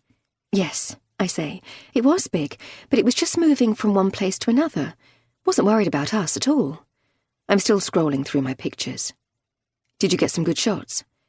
You keep your eyes on the road but sound animated, checking the driver's mirror to ensure Amy and Adam are keeping up. A few, some better than others. The truth, as I skim through the many photographs, is that I'm disappointed. Again, like fireworks, so much better in the flesh than in the frame. I try to find the best shot and hold it up to you. You smile, and I take in your profile, your jawline, your best angle, and all the confused feelings that go with staring at you these days bring me crashing to earth. The magic of the moment with the owl, just dust now. Have I always been wrong about you, Sam? Was it only ever the money? And I wish, just for a second, that I could fly away too. Swoop to the left and soar overhead. All my doubts and my heartache, and this new and terrible accusation left far, far below on the ground. But it's no good. The moment's gone. The elation over the owl is lost completely, and we finish the drive in silence. The pub turns out to be a good recommendation. Picture perfect. Large car park. Well, this looks hopeful. Adam is looking up at the thatched roof as we all climb from the 2 cars. Surprised you guys haven't been here before. Please tell me you haven't been a martyr. Cooking, Amy adds, as she steps alongside her husband, his arm slipping around her waist. She has, you say, and I'm entirely at fault for letting her, but we're eating out from here on. Oh, I don't mind cooking on holiday, not in such a lovely cottage, or rather, I didn't mind until this. I lift my crutch and try to steady my voice. Very happy to be spoiled from here. So, what did you think about the owl? You ask them. To be honest, we couldn't really get a good view from our car, but the picture you sent us was amazing. Adam's marching to the entrance as he speaks. Right, so let's make sure we've got a table with room for Hannah's legs stretched out, and let's see what ales they have. You're driving back, yes, Amy? I lost the toss. Amy is looking at me as she speaks, but all I'm thinking about is how the hell I'm going to get through this meal. Okay, kids. I try to find a smile for Lily and George. Let's get you inside and see what's on the menu. I want chips. George is kicking a stone as he walks. You can't have chips with every meal, Adam chastises. Why not, you say. I do. Don't listen to your father, George. It's a holiday. Chips are compulsory. Adam moves fast, jostling you into a sort of rugby tackle, and the 2 of you horseplay for a while to make the children laugh. Amy's laughing too. and I feel detached and sad and very stressed. Can I really do this? But then I catch sight of Lily beaming and realise that I have no choice. Inside we settle the children at a large table and sort drink and food orders before I glance at you. Just need the loo. Will you watch the children? I then turn to Amy and widen my eyes. At first, she just frowns. I widen my eyes again. Oh, me too for the loo, actually. She stands. Back in a moment, kids. Be careful with the drinks when they arrive, okay? The ladies' loo is at the far end of a dark, narrow corridor, and I wait until we're inside, having checked the cubicles for listeners, before I challenge her. So, what are you saying exactly, Amy? That this bloody woman is now going to the police? I feel almost sick. She must be lying. All I'm saying is that's the rumour, Hannah. I'm not saying I believe it. I wish I hadn't found out, to be honest. I mean, I don't want to believe it, of course I don't. But then I didn't believe he would ever... She lets out a huff of air. Look, I just felt that as your friend, I had to at least tell you, warn you what's on the grapevine. And you wouldn't take my calls, even answer my texts, so I didn't know what else to do. We both stand in silence a moment, me with one hand on the hand basin to take the weight off my foot. My head's spinning. My doubts about my husband have spiralled to a dark place at Owl Cottage, but I cannot make this leap. My husband accused of this. Amy has a friend who's a legal PA. She's freelance and often does holiday cover at Sam's practice. Back at the cottage, Amy told me that this friend had picked up the gossip that the colleague Sam had an affair with is changing her story, hell-bent on causing serious trouble. When the whole thing came out, you told me the firm stepped in, HR involved, and brokered an agreement. She left her job voluntarily, moved to a branch of the firm up north to avoid the fallout. I checked it all out on her Facebook page. It fitted, and it reassured me she was out of the picture. But Amy says this woman's now pushing the company for damages, claiming she was forced out of her job, that she had wanted to stay and it wasn't fair. It was all rushed through, just because you had a more senior role than her. Amy says the gossip's taken a more serious turn. The woman's new claim to her friends is that the sex wasn't truly consensual, that you took advantage, as the woman's senior colleague. She's threatening to go to the police. She's trying it on, gold-digging, hoping for a payoff, I say. Sam would never... We both look at each other, and there's this horrible pause. I take in Amy's expression and see only suspicion. I should defend you more strongly, but feel close to tears, because I don't know what to believe of you anymore. So, has she made this allegation formally? To HR? I don't know. Just talking to friends so far, I think. Stirring. Making threats. Look, he just wouldn't. I know he wouldn't, I say again. Amy doesn't answer, and I realise how afraid I am that if I lose it here, I have no idea where it will lead. I feel somehow that if I crumble in front of Amy, I will be making a choice to believe that this gossip could be true. And if I let myself take even a small step towards believing that, I will simply have to leave you.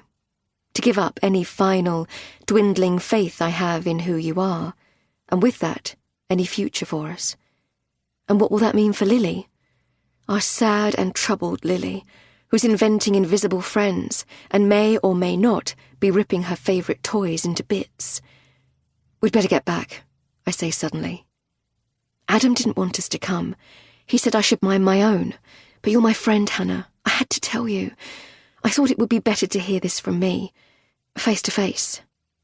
Again, I don't answer. I think of Adam, the kiss, the hypocrisy, the horror of it. I feel unsteady again as Amy looks at my foot in its plastic support boot. So, do you really need the loo, Hannah? Can you manage in here? Yes, but I'm fine, honestly. I start edging towards one of the cubicles. Can we talk some more later? I turn. Yes, I suppose. Whatever. Amy pauses, her eyes darkening. Look, there's no easy way to say this, but the truth is I came here because I thought you might want to consider leaving with us. Come to Rock, or let us drive you home, or call your mum. I wanted to at least offer that. The option to give yourself some space to take this in. What? Why would I do that? No, no. My head's still spinning with the shock of this. To leave would be too final. I want to investigate myself first, find out if this woman is a gold digger, a liar, and no way can I leave with them. I think of my tablets, my dreams. I want to say more, but a young woman suddenly comes into the room, and we both turn our heads. Enough now, I say. And then Amy steps back to let the woman pass, all the while staring down at my protective boot. But we need to talk. I'm really worried about you, Hannah. I just wanted to offer you the option of some space. She widens her eyes. And you still haven't told me exactly how you hurt your foot. Chapter 28, Day 5, Owl Cottage. Hannah. I will come to spend a long time picking over my emotions on the drive back to the cottage. It's hard to nail how big a part hindsight will come to play in this story. I'm not the sort of person who believes in a sixth sense or premonitions or any of that jazz. But I swear that in the moment and on the drive, the most powerful sense, as I sit in the passenger seat after that conversation with Amy, is one of foreboding. It's not just the worry about what you might have done already. It's the sense that something very, very bad is yet to come. I feel dread because I don't know what it's going to be. It builds slowly. At first in the car, leaving the pub, I feel the contrast of extreme relief, just glad to wave off Amy and Adam and George back to their hotel. I'd been worrying they might want to come back for another drink. It got tense between Adam and Amy after our food. He nipped out to get cigarettes from a garage we'd passed, which made Amy furious. She wants him to give up. Can you not manage one evening, a few hours without a cigarette? And you've had 2 pints already, Adam. I thought I was driving us. Look, we need petrol anyway. I'm doing you a favour. Save us stopping on the way back. I won't be long. In the event, he was a while.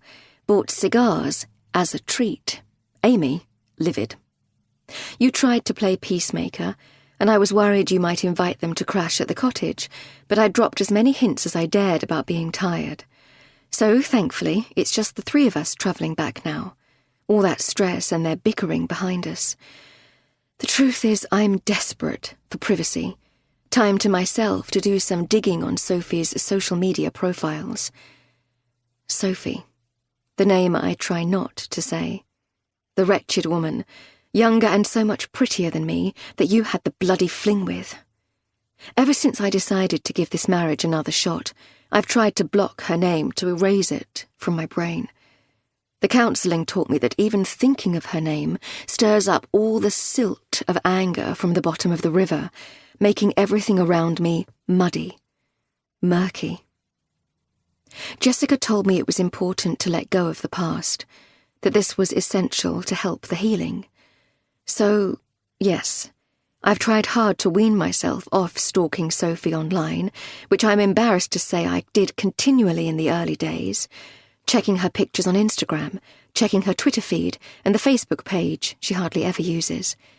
I've genuinely been so much better about this lately, but the gossip shared by Amy is too much.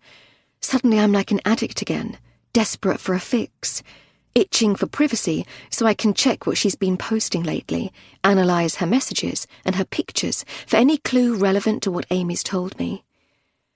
To be honest, I'm hoping more than anything to find something to disprove the gossip, to confirm my suspicion that this woman is simply after money now, trying to bleed some compensation from her company because she was the one who had to move jobs. The alternative doesn't bear thinking about. But if it's true that she's bent on stirring up trouble for money, why haven't you come clean and told me? Warned me? We're supposed to have reached this place after counselling where honesty's our new pact, the bottom line to our new beginning. Isn't that what Jessica's been preaching from the off, turning a new page and starting over? But as we reach the canopy of trees where I saw the owl earlier, I turn to take in your profile, and all the relief over Amy and Adam's departure is gone. and instead I feel this wave of dread. Foreboding, yes, as if I know deep down that something terrible is over the hill. Maybe it's just my foot hurting, the withdrawal from the tablets, or, more likely, the pressure of finding out the fallout from your affair is far from over, that this gossip, even if it's based on lies and greed, could destroy us still. We park the car, and you lift a very sleepy Lily from the back seat, leaning her into your shoulder. I'll take her up.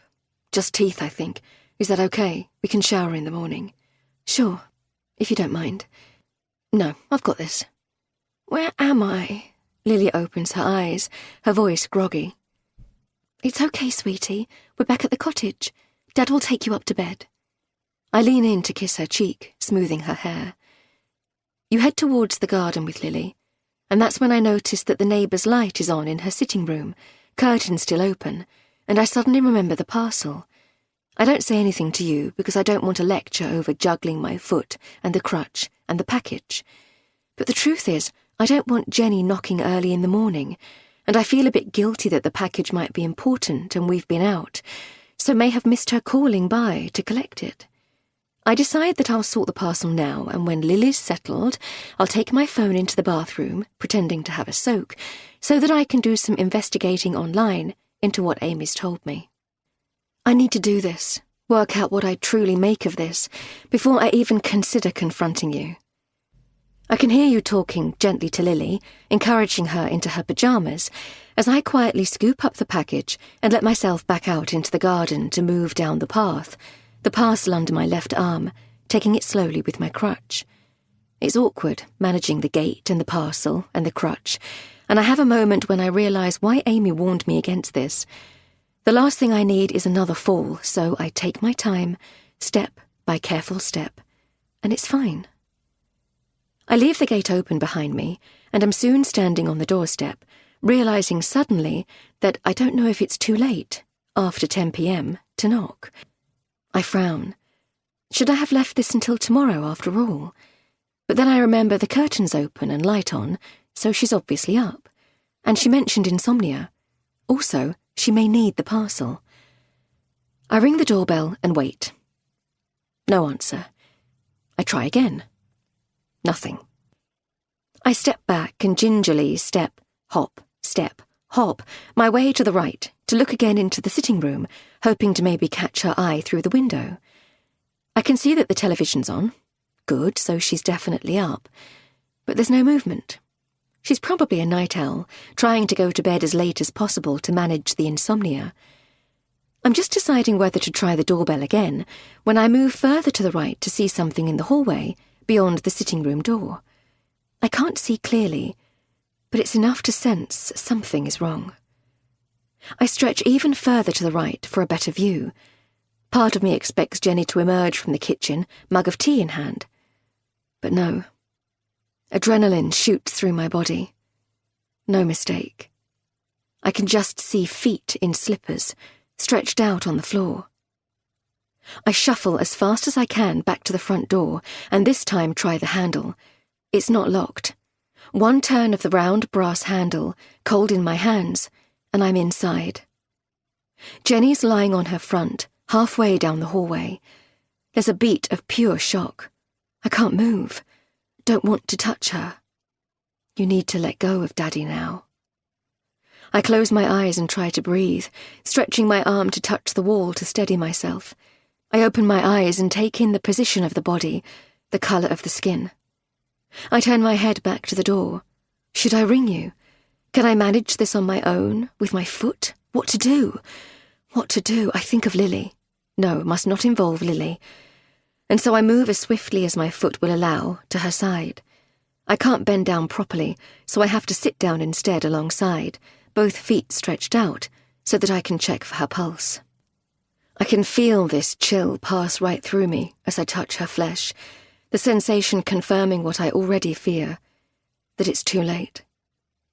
I move my hand to a different position on her neck and try again for a pulse. I wait. Nothing. Nothing. I'm trying her wrist as I take out my mobile, dialing 999. I can feel my heart pounding in my chest as I call first for an ambulance and then ask for the police too. Later I will be asked how I knew that I needed the police as well as the ambulance. What made you suspicious? I will find it difficult to answer this, but a muddle of pictures and memories are coursing through me in the moment. The strange knocks on the door, the toys, the power cut that wasn't a power cut at all. Instinct, panic, and something else too. I feel tears on my cheeks as I'm reassured an ambulance is on its way. I tell them that I did a first aid course. Should I do CPR? They say this is a good idea if I'm able, and so I pull myself awkwardly onto my 2 knees so I can start.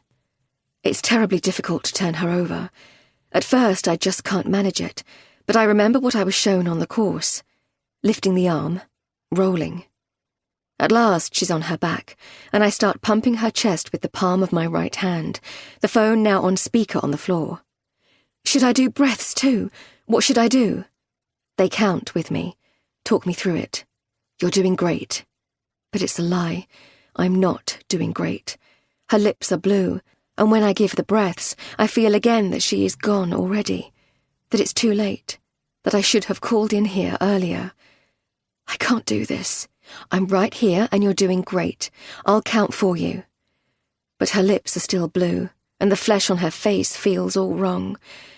It's shameful to admit it when this woman needs my help, but the touch of her flesh, cool and yet clammy too, is unpleasant, unsettling. It takes me back, sucked back to a place I absolutely don't want to go, to the wood long ago, with the owls calling, the cold and the damp, my father on the ground. I start to feel sick, and my hands are shaking so much that I can hardly manage the compressions. I'm sorry, I'm doing it all wrong. I can't do this. I don't think I can do this. I'm not helping. Don't worry, you are helping her. I promise you, you're helping her. Are the police on the way? I'll check. The ambulance is the priority. A pause as I pump and I count. Pump and count. Can I ask you why you think the police are needed? The first time that's asked. I can't answer, can't explain. Now or later. I just know, deep to my bones, on the wooden floor of this unfamiliar house, that we very definitely and very badly need the police here. Chapter 29. Before Hannah. There are many things in this story I will never fully understand, but the one thing I've come to trust anew is my instinct. Turns out it's much stronger than you know. And when your partner has an affair, you will know before you know. What I mean by that, and believe me, I've read more about this than I care to confess, is that your gut will tell you about the cheating long before you land the evidence. The interim will almost certainly be spent with the cheater accusing you of paranoia, batting your suspicions right back at you like an expert tennis player dealing with your very best serves. You will end up with your head spinning until everything feels back to front, and you will be wrong-footed, persuaded to feel guilty yourself for your lack of trust. You really think I have time for an affair? Are you kidding me? You need to listen to yourself. Seriously. I started to suspect you were straying a few weeks before I found the text from Sophie. It's hard to explain, but there was suddenly this space between us, a disconnect that I couldn't understand.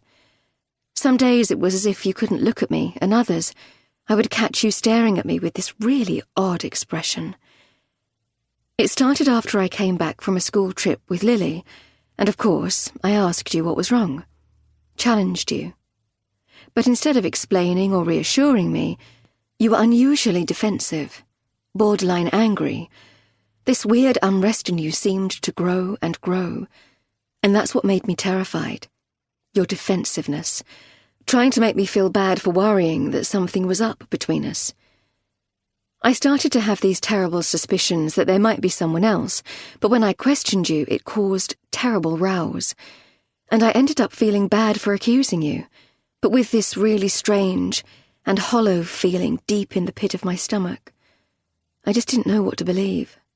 So in the end, I backed off, tried to give you space. For a while, we hardly talked properly at all, didn't sleep together. And when we finally did have sex again, you were different with me. Did something new. And looking back, that's when I knew for sure. Because we were in that exhausted parental phase when we hardly found the time or the energy for sex of any kind, so mixing it up was not really a part of our landscape. One of us was always going to bed early to be up at the crack of dawn with Lily, or going to bed very late after catching up on paperwork. Being awake in the same bed at the same time was an achievement. So I had the very strong and instant suspicion that this new twist beneath the sheets was not something new or experimental to please me, but something to do with someone else. What was that? I asked after a while. That was different. And instead of laughing or explaining, you became prickly. That horrible defensive tone I'd come to dread. I remember lying there in bed with this terrible, sinking feeling deep inside. In my gut, I knew. But I had no clue how to prove or disprove it, or what the hell to do about it. Also, because I was having trouble with nightmares over my father's death at the time, on top of everything else, I felt that I was quite possibly to blame. Our sex life was at its leanest phase, for sure, but I thought that's all it was. A phase. One small and demanding child, 2 large and demanding jobs. Our whole circle of friends were in the same boat, or so I thought. We all joked about it, laughed about it, and I imagined that it would sort itself out once we were both less stretched. Call me naive, but it hadn't occurred to me that you would go looking elsewhere. From that point, I was on high alert. I started to get suspicious when you said you were working late. I challenged you. We argued. You accused me of becoming paranoid. And so the cycle of tussling and niggling truly began. You need to leave this, Hannah.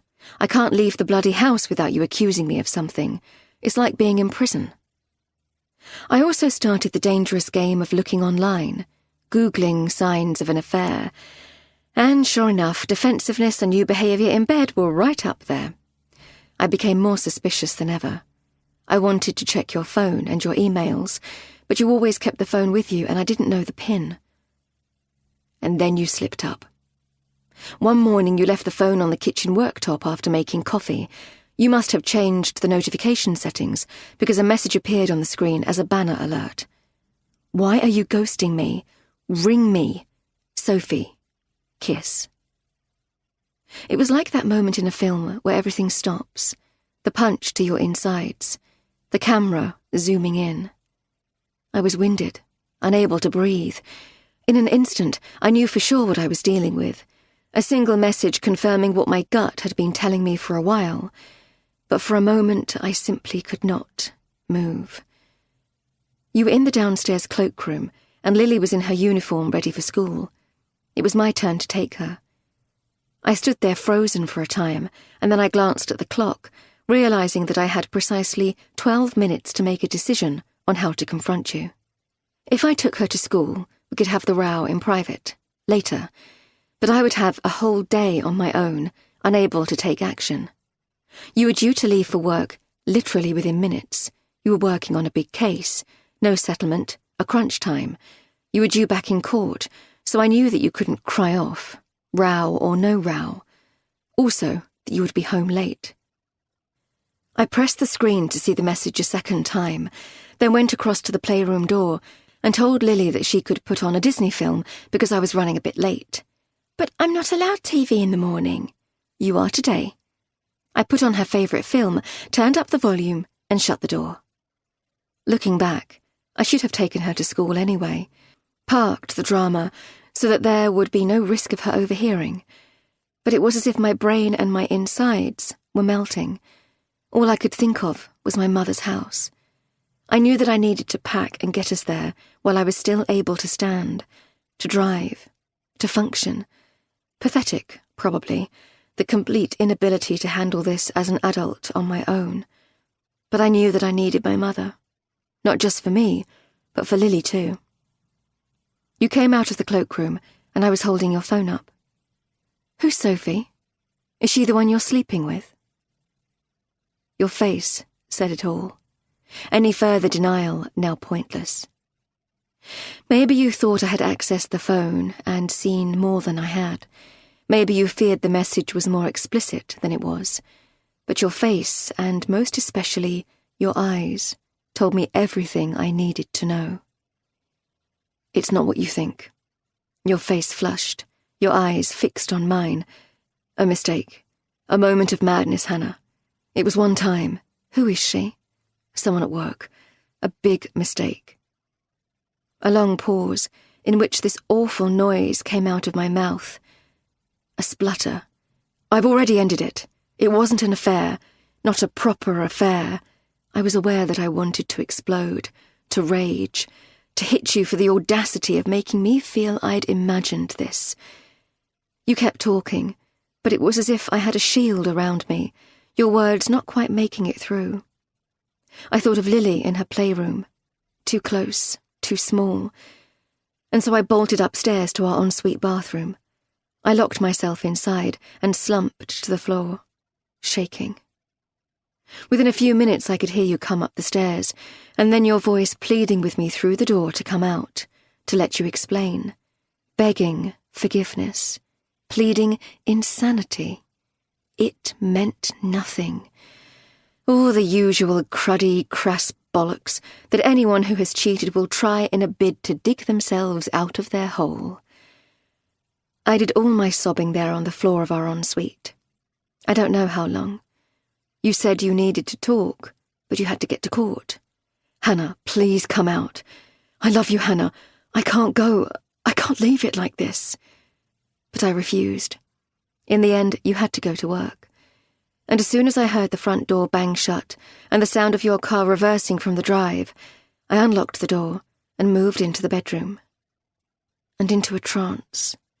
Fumbling in the wardrobe for a case, and in my head for a story for Lily. Chapter 30, Day 6. The Police. D.I. Melanie Sanders is sitting in her temporary and unfamiliar office, glancing from file to picture to clock, when Alison, the younger of the two sergeants on her team, knocks on the glass of the open door. "Mum? I've told you, I'm fine with Melanie." Alison flushes. Melanie presses pause. Word is the inspector, currently on sick leave, the very reason she's here, is old school, boss by name and nature. Melanie's still working out what exactly went wrong under his tenure, and how to fix it. But if you prefer, Mum, it's fine with me. Alison smiles. "Odd one coming, Mum. Sorry, Melanie. I'm just off to the break-in at the bookies, so wondered what you think. How you want to play it, I mean?"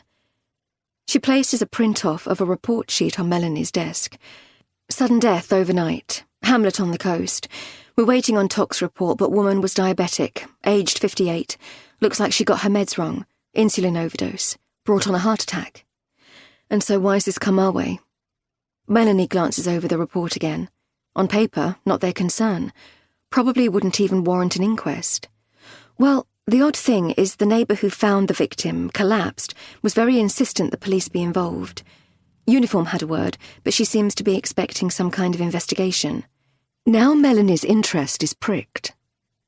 Why so? What's she saying? All a bit of a jumble from the initial interview. She's not a proper neighbour, on holiday in a rental cottage next door. But she was the one who found the woman collapsed last night. She told the paramedics some odd stuff's been going on in the neighbourhood. She's already phoned the front desk a couple of times to see what's happening, late last night and again this morning. Do you want us to park it until the tox report comes in? Bump it back to uniform? Or... So she's phoned here more than once. Melanie's mind is whirring. Yes, wants to know how the investigation is going. Alison uses her fingers to mime quote marks. Melanie reads the short report again. Meds found on the kitchen table. Woman found collapsed in the hall. Standard sudden death? Probably. But for some reason, as she tilts her head, something's firing deep in her brain. Melanie frowns. Glances at her desk calendar. Wednesday.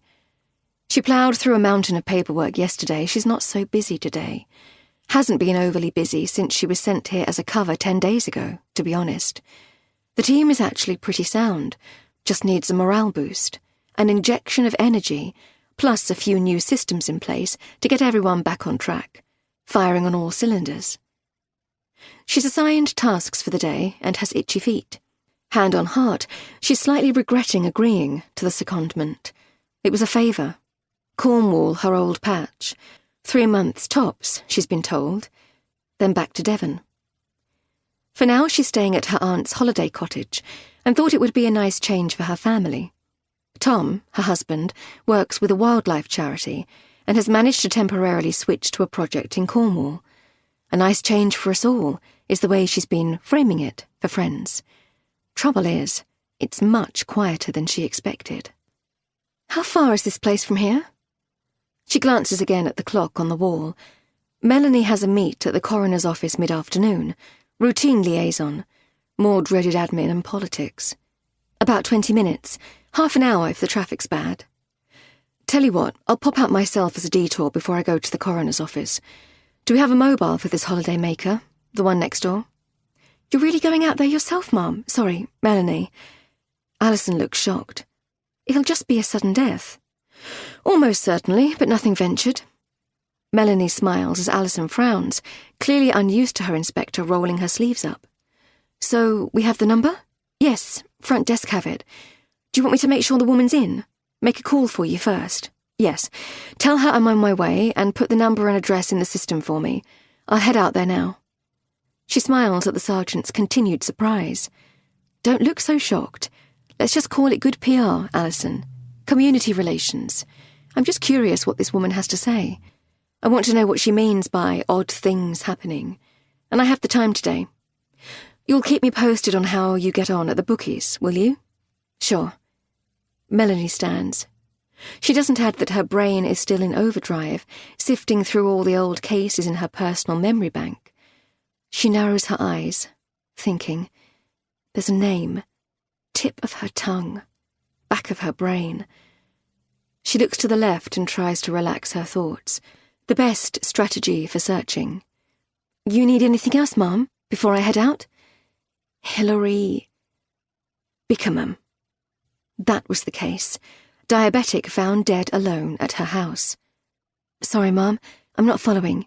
Did you say Bickerman? Ignore me, thinking out loud. Just remembering an old case. Right, so one thing before you head out. Quick call to the dead woman's GP, please. Ask if her diabetes was well under control, if she was prone to mistakes, mishaps with her monitoring. Ring me if they have anything interesting to say. Will do. And then Melanie stands and opens the top drawer to fumble for her car keys, pleased to have an excuse to leave the office earlier than expected. Bickerman. Assumed diabetic coma. Yes, she's remembering more details about the case now. She grabs her keys and realises she's smiling, a rare sense of excitement. Her brief here is to boost team morale and overhaul the admin, both of which suffered under the DI on sick leave for stress. But DI Melanie Sanders is a believer in leading by example. Any excuse to break protocol and show up on the front line. Also, there's something in the short note on this apparently straightforward death that has caught her eye. She hasn't quite worked out what exactly has intrigued her and triggered this reaction, why her brain has made the Bickerman case link. But she's very much up for finding out. Chapter 31, Day 6, Owl Cottage. Hannah. What do you mean the police are coming here? Why? You're looking at me in abject horror as you speak. Keep your voice down. We both glance through the open kitchen door to Lily in the garden, several toys set out on a rug with her morning juice in a bright pink mug and a plate of toast. She can't hear us. I think we both know it's a mistake to think Lily doesn't hear what's really going on between us. Precisely why I don't want the police here. You pause and rake your fingers through your hair.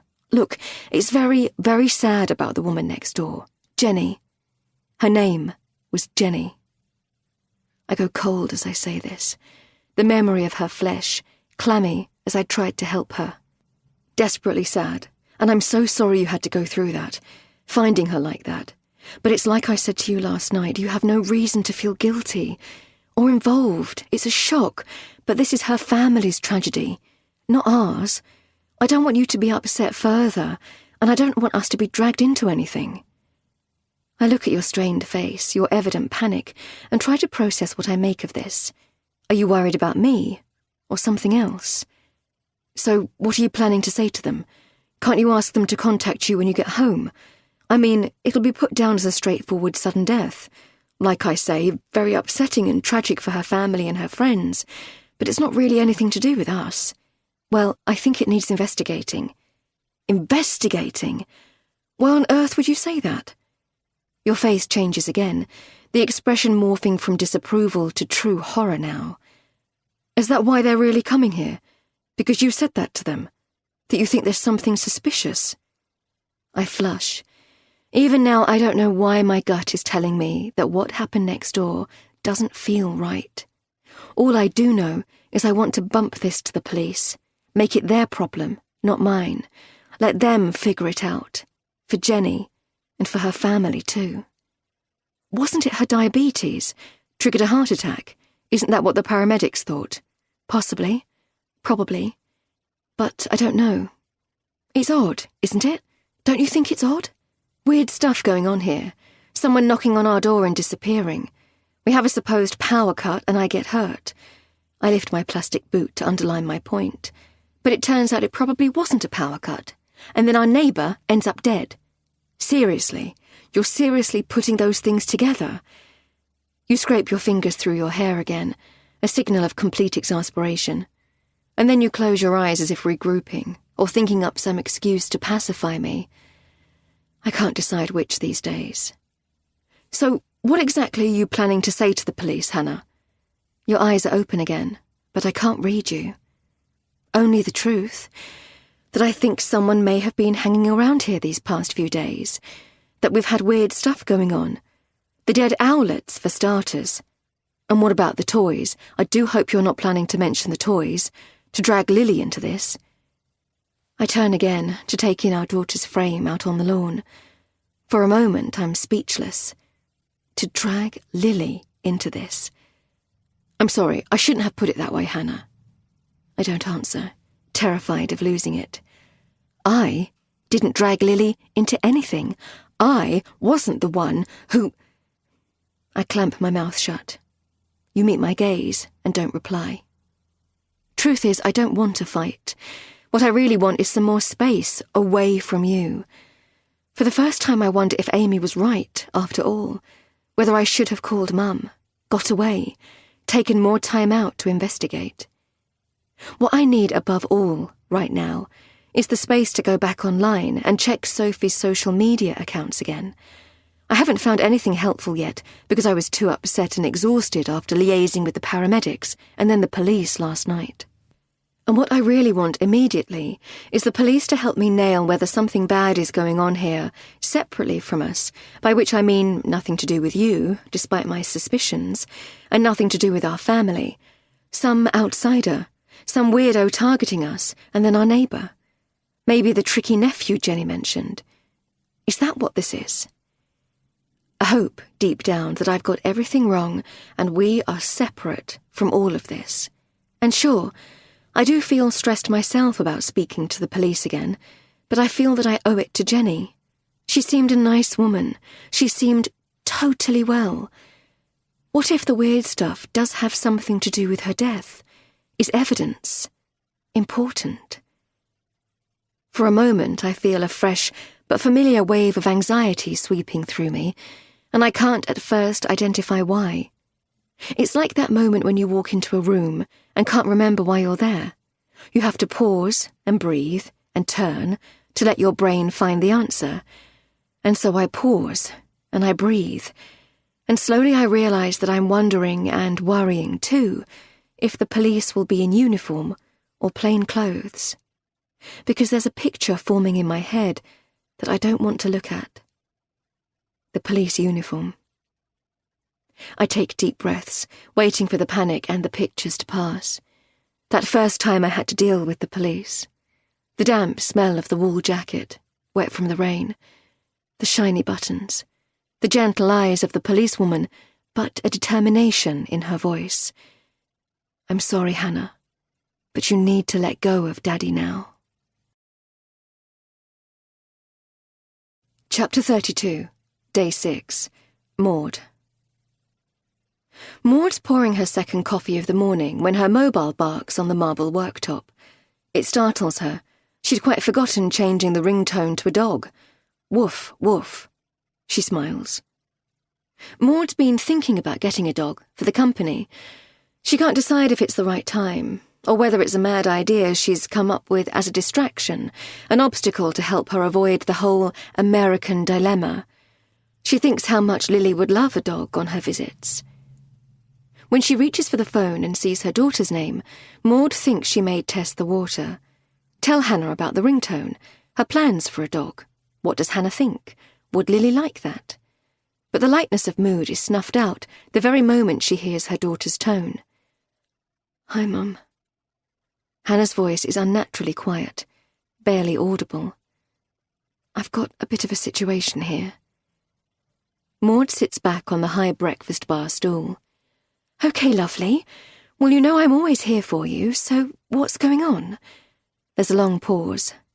Too long. What is it, love? Whatever it is, you know that you can tell me. A woman living next door to us here at the cottage. A nice woman. She died yesterday. It looks like a heart attack. Oh, Lord, how dreadful. Yeah, well, the thing is, I found her, Mum. Maud presses her hand to her chest, panic now coursing through her. Oh, Hannah, what a terrible thing for you. So, what exactly happened? I was taking this parcel round, and I just found her collapsed on the floor. I did CPR. The ambulance came eventually, but it was too late. Oh, my word. And Lily, was Lily around? Did she see all this? No, it was late evening. Lily was in bed. Well, thank heavens for small mercies. Yeah. Well, that's the problem, actually. Why I'm ringing. The police are coming to take a statement from me, and Sam's worried. We're both worried about Lily. You want me to drive down? I've said this before. I can get in the car right this minute. No, Mum, there isn't time. The policewoman's on her way. But what do you think I should say to Lily? I don't really know how to navigate this, especially with her already upset, with this imaginary friend thing going on. Do I tell her about this woman dying? Or lie to her? I just don't know. So, have you said anything at all yet? No, we haven't needed to. All over by the time she got up this morning. Why don't you just get Sam to take Lily out while the police are there, so she doesn't get worried? I normally think it's better to tell children the truth, you know that, but this is a tricky one, with Lily already not herself. Precisely. And why are the police asking questions? About a heart attack? I don't know. Routine, I think. Sudden death. They need to decide if it needs an inquest. And what about you, darling? How are you about talking to the police? Maud pauses and closes her eyes. She's thinking of that first moment she was reunited with Hannah after the night in the forest when she was a little girl. It was at the hospital, early hours of the morning. They'd given Hannah a private room to keep her away from prying eyes, the media, all the fuss.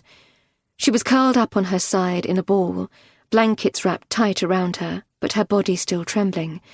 Her knee was scraped, but she was mute, so frail, couldn't answer questions. I'm nervous, obviously, but I think I'll be okay. Another pause. Do you think I'll be okay? Maud feels a pull inside. How is this fair? One person. All this. I think you'll be fine. What else to say? But I'd like to come down to make sure. Would that be okay? Possibly, but can you hold off? Let me speak to Sam first. See how this goes with the police.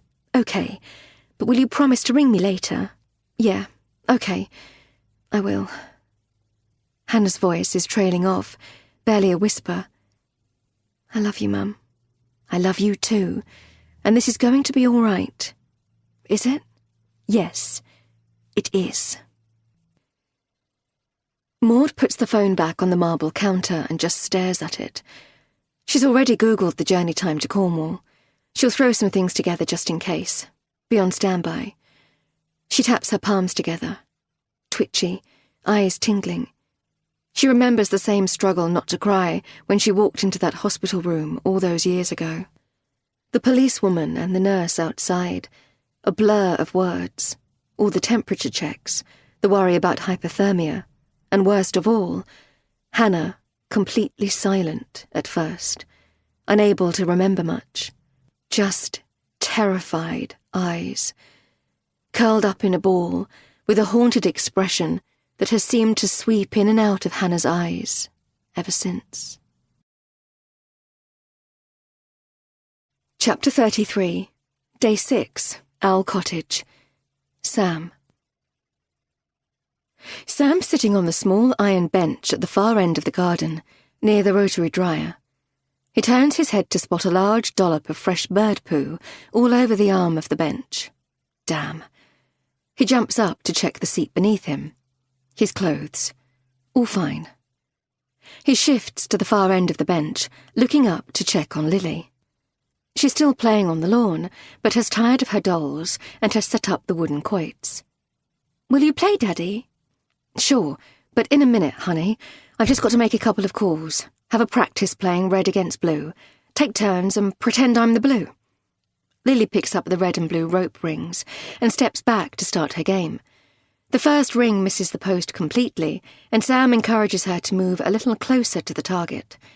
Once she settles to the game, he takes out his mobile. He can just see Hannah in the distance through the kitchen window, no longer on the phone herself, but putting the kettle on the stove. Good. She'll be a while. They were supposed to be going to the garden with the maze today, but have had to fib because of the police. Told Lily the garden's shut, and promised a visit to the Seals' sanctuary tomorrow instead. Thursday. Their final day at Owl Cottage. Lily's excited about the seals, but was disappointed about the maze. Sam feels a punch inside at the white lie. So many lies. He dials Brad first to check progress on his loan request. A long shot. There's been an email hinting it's going to be difficult. "Hey Brad, how are you? Sam here." "Fine. Well, a bit snowed under here actually. Did you get my email? Sorry not to have better news." "I did. It's a bit disappointing, truth be told. It's just this investment opportunity is pressing now. I really need to make a decision. Before the end of the week, latest. Is there no wriggle room? Can't we try another route?" "Not for the figures you're after. Not at speed, Sam. Unless you want a laughable interest rate, and no way am I brokering that for a mate. You'll regret it down the line, and I don't want that on my conscience. Look, why don't you come into the office when you get back? Like I suggested." Sam closes his eyes. "Sure. Good idea. Thanks for putting out feelers." "No problem. Sorry I couldn't put it together quickly for you." Sam ends the call and opens his eyes to watch a large, black bird on the fence in the west corner of the garden. It looks like some kind of crow. He wonders now if it's crow poo on the bench. Must remember to warn Lily. Clean it up.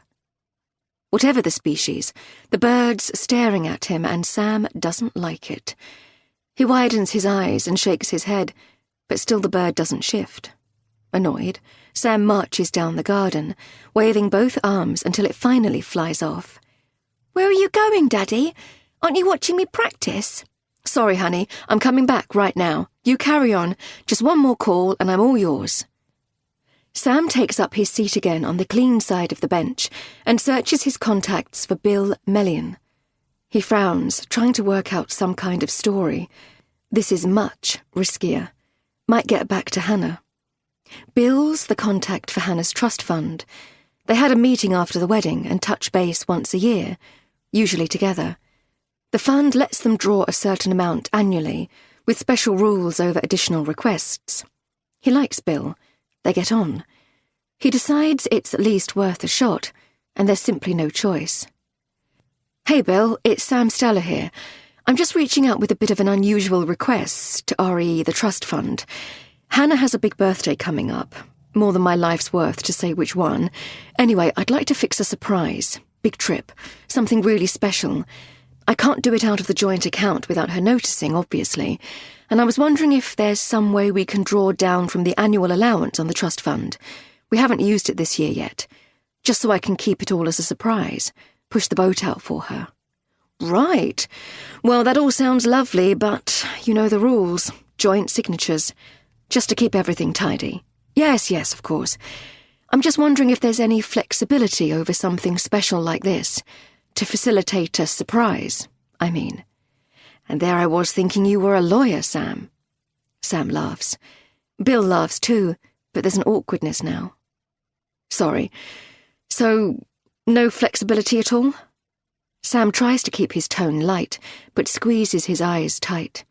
It's technically ludicrous to even ask this, but he's desperate. Sorry. No problem, Bill. I'll juggle the finances some other way to book it all without her knowing. Good man. So she's coming up 40, is she? My word. Time flies. She doesn't look it. Good genes. You keep this quiet, mind. She's saying she doesn't want any fuss, hence me creeping around. No problem. Mum's the word. Okay, I'll leave you to get on. He moves the phone from his ear and ends the call. Can you play now, Daddy? You said you'd play with me. Sure, honey. I just need to send a quick text and I'm all yours. But you said just one more call. Sorry, honey. This really is the last thing. I promise. Sam skims the contacts for Sophie, clicks through to messaging and types quickly. Final message. I cannot raise the money. Impossible. Do what the hell you will. I've had enough of this. He presses send, then stands, deleting Sophie from his contact list, and strides towards his daughter. Right, I'm all yours. Which colour am I? Chapter 34. Before Hannah. I can't quite believe it. Our final session in the green room. Today, Jessica's wearing a gold silk blouse, silk or polyester, can't tell, and navy trousers in a light weave that might be linen. Or wool? Staring at the material of her trousers a little longer, I realise that I've made it a habit to take in her outfit in almost ridiculous detail each time I come here. Why? Distraction? An anchor to settle myself? Whatever the case, there's no more avoiding the bottom line. At the last meeting, I shared my decision that I'm prepared to give the marriage a second try.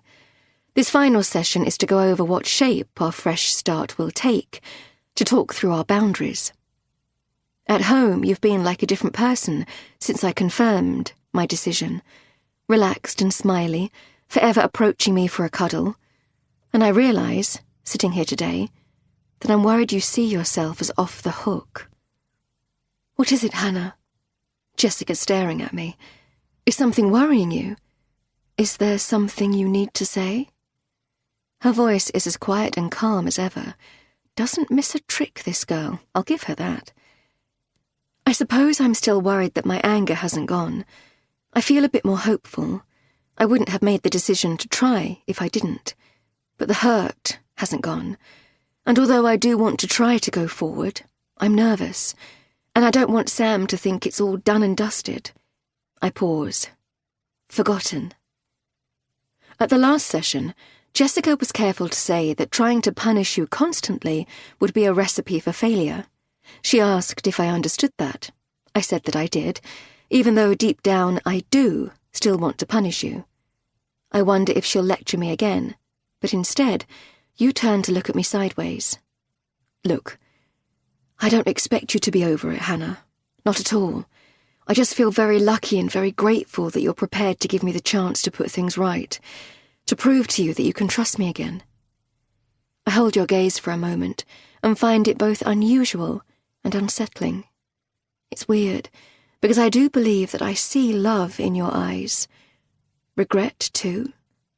It's almost as if your eyes are pleading with me in this moment, and what I truly think is that I'm more worried about whether I can answer the plea.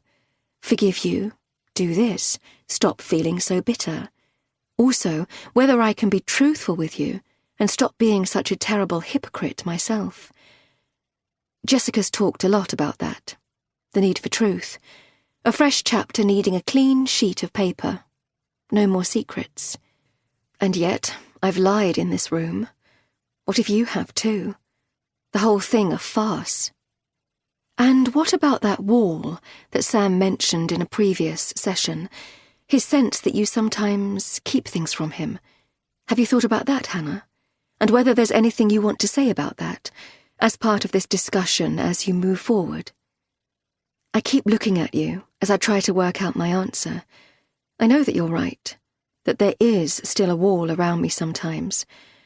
I realise that I should tell you about the accident that the doctors called a suicide attempt.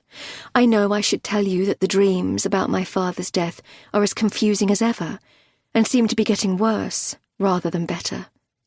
But this new darkness in my life? I can't tell you about that. Can't tell anyone. I do realise that I need to think about the wall, I say at last, but I'm not sure I know how to take it down. You don't reply. We both wait to hear what Jessica thinks, but she pauses too. I sense that this is deliberate. For some reason I find myself thinking, in the beat of silence, of Bellagio. Something you said to me the very first time you took me to Bellagio. Anyone who has such a sad picture from their childhood needs this one. Jessica is still silent as I look at her. There are more pictures forming in my head from Italy. Should I talk about Bellagio? How incredibly happy we were back there in Italy. I open my mouth, but change my mind. The contrast between today and that past and complete happiness feels too painful. I watch Jessica and realise she needs to step away now. And deep down that's what I'm terrified of. As difficult as I've found these sessions, they've also been a crutch, a circle on the calendar each week. Something to dread, something to endure, but also something to think about afterwards. So I'm wondering and worrying in this moment what our future holds without Jessica on our calendar, without Jessica as our go-between. Chapter 35. Before Hannah. My first sight of Bellagio was in June, 2 days before my 27th birthday. We'd been dating just a few months, but already my feelings for you scared me. I hadn't had any serious relationships. I always pulled away before anything got too intense. And yet there, to my great surprise, we were. Getting close. I'd already told you things about what happened with my father's death that I'd never shared with anyone, never thought I would say out loud even. Wetting myself when the search helicopter came, clinging to the body and refusing to let go. I'd warned you that I still suffered dreams or nightmares in which things didn't quite add up. You'd listened and been patient and terribly kind. You'd not run for cover when I owned up to all that chair-throwing in school on Father's Day and my weird and inexplicable love-hate thing about daisies. Instead, you'd made me feel safe, which, paradoxically, made it all feel dangerous. And then you took me to paradise. I don't believe it. I was staring at the hotel, which was even more beautiful than the website. Soft apricot stucco walls with wide verandas to the ground floor and balconies above, tier upon tier, like a huge and delicious iced wedding cake trailing a myriad of stunning plants. Layer upon layer of large pink and purple blooms interspersed with sprays of tiny white flowers dancing on the breeze. Stretching out towards the lake, there was a pool terrace with luxurious wooden loungers with thick cream cushions and huge matching umbrellas. "Wait until you see the room," you whispered. The hotel had a perfect position at the end of a promontory. This gave exceptional views from every terrace and room, especially ours, which I soon learned was the coveted corner suite. Double aspect with not one but 2 balconies, each with a different, breathtaking view. How did you swing this? My family have been here a few times. Get on with the owners. You took my hand and led me to the second balcony, with its view of the pontoon for the boats crisscrossing the lake. Tomorrow we can explore by ferry if you like. You placed your arms around my waist and rested your chin on my shoulder. And now? How about we stroll? Ice cream and wine? Sounds horrible. And so, after a quick change of clothes, we headed out into the narrow, cobbled and stepped streets, where smart shops sat shoulder to shoulder with cafes and restaurants, laughter and the divine smell of good coffee spilling out onto endless, shady verandas.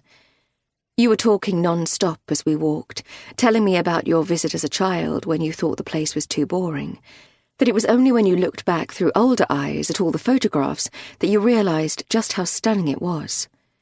I moaned because I wanted a beach to make sandcastles, apparently. You moaned about coming here. I know. Shameful, isn't it? Later, after wine and cake as well as coffee, we took a tour of a local villa with stunning gardens. We finally arrived back at the hotel around 6, and you ordered limoncello cocktails on room service. And then, as we clinked glasses on the largest of our 2 balconies, you said it. The special thing that in the moment melted my heart, and later came to haunt it. I knew I wanted to bring you here for your birthday the moment you told me what happened with your father. Your voice was nervous. I thought, anyone who has such a sad picture from their childhood needs this one. You looked out to the lake to underline the point, the mountains shrugging their amusement at us in the distance. It won't erase it, I do know that, Hannah, but I hope it will help, just a little bit. And it was in that very moment that I realised that I was going to take a very dangerous step, a path I had thought was not for me. Sad and doleful me, with my bad dreams and my weird phobias. I looked out onto the lake, the scent of the limoncello mingling with the perfume of the flowers, and that's what I was thinking. Yes, Sam, I was going to let myself believe in happiness again. I was going to let myself believe in you. Chapter 36, Day 6, The Police. D.I. Melanie Sanders is checking the sat-nav just a few minutes to Owl Cottage when her phone connects via the hands-free system. How's the holiday? The tone's teasing, but the voice is a welcome surprise. Matthew Hill. Ex-job, good friend and very good egg. They've worked on a few cases together, mostly unofficially, since he joined Civvy Street and set up as a private investigator. Cheeky so-and-so. Melanie finds that she's smiling. I'll have you know I'm very, very busy. And I'll have you know I've seen your social media. All those beach pictures and fish restaurants. Melanie laughs. It's true that she's making the most of the geography. Her aunt's cottage has an idyllic location, just off the coastal path. Seriously, he says, how's it going down there? It's just we've decided to pop down for a couple of nights. That B&B in Porthleven that Sal loves. All a bit last minute, but wondered if you fancied all getting together for a supper. He pauses, his tone still teasing. If you're not too wildly busy denting the country's overtime budget. She laughs again. It's so good to hear Matthew's voice. They haven't seen as much of each other since their last case together. Matthew was injured, gunshot wound to the shoulder, and his wife Sally has been making noises that she'd like him to consider a career change. Melanie's keeping well out of that debate. The truth is, she'd like precisely the opposite, Matthew back on the force. He's one of a kind, exceptional instinct. Supper sounds great, so long as Sally has forgiven me. Sal's fine, honestly. We're thinking of driving down this lunchtime, actually. Is tonight a runner, or too ridiculously short notice? I won't be at all offended. It's just the forecast's still good. No, it's a welcome surprise. I'll check in with Tom and text you. But I'd best book somewhere. Bonkers here since the early pandemic. Still hard to get into the best places. Right, good plan. I'll watch for a text. Hey, while you're here, can I pick your brain a mo? Melanie and Matthew trained together forever ago, and both had their sights set on CID from the off. It was on an early attachment that she became involved belatedly in the case that's tickling her brain again today. Matthew was working elsewhere, but all the keen recruits reviewed interesting cases together in the pub. Do you remember the Hilary Bickerman case? Bickerman. Is that the woman whose hubby overdosed her insulin? That's it. Nearly got away with it, as I remember. Why? I'm trying to remember what tox showed up in the initial reports. I'll get the file out later, but I'm on the way to an interview and it might be relevant. How so? Oh, I don't know. Might be nothing. Might just be my instinct in overdrive. Or boredom. Seriously? Are you bored? Joking. Well, maybe a bit. Okay, so tell me what you remember about the Bickermans. I thought you knew more about it than me. Weren't you attached to the team on it? Yeah, technically. But I came very late and I can't recall the early details. And you all discussed it too, didn't you? Yeah, sure. Quite a bit of media coverage. Okay, so as I remember it, it was marked as natural causes for a few months. No inquest.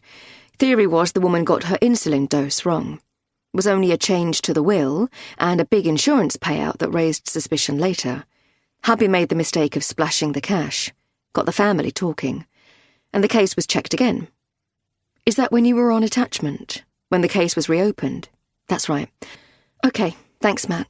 I'll check back in the official files for more deets. Oh, and I'll text details when I get us a restaurant. Somewhere okay for the tadpoles. Early evening? Okay, great. There are tadpoles grown very long legs since you last saw her. Gonna be tall. Good for her. Daddy's genes.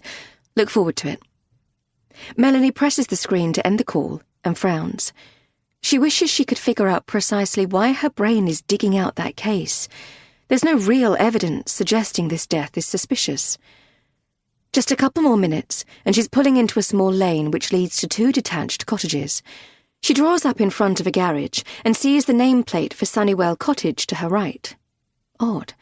The sign above the garage says Parking for Owl Cottage, yet it looks as if it should belong to the other property. There's no police cordon, as it's not a crime scene. All the curtains closed. Melanie stares at the Sunnywell Cottage a while longer. Smart place, worth a few bob. Should definitely check who inherits. Finally, she gets out of the car, fires the lock, and makes her way through a freshly painted gate to approach Owl Cottage. It's a pretty place too, well kept and with owl motifs all around. But she doesn't get to use the brass owl knocker. The door opened before she reaches it by a rather nervous-looking woman. Pretty, a tad younger than Melanie was expecting, or maybe she just has good genes too. Looks jumpy, mind, and has a foot injury. Hello, I'm D.I. Melanie Sanders. Is it Hannah? You should have had a message I was on my way. Yes, thank you, we did. Come in. My husband's taken our daughter to the beach, to rock pool, so we can chat in private. We're trying to keep her out of all this. Oh, right, understood. So, would you like tea? Or coffee? Melanie, who never wastes her caffeine quota on instant, casts her eye around the kitchen until she spies a cafetiere on the worktop. There's a decent-looking packet of coffee alongside, with a peg to keep it fresh. Coffee would be lovely. As Hannah begins busying herself with the kettle and the drinks, Melanie glances around. Yes, the owl motif done to death, but a very smart place. Looks as if they keep this rental in good condition. You enjoying it?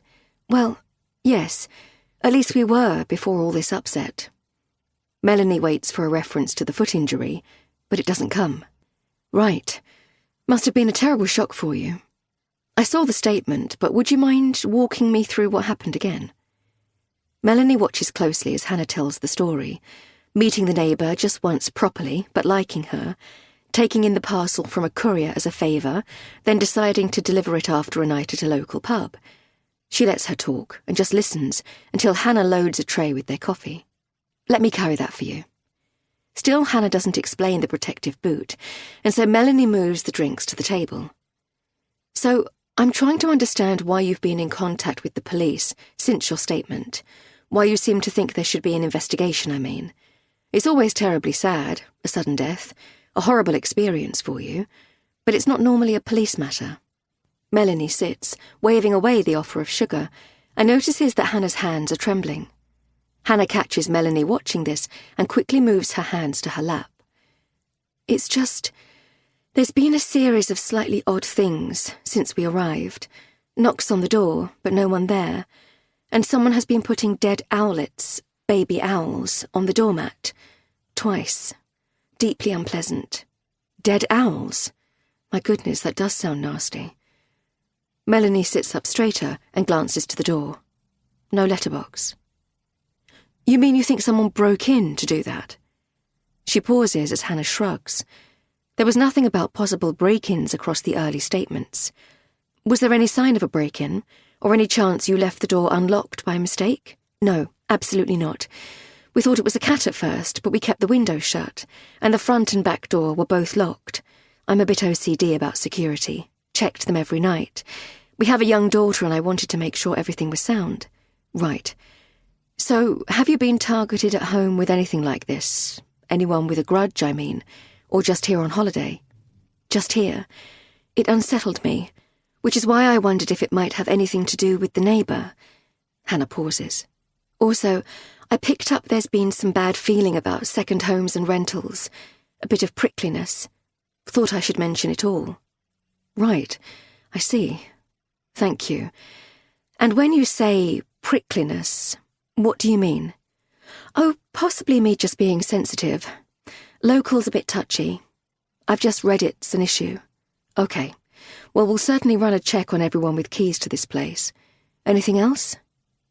Melanie is now deliberately staring at the plastic support boot, widening her eyes. Oh, you mean the foot? Yes. Did that happen here or before you came on holiday? Here. Just a silly accident. What kind of accident? Hannah's face flushes, and she begins to fiddle with her hair. I got up in the night for a glass of water and tripped on the stairs. Not used to the layout here. Disorientated in the dark. Stupid of me. Melanie waits. Watches. Hannah's flush deepens. And who else has been at the cottage with you for this vacation? My husband, Sam, and daughter, Lily. She's 8. As I said, they're at the local beach. It's just a few minutes. I didn't want her overhearing any of this. Anyone else? No. Well, not staying. We had some friends visit us yesterday, before I found the neighbour collapsed, but it was only briefly. They're staying at a hotel near Helston before moving on to Rock. We all went to the pub together. Right. So I'll need to go through the names, please, and the times they were here. I'll need to speak to them all. Your husband and your friends. Just to see if they saw anything odd. Anyone hanging around. You said in your statement that your neighbour mentioned a nephew who'd been causing her some bother. So, tell me more about that.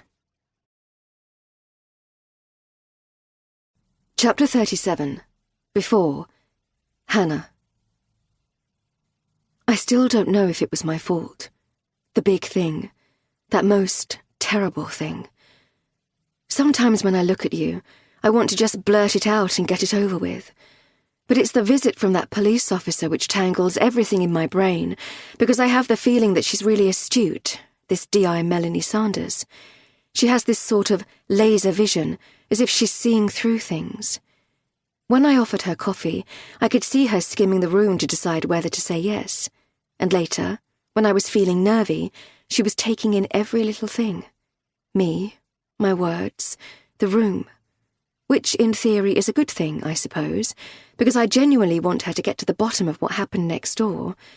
But I don't like that she wants to talk to everyone, and I'm afraid that when she does, and she asks more questions, she's going to see all the dynamics. And I'm frightened where that will lead. Will she guess that I have suspicions about you? My accident on the stairs? Will she see that Amy and I are at odds? Will she find out that bloody Sophie is apparently stirring things up, may even be going to the police? And will she notice the way Adam looks at me now? Every day, every morning in the mirror, I ask myself this. Did I deep down always fancy Adam, just a little bit? Is that the real reason for the spiral, the muddle of guilt? You spend so many years happily married, parking that response to attractive people, that you don't know how to even be honest with yourself. I mean, you don't stop fancying people just because you're in love. You just stop doing anything about it. At least, that's the theory. I do remember the first time I saw Adam, clocking how attractive he was. He has that borderline bad boy appeal. A bit cocky, a bit flirtatious, heavy on the eye contact. But I remember, too, that I wasn't surprised because Amy is such a striking woman. It fitted that she'd married someone equally striking, equally gregarious. They looked so great together. They laughed all the time, and they seemed so happy and secure. So I thought his flirting was harmless. It never occurred to me it might be a problem. It always felt so safe, the four of us, me and you, and Adam and Amy, and I never, ever saw myself as someone who would let another man kiss me. It was your betrayal that moved all the pieces of the puzzle and formed an entirely new picture. After that, Amy was so mad at you, and paranoid about the signal to other couples in our circle, worried that Adam and the other husbands would think, why not, and find their own Sophie. In truth, we saw less and less of our other friends once we got tight with Adam and Amy, but there were school events and so on, book club meetings and girly gossip here and there. Amy got on a bit of a soapbox about fidelity, which was uncomfortable for everyone, me especially. And then Amy and Adam started really falling out about her preoccupation with it. I've warned you, Amy, this is not our business. I wonder now if in the past we just joked around too much and all the lines got blurred. All those kitchen suppers. I remember one Friday night, way back, long before your betrayal. It was Amy's turn to make the fish pie, and we hit the wine pretty hard. Instead of a sitter, we'd brought Lily to sleep over. Amy made up the spare room for us, and so we were all drinking way too much. Amy made a joke, asking what was the best contraception after kids, and Adam said, "You don't need contraception after kids. Kids are the contraception." Ha ha. We all laughed until there were tears coming. I think it was Adam then who asked, given we were, none of us, ever going to get enough sex ever again, if there was anything we regretted not doing, when we were young and single, before kids. Amy said she wished she'd had a one-night stand, just to know what it felt like. Oh, I'm not saying I didn't have boyfriends. I wasn't a virgin when I got married or anything like that, but there weren't many. She winked at me. I was just brought up a bit Catholic. I didn't say anything, but I could feel this little tremor in my tummy, wary of where this was going. I glanced at the marble worktop beside the sink to take in the number of empty wine bottles, and I noticed you catch my eye and raise your eyebrow too. I tried to change the subject, asking about Amy's new yoga class. Was it good? Would she recommend it to someone like me, with a slightly dodgy shoulder? But Adam, eyes clearly glazed, was on a roll. So my wife, ladies and gentlemen, being of this very Catholic persuasion by her own admission, is not especially keen on experimentation. All very vanilla chez nous. What about you guys? I think that's enough, Adam. Amy's face was flushed now, eyes wide. It's okay, Amy, we're among friends here. I'm just asking, purely out of interest, if I'm the only one who gets it. He turned to me. So vanilla. Adam, I said that's enough. Amy stood up, her face really cross. Oh, lighten up, Amy, honestly. I sometimes wonder if the French haven't gotten it right. I mean, he turned then to you. Should fidelity really be such a big deal in a marriage? What do you think, Sam? It's only sex, after all. What I think, you said, is it's time for coffee, guys. Shall I help? You turned to look at Amy, who by now was close to tears. Sorry, am I on the naughty step? Adam feigned a cowed expression, then closed his eyes, clearly drunk. Yes, you are. You've had way too much to drink. Now shut up, please. Amy marched to the coffee machine to flick the switch, which sent coffee beans shooting into the grinder mechanism. The loud noise, a welcome distraction. She kept her back to us, and I could see her putting her hand up to her face. But seriously, Adam started up when the grinding was done. The French don't make such a big deal out of it, you know. His eyes were still closed as he spoke. Mate. You reached out to squeeze his arm, which made him open his eyes, as if from sleep. Shall we just have that coffee?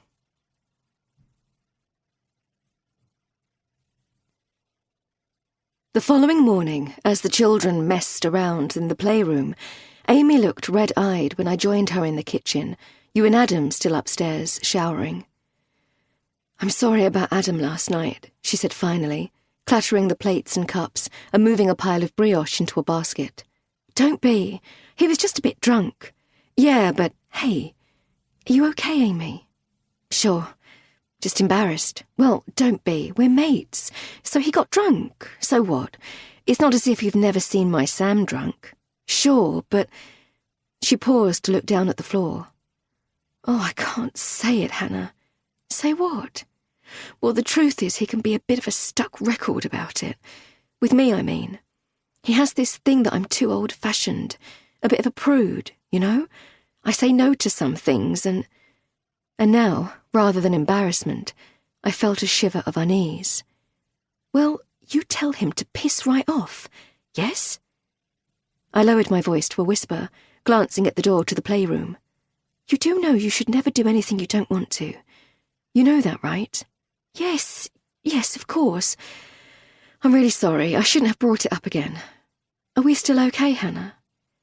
I went over to hug her then. Don't be silly. Of course we're okay. In any case, haven't we all agreed there's no energy for sex anymore, vanilla or otherwise? I pulled back and put on a silly voice, trying to lighten things. That part of our life is over, Amy. At last, she laughed. I laughed too. But the laughs rang false, and we both knew as she moved away to fuss with the breakfast things again, that something had shifted. And it wasn't funny at all. Chapter 38, Day 6, Owl Cottage. Sam. Sam looks up to see Hannah hobbling into view.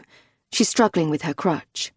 He thinks of his lies, the money, the spiral that has brought them all to this terrible place. Hey, Lily, Mummy's here. She can't walk on the sand, so let's move back by the rock so she can sit on the picnic bench near the cafe. Can I still feel the moat? Just one more run while I'm here, but no more after that. I have to go back to the cottage and Mummy can't come to the water's edge. Lily pouts as Sam gathers their things, moving the rug and the buckets and spade further back. He reminds her they have the treat of the seal sanctuary tomorrow, and she needs to be a good girl today. Come on, one final water run, then you stick near Mummy. No more darting to the sea on your own, you hear me? Okay, Daddy. With the moat refilled and Lily pacified, he joins Hannah at her picnic table. She looks tense. You okay? Yeah. The policewoman's waiting for you. Okay. Lily promised to stay close. He glances at their daughter. So, what's she like, this DI? Nice. Sharp. Okay. And remind me why she needs to speak to me? I told you in the text. It's just ticking boxes. Sam turns back to the fabric of his left cuff. What's the matter, Sam? Why so nervous? I told you it's just routine. But it's not routine, really, is it? I mean, it's sad, horribly sad, but I still don't get why the police are involved. Covering their backs? I don't know. Just feel we should help if we can. Why so nervous? I'm not nervous. I'm just unhappy to have all this upset our holiday. She was a nice woman, Jenny. It's the least we can do. It just feels a bit weird, leaving the policewoman alone at our cottage. With all our stuff, I mean. Well, she's hardly going to nick anything, is she? I didn't want Lily disturbed or upset, so better for us to swap over here at the beach. Sure, you're right. Okay, I'll text when she's done with me, and I'll pop back to walk you both home. Then a quick outing for Lily, and supper out later, yes? Put all this behind us. Hannah nods and takes a bottle of water from her bag, placing it in front of her. He steps away from the table, shouts farewell to Lily, then strides back across the car park and follows the winding path, at first tarmac and then more of a dirt track, which snakes through to join the narrow lane to Owl Cottage. At the gate, he can see the policewoman through the kitchen window, reading something. Nosing. She moves through to the utility, looking at the corkboard of postcards. It's precisely why he didn't like the idea of her at the cottage solo. He takes a deep breath and is soon inside. Hi, I'm Sam. My wife said you wanted a word. Ah, yes. She strides back into the kitchen, widening her eyes, unblinking, and Sam understands his wife's comment. Sharp. It's as if this police officer is in a single stroke sizing up every bit of him. Horrible experience for Hannah. Finding the neighbour like that. Hardly the thing you want to happen on holiday. He's careful to keep his tone concerned. Can I get you a drink? Thank you, but your wife already made coffee. She glances at the 2 cups still on the kitchen table. Good, good. Shall we sit? He tilts his head to the table, and they both sit. I'm really just keen to hear more about the odd happenings, she begins. Your wife said dead owls have been placed on the doormat. Well, we don't know that they were placed there. You still think it was a cat? Your wife seems to have dismissed that. It's true, we can't figure out how a cat would have got in, but who'd want to put dead owls on your doormat? Makes no sense to me. I've tried to play it down, so as not to spoil the holiday. And the knocks on the door, no one there. What do you feel about that? Unsettled. Again, it's upset Hannah. But kids do that all the time, don't they? I assumed it was just pranking. It hasn't happened while I've been here.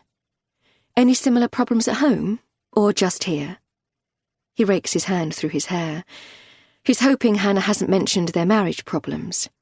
No, nothing. Look, between us, I did wonder whether the owl thing might be a disgruntled housekeeper, an employee dispute, something like that, or locals upset over second homes.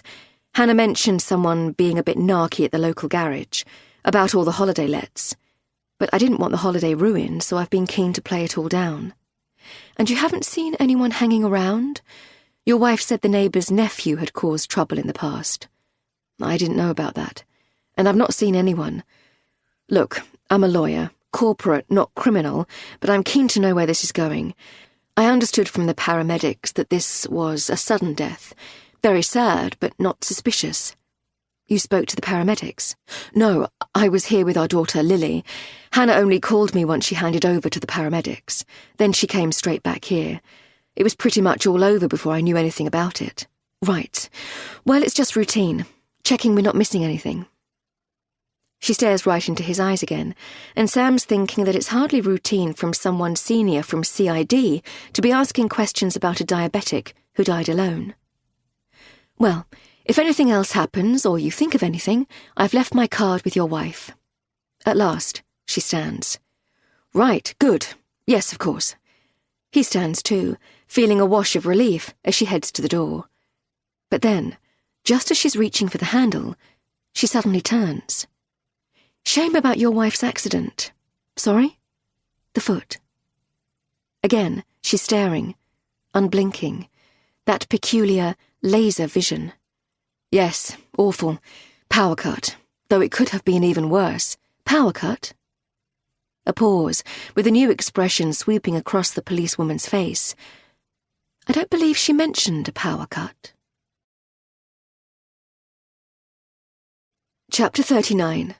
Day 6. Maud. Maud stares at the holdall alongside her case. The strain on the zip's a worry. All those books. She really must get a Kindle. Lives in dread of a bag bursting on her travels. Maud sighs. She's decided to head for Cornwall, whatever Hannah does or doesn't want. But is worried Sam will see it as interference, so she's fixed a cover story. An 11th-hour visit to her friend Annie on the Roseland Peninsula. She'll message Hannah when she's close enough to pop by, but will try to make it sound casual. No pressure, darling, but I'm on my way to Annie's. She called out of the blue, feeling a bit lonely. Shall I pop in en route? The truth, of course, is that she called Annie, not the other way around. But it's only a half a lie. The reunion's long overdue, and Annie was genuinely thrilled when Maud rang last night. Annie lost her husband to a heart attack just a few years back, and now lives a quiet life in an idyllic location not far from St. Mawes. It's not a huge detour to visit Hannah, Sam and Lily, and Maud's praying her daughter will say yes. She doesn't like how upset she sounded on the last call, and dear Annie will benefit too. Picture perfect down here, but lonelier than I admit to anyone other than you, she confided on the phone to Maud. I put on a front because what else is there to do? You can't moan about living on the Roseland, now can you? As she mentally checks her packing list, Maud hears her iPad chirrup. She lifts the cover to see it's Ned. FaceTime. Damn. She checks her watch, working out the time difference in her head. Annie's the only one Maud has told about Ned. My American secret. You won't tell Hannah, you promise." Annie was at first thrilled at the subterfuge. A new transatlantic romance at Maud's age. How splendid, darling. I'm thrilled for you. And it was splendid. Is splendid. Or would be if Maud weren't so torn over what the geography might mean going forward for Hannah. She lifts the iPad, moves towards the window, and takes the call. "Hello, darling. Forgive me, but I'm right in the middle of something. Would you mind calling back? 5 minutes? Or I'll call you back." Ned tilts his head. "Sure. Everything all right?" Maud takes in his turquoise linen shirt, the silver hair, the grey eyes. He's sitting at his kitchen breakfast bar, her painting of agapanthus on the wall behind him. "Yes, everything's fine. Just need to take 5. Do you mind?" No, it's fine. I'll call again in a bit." Maud blows a kiss and ends the call, feeling a strange pang deep in her stomach. She's told Hannah that she has a marvellous new friend with lots of great art connections in New York, but she hasn't quite gotten round to confessing that they sleep together, that Ned visits her in the UK every couple of months, that he makes her happy, that she has reached the point, to her great surprise, where she misses him when they are apart, and that he would like to move things along, suggesting that they split their time between England and America, that she spends a few months each year in New York. Maud has said she'll think this over, but she hasn't been truthful about what's holding her back, that, despite her daughter being in her 30s, she's worried how Hannah would manage without her, especially after Sam's betrayal. Maud met Ned through a mutual friend on an annual visit to New York 2 years ago. Maud has always adored the buzz of the Chelsea Gallery district, spending a few days in Manhattan every fall. When Hannah was younger, they travelled together and loved checking out up-and-coming artists. Now Maud goes alone, comforted by the nostalgia of all those trips with her daughter. It was at a gallery event that she was introduced to Ned, a hotelier with a new property to furnish.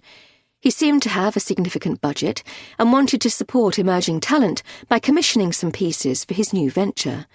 He favoured impressionist pieces, he told Maud. Very much her taste, too. She helped to guide him around the exhibition, and it was only at dinner later that she confided she was an artist herself. Once they became close and he had admired her work, she gifted him the naive agapanthus piece. Now Ned's insisting he wants to commission some more of her art for his chain of 4 hotels, but Maud's resisting. "I'm not looking for favours. This is a business, not a favour, Maud. Your work is good. If I don't buy you now, you may take off, and I won't be able to afford you." Ha ha, very funny, Ned. Maud's rehearsed the conversation with Hannah about Ned 100 times, but it always ends with the question she's afraid to even think about. Would she ever contemplate moving to America permanently? Maud's head says no. She couldn't bear to be so far from Hannah and Lily. But she likes Ned a lot. She likes him more with every visit, and he wants to meet Hannah and Lily and Sam. How can she explain that every time she considers this, some new crisis crops up in Hannah's life? Maud moves through to her ensuite to gather her electric toothbrush, returning to the bedroom to zip it into her toiletry bag. There, that's everything. She enjoys driving, and her plan is to head straight to Cornwall, making a few coffee stops on the way. Once close, she'll pull Hannah to see if the ruse of popping in en route to Annie's will wash. Maud scans the room, checks her watch, and is about to gather her case and bag when she catches sight of the wooden trunk at the end of her bed. She pauses. She turns at last to the window, and then is travelling back through time. Different curtains. She's stroking Hannah's hair in this very room. 3 a.m. Another of the nightmares that haunt both their lives. You know that what happened wasn't your fault. You do know that. She strokes the hair over and over. She smells vanilla. A new shampoo which is supposed to ease the tangles. Hannah, in her soft pink pyjamas, turns her small, sad face towards her. Did he say anything? Daddy, did he speak to you, lovely? She shouldn't ask, but can't help herself. No, it would have been terribly quick. Hannah's words are slow and unnatural, almost robotic. Too adult. The very same words from the policewoman at the inquest. I told the little girl to let go of her daddy. I told her that we would take care of him now, that he wouldn't have suffered, that it would have been terribly quick. Maud opens her eyes, back in the now. She cannot help herself. She moves to the box at the end of the bed and lifts the lid. She takes out the old curtain, put there to conceal the secret. She takes out the picture frame, wrapped so carefully in tissue, then 3 different layers of scarves, turquoise and red and cream. She lays the frame on the carpet and thinks of that other puzzle, the chalk marks police found on the trees in the forest, which Hannah doesn't remember. Maud clears her throat just as the iPad starts to chirp again. She moves over to the bed and swipes to take the call. Ned's smiling. "Hello again, beautiful. All good now?" "Yes, sorry about before. I was packing, actually." "Packing?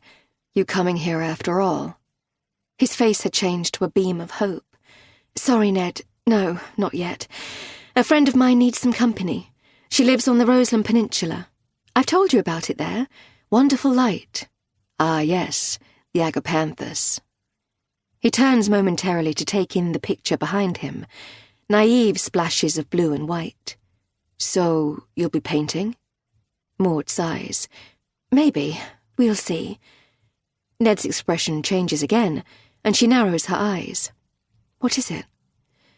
"I was just wondering if you'd found a moment to talk to Hannah.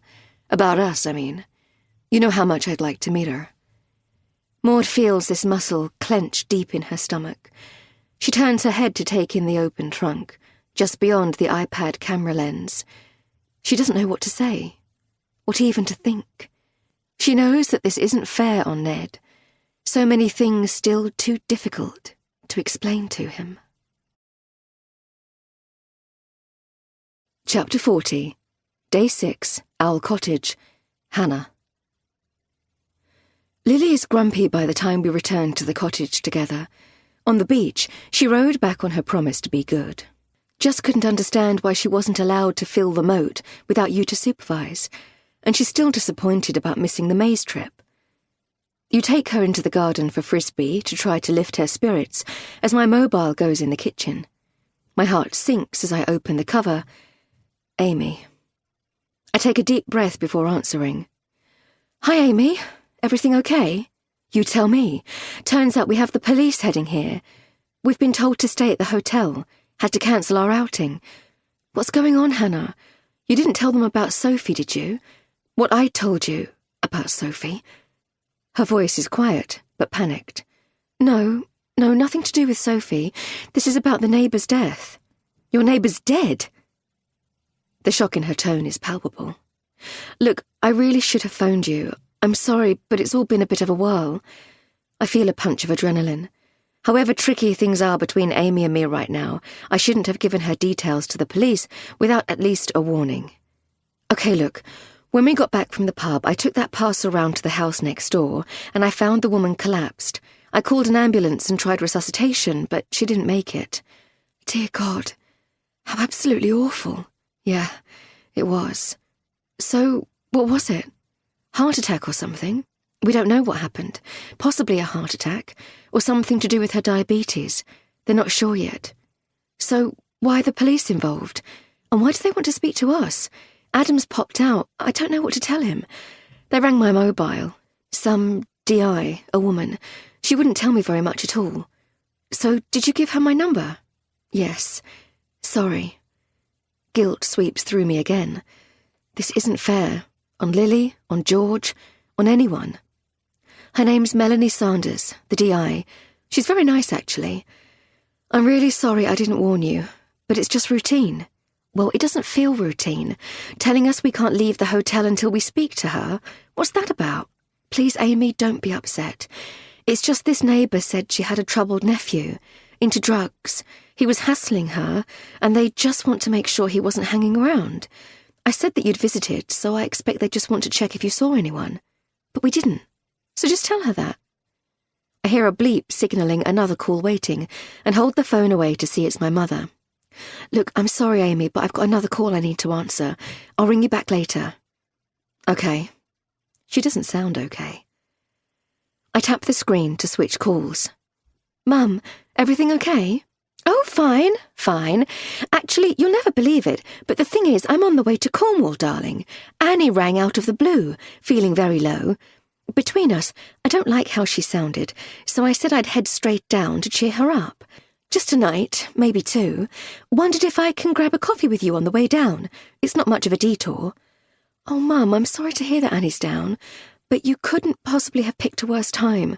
Sorry, everything is all over the place here. I pause, frowning as I process what she's saying. A mercy mission to Annie? Where's this come from? So, where are you exactly? A couple of hours away. So, are you at the cottage? Is it okay for me to call in for a quick coffee and loo stop? No, Mum, I'm sorry, but it really isn't. Chapter 41. Day 6. The Police. Melanie Sanders is about to punch the hotel details into her sat-nav when her phone goes. Hello, boss. Just to update that we found the dead woman's nephew, Jack. That was quick. Excellent work. Melanie's impressed. She only filed the details an hour earlier. Well, actually, it was more of a stroke of luck. He's been living in a squat with some other drug users. There was a disturbance early hours this morning, some kind of fight. Neighbours called the police. 4 arrests, including your man. His name's just been cross-referenced. Right. Well, that is good luck on our part. So where is he? Local station. I've put him on the system, cautioned for drug and burglary offences. They found quite a haul at the squat, by all accounts. Waiting for a duty lawyer. OK, so let the investigating officer know that we want to talk to him on other matters too. Update me with the name of who's handling the charges and I'll give them a call. Will do. And would you be up for leading on the interview once I've briefed you? Sure. Melanie ends the call and finishes programming the route to the hotel being used by Hannah's friends. Not far. The traffic's clear, and Melanie's at the reception desk within 20 minutes. 5 minutes later, a couple appear with a small boy in tow. A striking family. The mother with glorious red hair, the dad tall, with the kind of laid-back good looks that make him seem familiar somehow, like someone off the telly. The child's fidgeting, trying to pull away. He looks around 5, maybe 6, wearing striped dungarees, piercing blue eyes, matching his father's, but clearly bored. The woman steps forward first. Is it Amy? Yes. D.I. Melanie Sanders. Thanks for meeting with me. I'm really sorry to intrude on your holiday, but I just have a few questions. It won't take long. Is it okay if my husband takes our son to get a drink? Little E is. The woman glances across at the cafe and lowers her voice. He's a bit tired. I don't want him kicking off. Melanie nods. Sure, of course. She waits until the man and child are out of earshot before explaining about the neighbour's death and the inquiries regarding their visit to Owl Cottage. So did you see anyone hanging around? Anything unusual at all? No, nothing. We remarked on how remote it was, blissfully quiet. There was a parcel delivered. The neighbour was out. Did Hannah tell you? Yes, she did. So you've spoken to Hannah? Yes, I rang her after you called me. Was I not supposed to? The woman blushes, fiddling with her hair. It's just, I wondered what on earth this was about. She said the neighbour collapsed. Sounds awful. So, what happened?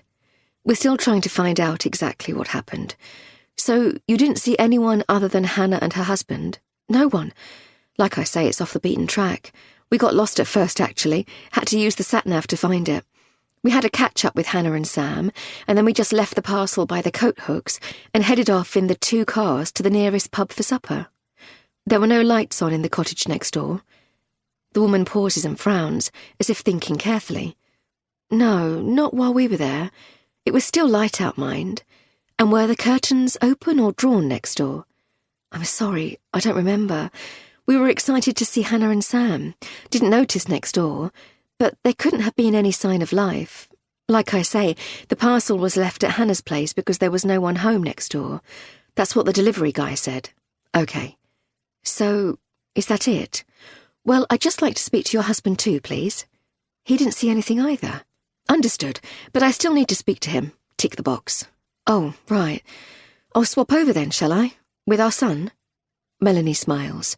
If you wouldn't mind. Chapter 42. Day 6. Owl Cottage. Hannah. Looking back, I will see that the biggest mistake I make at Owl Cottage is believing on this Wednesday, this penultimate night, that the worst must surely be behind us. My thinking is this: I've nearly made it through the week. I've survived the weird stuff over the owls and the toys.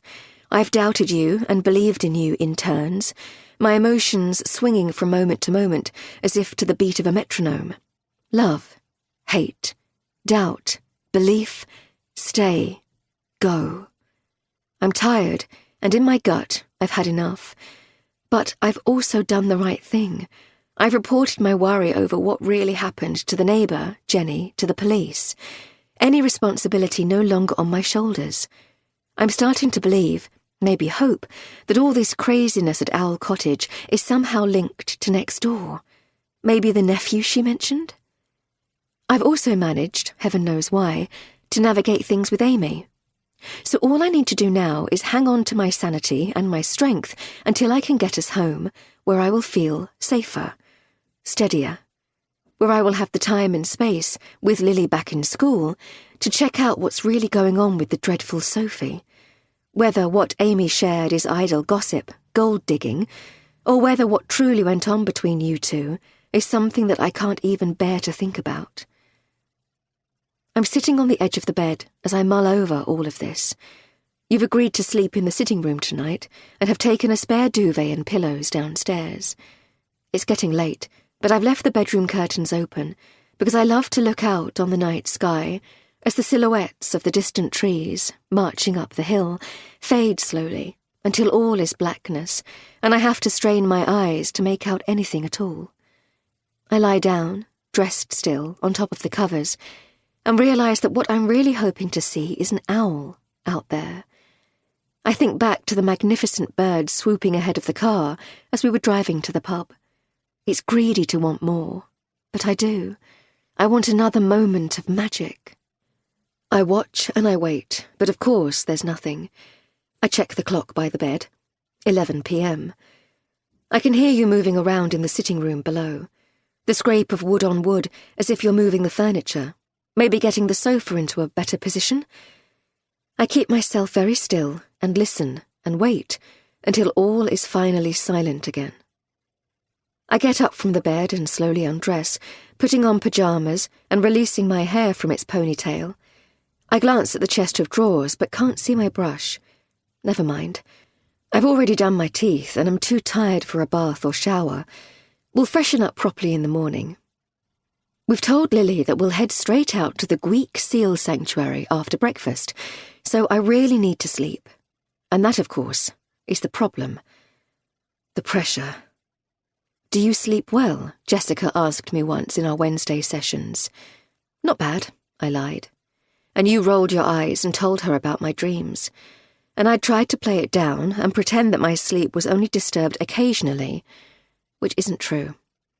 I can't remember what it feels like not to dread the night. There was this phase early in our marriage when it was all so much better, but it feels a lifetime ago. I stare again out at the night scene and remember Bellagio, the incredible view from our room. We argued over whether to draw the curtains there, because I wanted to wake up to the incredible view of the lake, and you didn't want to be woken by the sun bleeding into the room. You won that one.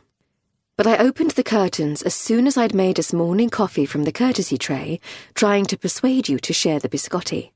I'm not hungry. Don't be ridiculous. These are homemade biscotti. You don't need to be hungry. I feel a sigh leave my body as I try to remember the spells where my bad dreams disappeared. Was it happiness? Was that what drove them away for a while? Glancing at my toiletry bag on the top of the dresser, I feel the familiar tightening in my chest, which I realise is both a longing for sleep and a dread of sleep. Will I dream tonight? Is it still withdrawal from the antidepressants behind my night terrors, along with my dark shadows? Paranoia?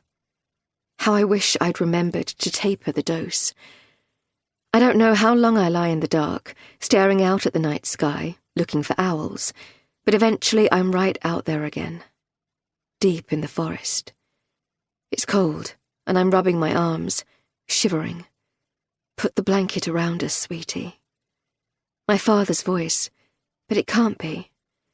I look at my father, and I see that he is trying very hard to find a smile for me. His eyes are full of love, and I feel tears forming in my own. Next, a gasp. It takes a moment for me to realize it's my own reflex, my own noise. I'm back in the bedroom of Owl Cottage. Again, I wait and listen to ensure I've not disturbed you in the sitting room below. 1 minute. 2. There is no sound, only stillness. Good. But wait. I turn my head to the window, and a terrible dread sweeps through my body. The curtains are drawn now. I stare and stare, trying to make sense of this. They were still wide open when I drifted off to sleep. Could I have closed them from my dream, like sleepwalking? Is that even possible? Is my mind really so confused these days that I can do something then completely forget? Ever so gently, I creep from the bed to open the curtains again, wondering if this will trigger the answer. The memory of doing this earlier? Have tiredness and messing with the tablets really made my brain this foggy? But as I sweep back the fabric, there's no dark wood beyond the window. No forest at all. The window looks out onto the garden back home. The neat lawn and the pergola with the clematis swirling and creeping from one wooden strut to another. The small brick outbuilding where we store the logs. The watering can upturned on a large stone in the corner of the lawn. I look back into the room.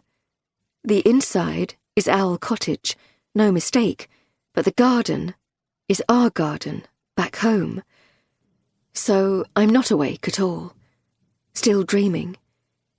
I pinch at the flesh on my arm, but it makes no difference. I close my eyes and wonder how to escape this, wondering what on earth is coming next, if I can't.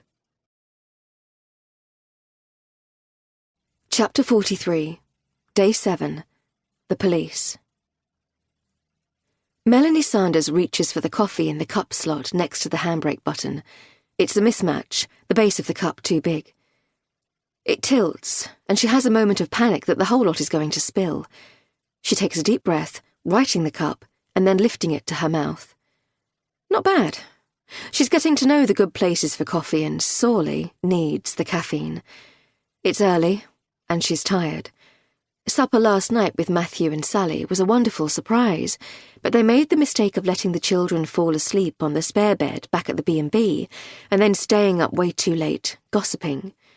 Tom volunteered to drive, and so she probably had more wine than she should have. But it was so very nice to see Matthew, even if both their partners rolled their eyes and teased them the whole evening. Will you two stop talking shop? In point of fact, Tom was only pretending to be annoyed. He liked Matthew and seemed pleased Melanie had someone to confide in. She hadn't found the transfer to Cornwall easy at the start, and though Tom was always sympathetic, he struggled to understand the job, whereas Matthew did. Completely. They talked about the Bickerman case in more detail, and Melanie had been frank about her unease over this strange case out on the Lizard. Why was the holidaying neighbour so keen for the police to be involved? It still made no real sense. She'd explained to Matthew that she couldn't properly justify her suspicions and investigation to her team, who clearly thought she was wasting stretched resources, but there was something not right. Matthew got it. You should trust your gut. Never let you down before. She glances now to the car's media screen to confirm the police station holding Jack Mahone is just ahead. Her sergeant is all set to lead on questioning Jenny's nephew. He's been charged already with burglary and possession of Class A drugs. His solicitors agreed to this early start and is staying on so they can get this interview done too. It's all signed off. 10 minutes later, and Mel is ensconced in the small office with a screen linking to the cameras in the interview room. Jack Mahone looks decidedly unwell. He's been checked by the doctor, but is clearly paying heavily for his habit. Skinny, ashen, unkempt. She wonders what went awry to lead him down this path. His aunt had sounded so very ordinary, middle class, educated, and moneyed. Melanie wondered what had gone wrong in her sister's family for this to happen. Or maybe nothing went wrong at all. Maybe this was just another of life's cruelties. Jack has already been told of his aunt's death, and he looks shaken by it, though it is never easy to tell if someone is faking it, especially with drugs in the mix. Melanie is experienced, and her gut instinct is good, but she's been fooled in the past and has learned always to keep an open mind. So, was it her diabetes? No one's telling me what happened, or why you want to speak to me about it. She's my aunt. Was my aunt. You need to tell me what happened. He's swinging his left leg up and down, clipping the leg of the table. Knock, knock. We're not sure yet exactly what happened, which is why we're investigating. I understand you'd fallen out with your aunt, not on good terms at all, been told to keep away. Who told you that? His expression changes, eyes now darting around the room, the penny dropping. We've had that confirmed by your mother. I understand you're estranged over your drug problem. The sergeant's voice is steady, but Melanie can't help herself. If Matthew were in there, she'd have 100% confidence. How she wishes he'd never left the force. Jack shrugs and looks away, swinging his leg again. So that's why I'm here, because I have a drug problem. Must be me. Easy target. So you think I must have something to do with my aunt's death? Seriously? He turns to glare at the sergeant, leaning forward. Look, I loved my aunt, and I love my mother. We've fallen out, sure, but that's not my fault. That's their fault. How's it their fault? They wouldn't help me. You mean they wouldn't pay for your drugs? He doesn't reply. So, did that make you angry? With your mother and with your aunt? Again, no reply, just a jerk of the head and then a lifting of the chin. Did you visit her? Break into her house? Did you want to have it out with her? Need money? Is that what really happened? No, that is not what happened. I haven't seen my aunt in months. Fact. If anyone caused trouble for my aunt, it was probably one of the weirdos in that Facebook group. The sergeant frowns, glancing at the camera in the corner. Melanie feels a strange sensation, as if something in the air has changed. What Facebook group is that? Seriously, you don't know about all that? Smug, now, and you call yourself a detective? The sergeant just waits. Melanie holds her breath, wondering what she would say, what Matthew would say. She's remembering Hannah's husband, Sam, saying something about prickliness at the local shop, or was it the garage? She hadn't pressed him or Hannah, as it sounded something of nothing, an aside. Now she's wishing she'd asked more. Jack scoffs and plunges on. I'm right, aren't I? You really don't know about it. All the local busybodies, all worked up over the second homes and rentals, giving my aunt all kinds of grief just because she sold her stupid bloody garage. Still, the sergeant does not reply. Jack leans back in his chair and starts to laugh, eyes to the ceiling. Some kind of cop you are. He laughs for a while longer, but then starts to cough. Finally, he turns to his solicitor. And now I'm not feeling well. I need to see a doctor. And I need some proper breakfast. Chapter 44, Day 7, Owl Cottage. Hannah. It definitely feels like morning from the light, but I'm too disorientated to be sure.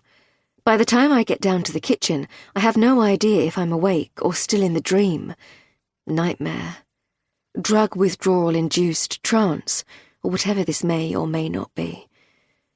It looks like Owl Cottage still. It feels like Owl Cottage still. I feel awake and alert, and yet I'm worried what's outside. Afraid even to look. Upstairs I must have fallen back to sleep after that weird dream. When I finally woke properly again, 6 a.m. on the clock, I parted the fabric to find the forest back in place. Owl Cottage, inside and out. Then I dozed. woke again, if this state truly is waking, that is. Because now that I'm downstairs, it occurs to me that this could be yet another mind trick. I could still be in the dream. I'm conscious that if I am awake, you are in the sitting room just next door, and I don't want to wake you too. There's no sound from Lily. You let her stay up later than usual. A film on her iPad, so no surprise she's still out for the count. The new blind in the kitchen makes it dark. I don't want the glare of the main light yet, so I move across to the stove to turn on the light above the cooker. It's just enough to see better, and, as I turn, the gasp escapes me immediately. The same as that very first morning, another limp and bloody owlet on the doormat across the room. And now I want this to be a dream still. I don't want there to be another loss, another mess. Again I pinch at the flesh of my arm, but it hurts. It feels. So, I am awake?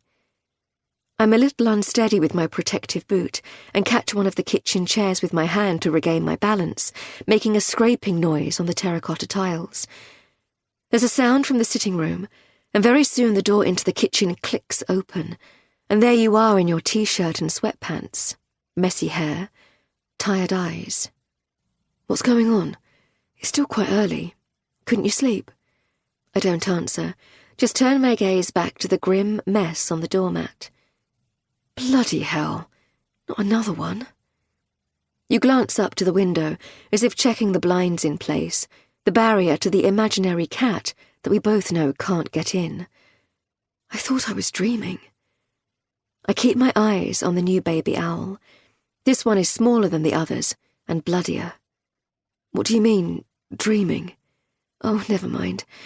We need to phone the police this time, I say, feeling in my dressing gown pocket for my phone. The police? Why would we phone the police? They're not going to do anything, Hannah. They don't even turn out for burglaries these days, from what I hear. But it may have something to do with what happened next door.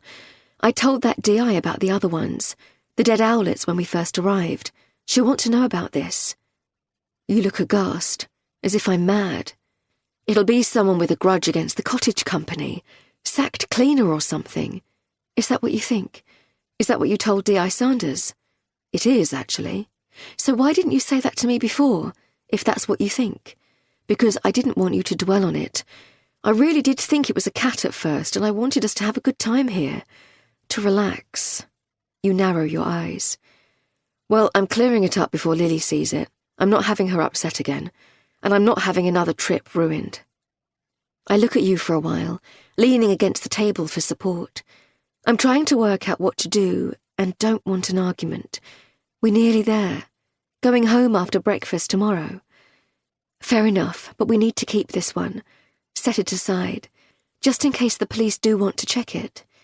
I'm already scanning my phone for D.I. Sanders' number as you move to the cupboard to get the newspaper and brush and pan. You serious, Hannah? You want to keep a dead bird because you think it might be evidence? You pause, then turn to look me right in the eyes. Evidence of what, Hannah? Chapter 45. Before. Hannah. I will never forget the day I discovered that my brain doesn't work quite like other people's, the extremity of my panic, the mad dash home from college. There was a woman sitting opposite me on the train wearing a bright red coat, and I desperately wanted to ask her straight, close your eyes, think of an apple, what do you see? But she took out her phone, became embroiled in a long conversation with her daughter. I didn't know how to explain myself, and so I lost my bottle. I closed my own eyes and tried to picture the passenger's bright red coat, but could see only blackness, and I remember that I wanted to cry. It's called aphantasia, this thing that I have. I discovered it quite by chance, reading a magazine. It means I don't have a mind's eye, like others do. I have a very good memory, but I can't call up specific pictures when I close my eyes. I tried to phone my mother, but it went to answer phone, so I just packed a small rucksack and caught the train. I honestly thought I would have to throw in college, give up my design dreams. How the hell could I be an interior designer if I didn't have a mind's eye? Did this mean I didn't have imagination either? On the train, I Googled more articles, and I started to obsess if this strange thing that most people had never even heard of was the reason I never got a handle on how to manage the dreams about my father. Was my whole brain just plain odd? I stared out of that train window, taking in all the colours, the blue of the sky, the many shades of green in the landscape, and it was breaking my heart, wondering if I was no longer cut out for the career I so wanted. Colour was everything to me. I was obsessed with it. I chose design because of it. I sat there, thinking of the excitement and the awe that day I first opened my door to it. I was probably around 13 and newly enthusiastic about clothes.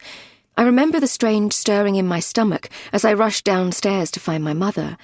I was dressed in a burgundy pinafore dress with a lime green blouse underneath, clothes pulled entirely at random from my wardrobe. I'd been surprised to be drawn to them in combination and had initially held them up against me on their hangers to decide which to wear. To my delight and frank amazement, I felt the two colours looked not only wonderful together, but also surprisingly good on me. I stared at myself in the mirror in glorious shock. It was as if I'd just washed my hair or tried a new face pack. My skin glowed. My eyes shone. I was still struggling in school back then, and not at all confident in my appearance. I thought I was too thin, with bony arms and spindly legs, and I hated my flat brown hair. But with a single outfit, I suddenly looked and felt entirely different. And so, yes, I flew down the stairs to share this new discovery with my mother. She was in the kitchen, gathering things on a tray, evidently ready to go through to her studio. "What do you think of this?" I said, twirling in front of her. "Wow, that looks great, darling. Really suits you." "It does, doesn't it? The thing is, I don't get it." I was moving to the mirror on the wall beside the dining table at the far end of the open-plan kitchen diner. Burgundy and lime green. They shouldn't work, should they? My mother laughed. "Why are you laughing?" "Seems you're your mother's daughter after all." She was beaming. "I need to show you something, darling." She disappeared into her studio and returned with a large book. After skimming several pages, she turned the book towards me. "Here, this is the best one." On the page was a large circle filled with every colour imaginable, a myriad of shades and tones, moving around the wheel and changing in depth from the centre to the perimeter. "It's a colour wheel," she explained. "My favourite. There are lots of versions, but this is the best for learning colour theory." "That's the thing?" "It is indeed. Come closer." And so she turned the page to a larger image and walked me through the theory basics. I think initially she expected me to pull away, bored, but I was enthralled. And so she forgot the tray in the studio, instead pouring a large coffee, all the while explaining the basics of the colour wheel and the principles of combining colour to best effect, how to pick which colours might work best together, in clothes, in painting, and in life in general. She explained shades and tints and hues, the various options for colour in design, analogous colours, those adjacent on the wheel, and complementary colours for drama, those sitting opposite each other on the wheel. I sat there, mouth gaping, as I realised my chance selection of burgundy and lime green was on the wheel as a dramatic complementary choice, the two colours almost directly opposite on the wheel. My mother explained about warm and cool colours and how a person's colouring and skin tones determined which colours would suit them. I'd happened upon not only a perfect complementary pairing, but colours which perfectly suited my own colouring. "You're warm-toned," she said, reaching up for my hand to make me examine the skin on my wrist. "See the golden undertones?" It was the light bulb flash that would ultimately lead me to my career choice. If I could change my appearance by fluke, imagine what I might achieve in life if I studied this. "I need to borrow this," I said. "And do you have any other books about colour?" My mother laughed and disappeared again, returning with 2 more glossy tomes. I then rushed upstairs with the books and threw open my wardrobe doors. The next few hours were spent laying out clothes on my bed, experimenting with colour combinations. I checked everything in my room and around our house against the colour wheel and features in the books. I became more confident and bolder in my choice of outfits, and I started to notice colour everywhere, especially in decor. I noticed how well my mother had put colours together in our sitting room and the kitchen. I noticed other people's houses too. What worked, what didn't. I would stare into shop windows, taking in the colours used in displays. By my mid-teens, I knew for sure that I wanted to do this for a living, bring the joy of colour and its myriad possibilities into other people's lives. And then at college, term 2 in my second year, studying interior design, everything seemed to come crashing down with this new discovery, aphantasia, which on paper means I have no mind's eye, and which in those first few hours of panic, racing home, convinced me, wrongly I later discovered, that this surely meant I had no imagination, ipso facto, no place in the creative industries. I ran from the railway station to find my mother in the garden, just back from shopping. "You weren't answering your phone, Mum." "Sorry, it's on charge upstairs. What on earth's happened? Why are you home? Are you all right?"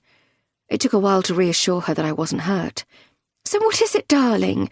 Spit it out. What's happened? Please, just come into the kitchen. I need you to do something for me." At last, she followed me inside, sat at the breakfast bar. "Right. Shut your eyes. You're frightening me, Hannah. Don't be frightened, but this is really important to me.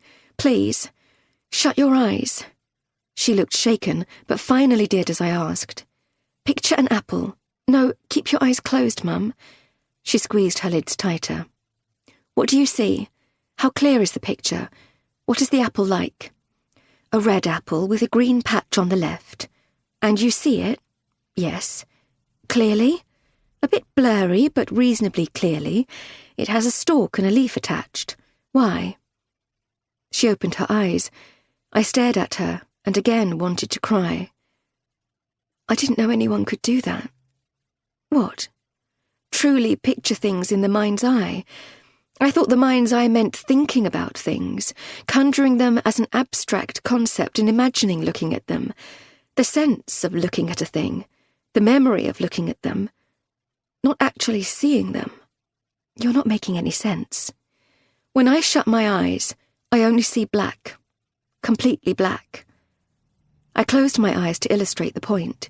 When someone says, "Picture an apple," I just think of an apple. I'm doing it now. I mean, I know what an apple looks like, and I can imagine exactly what it feels like to look at one, what it smells like, the whole experience of looking at an apple, but I don't actually see anything. I thought everyone was the same. By the time I opened my eyes, my mother's expression was just one of puzzlement. I told her I'd discovered this through a magazine article and was in a panic about what it meant for my future. "This means I have no imagination, doesn't it? Puts me at a disadvantage in an industry that's already oversubscribed." No, it doesn't mean that at all. My mother tried to reassure me, but was clearly thrown too. We spent some time Googling more articles. Very little was known about aphantasia back then, but a few online forums were spreading the word, and there were others like me, shocked to discover their difference. For me, it just felt debilitating. How could I be an interior designer if I had no mind's eye? I felt a sense of loss, which was strange because it was over something I hadn't even known others had. It was not until the following morning over breakfast that I finally calmed down, thanks to my mother. "Okay, so this is a surprise, and it's interesting. I've never heard of this thing, aphantasia, but I've been giving it a lot of thought overnight, and I really don't see it as a negative, Hannah. You have a good memory, don't you?" "Yes, I remember vivid detail, but like a film, like replaying the past. So that means you're a conjurer. You imagine the thought of a thing instead of just printing off a picture in your brain. That surely makes you even more creative. Nice try. No, really, listen to me. You've reached 20 without even knowing this. You're fabulous with colour and design and have an absolutely natural flair. And eye. What does it matter whether you see actual pictures when you close your eyes? You still imagine things. Imagine colour schemes and room design. It doesn't matter how you do that. It's still imagination. You feel it all so strongly. If anything, I would say that you feel everything way more deeply than other people. Maybe even because of this thing. Isn't that better than just scanning an old image through your brain like most of us?" I thought about what she was saying, and it did soothe me, relative to my studies, my career. But then I suddenly thought of something else. You feel it all so strongly. If anything, you feel everything more deeply than other people. Earlier in the week at college, I'd woken in the early hours from one of my familiar bad dreams. Heart pounding, sweaty skin. Right back there in the forest in the dark, with only the owls hooting for solace. But hang on, when I dream, Mum, I do see pictures then. I thought again of the dream. I see really vivid pictures in my sleep. In colour or black and white? Definitely colour. And you're right, I actually feel it all. A shudder went through me. Right to my bones, as if it's definitely happening to me. All the colour drained from my mother's face, and I realised something in the same moment that she did. We locked eyes. We didn't say anything, because we didn't need to. This was a hunch, not scientific, but maybe this aphantasia, or my strange version of it, was why my dreams over my father's death were so vivid and distressing. I wasn't merely picturing something. I wasn't relying on old pictures stored somewhere in my mind. In my sleep and in my dreams, I was actually reliving it. Maybe that's why my dreams hurt so much. I didn't mean to say this out loud. My mother's eyes began to fill with tears, and she reached out to touch both my arms. Oh, darling. And that was the last time I talked to my mother about the dreams, because I saw that terrible hurt and worry in her eyes. I determined to be a designer, aphantasia or no aphantasia, but I was not going to be able to stop the depth of emotion that my bad dreams stirred up. No counselling or time was going to change that. Rightly or wrongly, I decided in that moment that my brain was somehow wired strangely. I had no option but to be brave and to accept my lot. I needed to spare my mother and learn to live with this, the horrible fact that sometimes at night I was destined not just to remember, not just to call up old pictures, but to actually go right back into that wood, with the dark and the smells and the fear and the panic. Not just an echo, not just to remember, but to actually feel the loss of my lovely father all over again. Every single dream. Chapter 46, Day 7, Maud. Maud staring out of the window, mesmerised by the waves crashing onto the rocks in the distance. You know, every time I come here, I think that you should move to live by the sea. As Annie interrupts, Maud turns to find her friend holding out a beautiful bright blue mug with a fish motif, the smell of delicious coffee now filling the conservatory. Thank you, Maud laughs, reaching out for the drink. Oh dear, do I really say the same thing every time I visit? You know very well that you do. And when it gets to the evening, we drink too much wine and talk about how you should get a place down here. Then we go online and find possible houses and get terribly excited. And then you go home, time passes, and we realise it would be bonkers. Maud tilts her head and then turns back to the sea. I'm sorry, I'm not a very good friend, am I? I should visit you more often. I'm teasing, not complaining. You visited plenty when it mattered most, Maud. Annie signals for them to sit. They both take in the view, the conservatory directly off the kitchen enjoying the best outlook across farmland to the sea. Maud's thinking of the awful time when Annie's husband died very suddenly. It's true. She never waited for an invitation back then. So, are you ready to tell me why you're really here? All of a sudden, I mean. Maud sighs. And now I feel even more guilty because you're right. I'm thrilled to see you, you know that, but I do have an ulterior motive. Maud smooths her skirt and adjusts the cushion behind her back. I have quite a lot going on, truth be told. I rather picked that up at dinner last night. And there I was hoping I was being a good listener, a good friend. You were and you are, but my turn to listen now, so spill. What's really going on, Maud? Well, you won't be surprised. I'm worried about Hannah. Problems in the marriage this time. Oh, dear. I'm very sorry to hear that. I thought those two were pretty solid. So did I, but apparently not. Anyway, they've had a spell apart, and now they've had some counselling. My goodness, I never thought your Hannah would agree to that. Annie looks aghast. She knows well of Maud's failed attempts to get Hannah to agree to counselling over her father's death. Yes, it surprised me too, but Sam was the driving force, I think. Whatever, they've finished all that and have decided to give it another try. I'm trying to be supportive while keeping my nose out. Maud pauses. But that isn't going so well. Me not meddling, I mean. I see, and I'm guessing that's because you're worried how Hannah will cope? A pause. Maud turns her head to her friend, relieved to be known this well. Annie's one of the few she talked to properly about Hannah's suicide attempt in her teens. Yeah, she's definitely feeling the strain, sounding a bit odd on the phone, and from what I hear, Lily isn't doing great either. They're at a cottage on the Lizard for a week's break, and so I headed down, hoping to catch up with you and see them en route too. Oh, I see. I'm sorry. I hope you don't think I'm just using you. I guessed you wouldn't mind. I don't mind at all. Bonus that I get to see you. I lent on you hard when John died. Like I said, I haven't forgotten that, Maud. So I may as well come clean. I got a phone call yesterday from the lawyer handling Hannah's trust, the money from her father.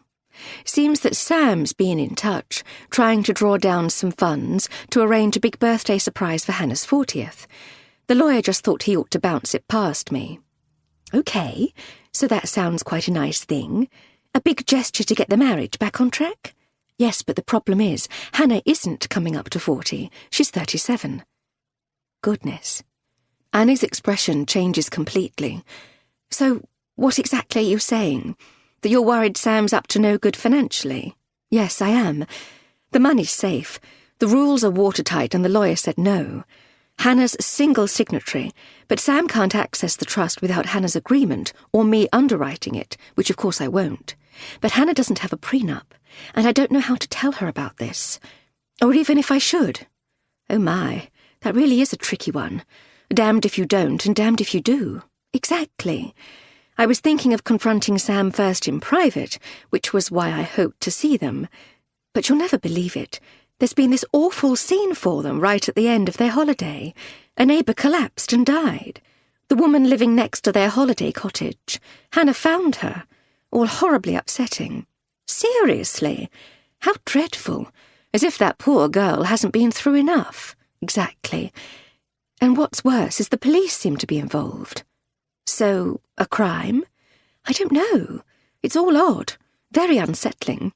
So here I am in Cornwall, no idea quite what to do without putting my big fat foot in it. Maud sighs and locks eyes with her friend. Do you remember when we came here? When Hannah had that awful time in school? Of course I do. I honestly don't think I could have gotten through it without you, Annie. It was here Maud brought Hannah after the episode in her teens, when Hannah was still insisting the overdose was an accident. Maud knew otherwise, and confided in Annie on the phone. Hannah clearly needed a break from school while they decided if they should move. Try a different school? Hannah had always loved the coast, and so Annie suggested time out on the Roseland Peninsula. Just books and the beach, a chance to switch off. It worked. I mean it. You were so good to us. Annie reaches to take Maud's hand, and I seem to remember someone staying with me for 3 weeks when John decided on his heart attack. Maud squeezes her friend's hand in return. Life has certainly thrown curveballs at them both. So what do I do, Annie? How do I stop worrying about her? If I had the answer to that, I'd write a book. Annie puts her coffee mug down on the small butler's tray between them. What's it they say? You can only be as happy as your least happy child. Maud thinks of Annie's own children, Peter and Samantha, both living abroad for more than a decade. Do you never consider moving abroad yourself, Annie, to be nearer the grandchildren? Sometimes. The early days of the pandemic were tough, with the travel restrictions. It crossed my mind then, but I don't want to put that much pressure on the kids. To feel responsible for me, I mean. And how would I choose? Maud smiles. Peter and his family are in Canada, while Samantha's in New Zealand. How naive I was to imagine they wouldn't want to leave a place as beautiful as this. Annie sighs. Anyway, here I have this view to die for, my own routine and my own friends. It's a quiet life, and you know that without John, I get lonely, in the winter especially. But it's a good life, and I'm fortunate. I can afford to hop on a plane and visit the children whenever I like, pandemics aside. Maybe I'll feel differently if travelling ever becomes too much for me. Maud stretches her hand. She's thinking of the niggles of the early arthritis, understands completely. So, Annie turns to stare quite intently at Maud again, her eyebrows raised. I didn't bring it up at supper last night because you didn't, but is this when I'm allowed to ask how things are with Ned? Maud flushes. You have told Hannah about Ned? Chapter 47, Day 7, The Police. Melanie is scrolling through posts by the Second Home's Facebook protest group. It doesn't take long to find it, and she wasn't expecting much to come of it, but the tone's stronger than she expected. Anything more on this teacher yet? Melanie addresses the question to her sergeant, who's standing alongside the desk. Alison leans in to take in the photograph of one of the key campaigners who posts regularly. Melanie messaged her earlier to check him out. Background is he was forced to retire early when his village school closed, dwindling numbers after so many of the local homes became holiday lets. He's very bitter, as you can see. Melanie takes in the teacher's hard expression, carrying a banner on a local protest as her sergeant continues. He was accused by a local cottage company of putting dog poo through the letterboxes of 2 rental properties just after the cleaners had prepared them on handover day. Interesting. Was he charged? Melanie thinks of the dead owlets. Would that be his style? Well, it caused a right stink, excuse the pun, boss, but there was no CCTV and no firm evidence, so he was given a warning and, surprise, surprise, no more dog poo postings. The sergeant's now skimming notes on her pad before continuing. That protest march on the Facebook page made the local papers. I've sent you a link. Melanie searches for the link and clicks through. The coverage is a page spread with pictures of the march in one of the coastal towns. Quite a few people, but all pretty civilised from the pictures. Everyone very open, no one hiding their identity, and no trouble, according to the article. Anything linked to the hamlet including Owl Cottage? Not specifically, but I've spoken to the community liaison officer. Apparently there was some bad feeling when the dead woman, Jenny, sold her garage to the owner of Owl Cottage to make the rental more appealing. Apparently there was gossip in the local shop. A few people were petty and snubbed Jenny over it for a while, but nothing more serious. Seems that it blew over. Melanie again thinks of the dog mess, and then of dead owlets reported by Hannah at Owl Cottage. She also remembers Hannah mentioning some spikiness from locals. We'll definitely need to press her about that now, find out exactly what she meant. Any reports of dead creatures left as protests at any properties? Vermin? Mice? She pauses. Small owls? The sergeant pulls her head back into her neck. No, not come across anything like that, boss. Just the dog poo. Melanie remembers the voicemail from Hannah just this morning, reporting another owlet on the kitchen doormat. She's checked with her husband Tom, and apparently a lot of owlets are lost at this time of year, falling out of nests and attacked by predators. It was likely they were found already dead on the ground by whoever then put them in Owl Cottage. The latest owlet planting can't be the nephew, as he's been in custody, unless he's working with someone else. But it could be one of these protesters, or an employee or ex-employee of the rental company with a grudge, and a key. Melanie's sergeant continues that the bad feeling ramped up during the COVID lockdowns, with some protesters reporting second homeowners to the police for breaking rules to hole up in their coastal properties. Any action? Again, just a few warnings. Nothing significant. Okay. I want a list of all the people who filed complaints during that period. Chase the update on the key holder list for Owl Cottage and see if we can get any names for people vocal about the sale of the garage owned by Jenny, our dead woman. By the way, anything back yet on her post-mortem? Not yet, but any time now. Okay, soon as you hear anything. So, Are we definitely treating this as a crime then, boss? The sergeant's tone is hesitant, her expression wary, and Melanie is careful to keep her face and her own tone neutral. What we are doing is keeping an entirely open mind until that post-mortem report comes in. Chapter 48, Day 7, Hannah. The Greek seal sanctuary has a setting to die for. I take in the stunning views of the river, but then glance back at the map in my hand. Where are there penguins? I whisper under my breath to you. I'm puzzled, and for a moment it stirs up the familiar discomfort I suffer when we take Lily to the zoo, worrying about conservation credentials. I read some more, and my shoulders relax. The place has an impressive track record, manages to nurse and release back into the wild scores of seals every year. Staff seem great too. When I ask a woman in a staff t-shirt if the penguins are just to entertain the children, there's a sharp intake of breath. Goodness me, no. Do you cook with anchovies? The woman's walking at quite a lick alongside me, bucket in hand. Yes, sometimes. I'm frowning. Well, listen to the talk at the penguin pool, and hopefully we'll give you something important to think about. She grins. Sorry, got to go and supervise the feeding. Enjoy your visit. Even more puzzled now, I follow Lily, who's making her way to join a large group of people by one of the pools, waiting for a talk to begin. Oddly, you're staring at your watch and looking around.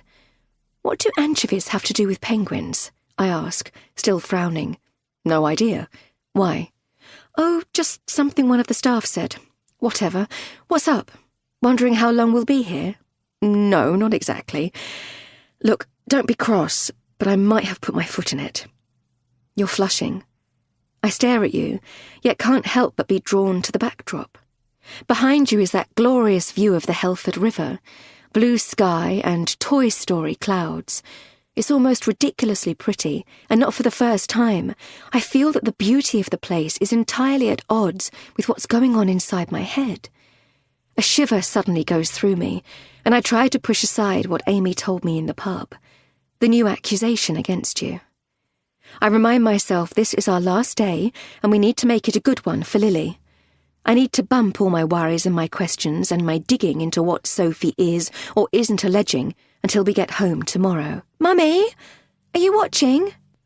We both turn our heads to find Lily following a group of children to the edge of a pool where a member of staff, carrying a large bucket of fish, is explaining the names and backgrounds of each seal.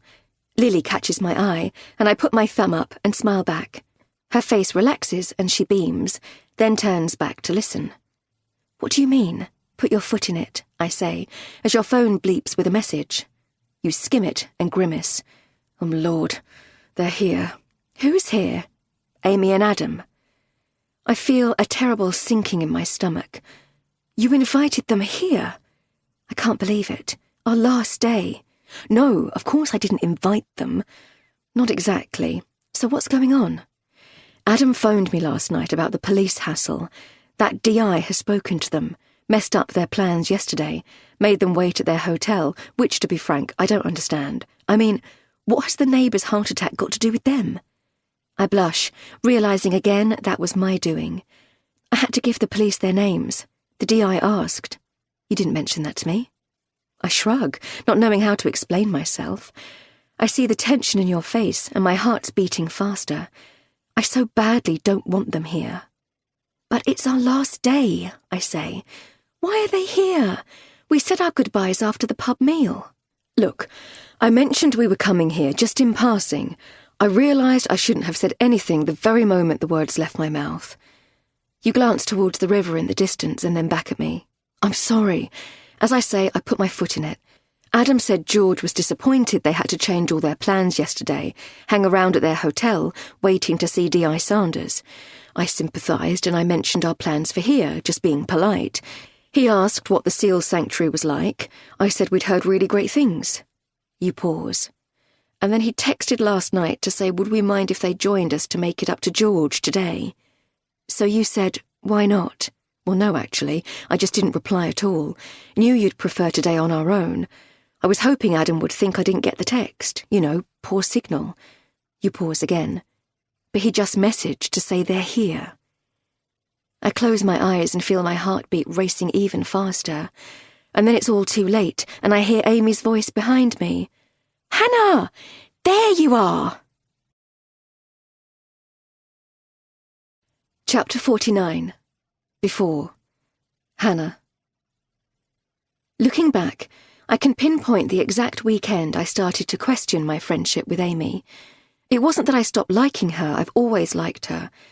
It was more this growing awareness that she wasn't the right friend to be around me while I was trying to make the big decision about my marriage. At first our friendship just bubbled merrily along in that naive assumption of mine that we were all in the same boat, in the same phase in our marriage, which was far from ideal, stretched to say the least, but surely temporary. I was waiting for the green uplands to re-emerge as Lily got bigger. I assumed Amy was too. After we met at those swimming lessons, we saw more and more of each other, not just me and Amy, but as two couples. Other friends fell away until it was mostly just the four of us. Drinks on a Friday night to celebrate surviving the week, pub supper once a week, all those fish pie kitchen suppers with far too much wine. It was lovely. A crutch. Something I always looked forward to. I really liked the rhythm of it, two like-minded couples navigating the tiredness of work and family together. But after the shock of your betrayal came the shock of Amy's over-the-top disapproval. It baffled me until the truth finally dawned, what was behind it. It was on a coastal walk that I suddenly saw it, that frisson of something in Amy that truly worried me. It was after I'd returned from Mum's with Lily and we were in marriage counselling. Amy had already cautioned me against forgiving you. I put that down to her Catholic upbringing and just said that I hadn't decided what to do. I can't remember who suggested the four of us taking the walk that weekend. Possibly me. I recall that you weren't keen because of the long drive, but I felt fresh air and a change of scene might help. Whatever. We met at a large car park with easy access to a popular coastal walk. It was a stretch where the path was set quite far from the edge, so Lily and George were safe, providing we kept a tight hold on their hands. You and Adam were walking in single file ahead of me and Amy, classic mums holding on tight to the kids, when Amy suddenly leant into me. Want me to just push him over the side for you? She tilted her head to signal to you, just ahead of us. And though she was whispering, I was worried that Lily would hear. Amy! Seriously, no one would know. Everyone would think it was an accident. Then you could stop agonising over what to do and claim the insurance. I turned sideways to look at her, aghast.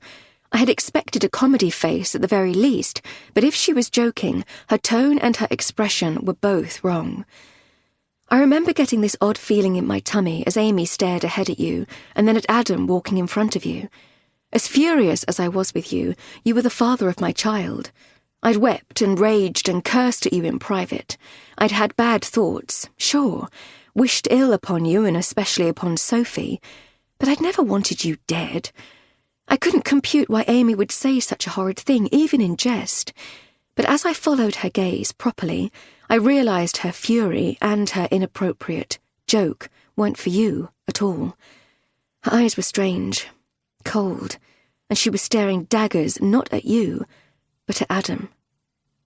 I remembered that really awkward dinner when Adam got a bit drunk and started making inappropriate comments about their sex life, and so I decided to challenge Amy the next time we had coffee together alone a few days later. Up on the cliff, what was that all about? That weird joke about pushing Sam over the side, which wasn't funny, Amy. She flushed, then shrugged. Oh, come on. Do you really never fantasize about harming your husband? Again, I tried to read her expression, to figure out where this was coming from. Once more, the tone was off. Not girly banter, jocular. It was way darker than that. Like on the cliff. You know, she said, sometimes in bed, when Adam's snoring beside me, I imagine putting a pillow over his head. Honestly, I really do. I imagine what it would feel like. She widened her eyes.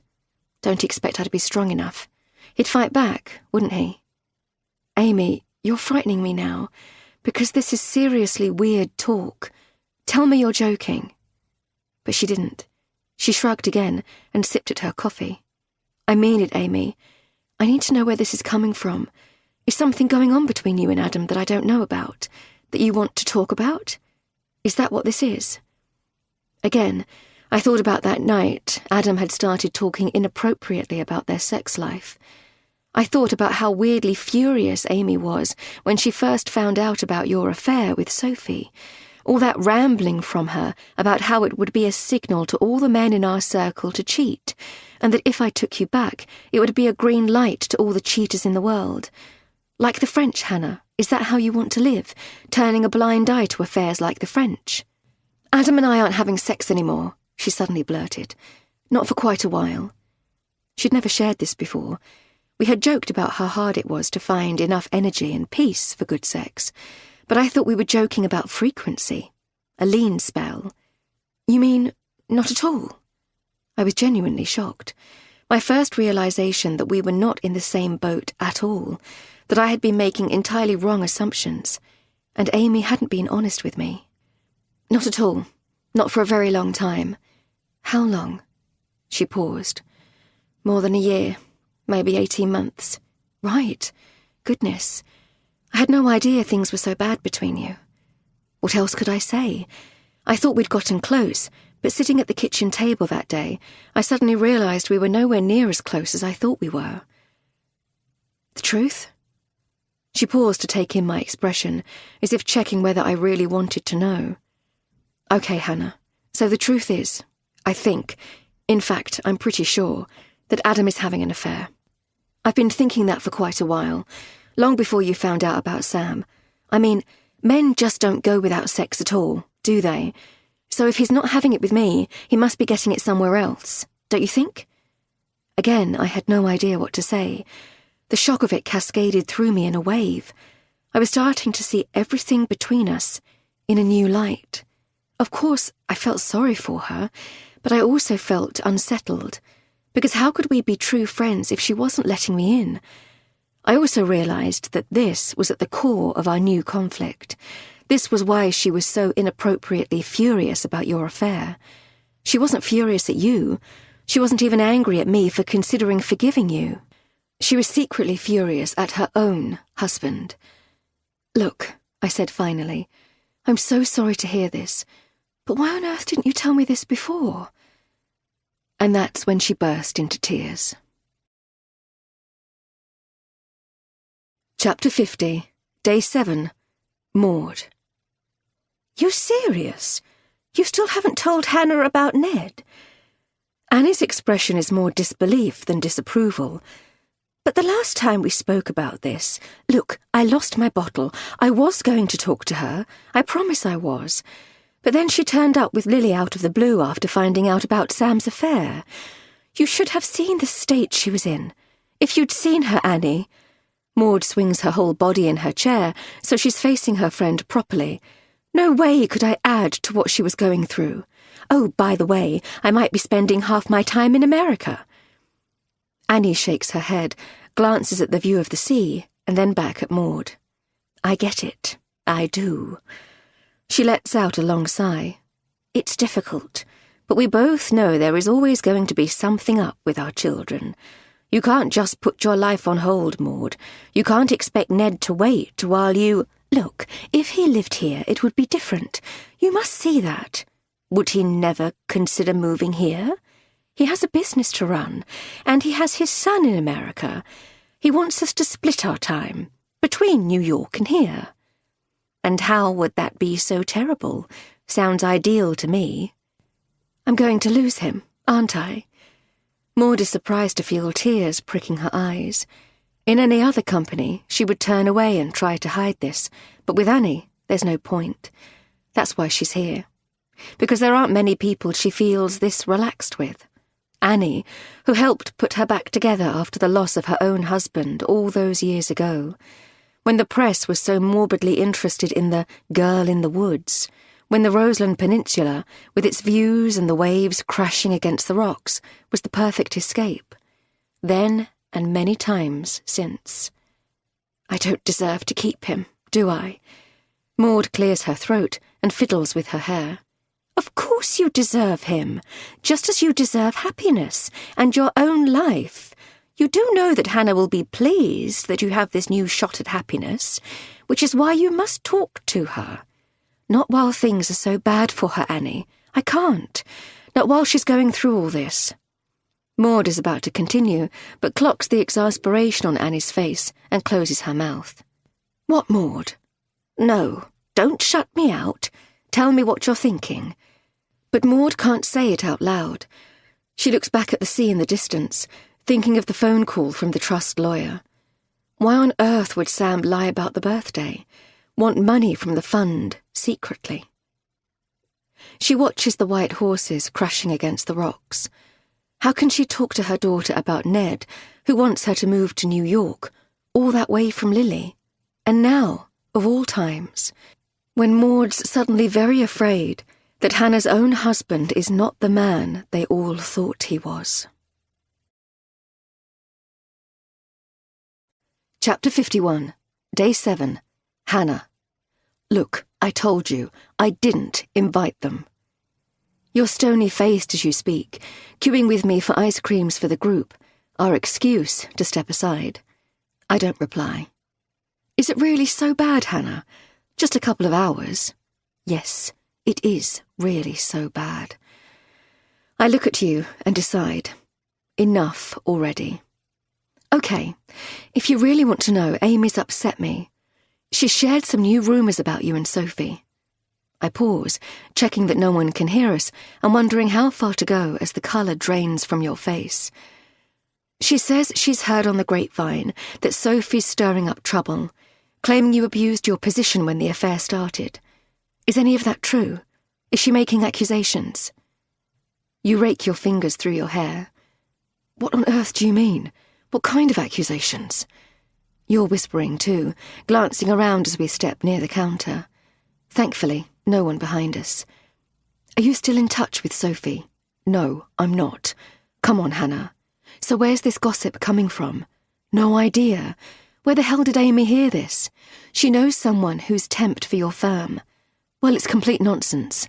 Malicious, So what can I do for you? The ice cream server raises her voice, and I sense she's repeating herself. Sorry. I step forward to the counter. 5 cones, please, all vanilla. 1 scoop or 2? 2, I say, moving to the side as you struggle with your wallet.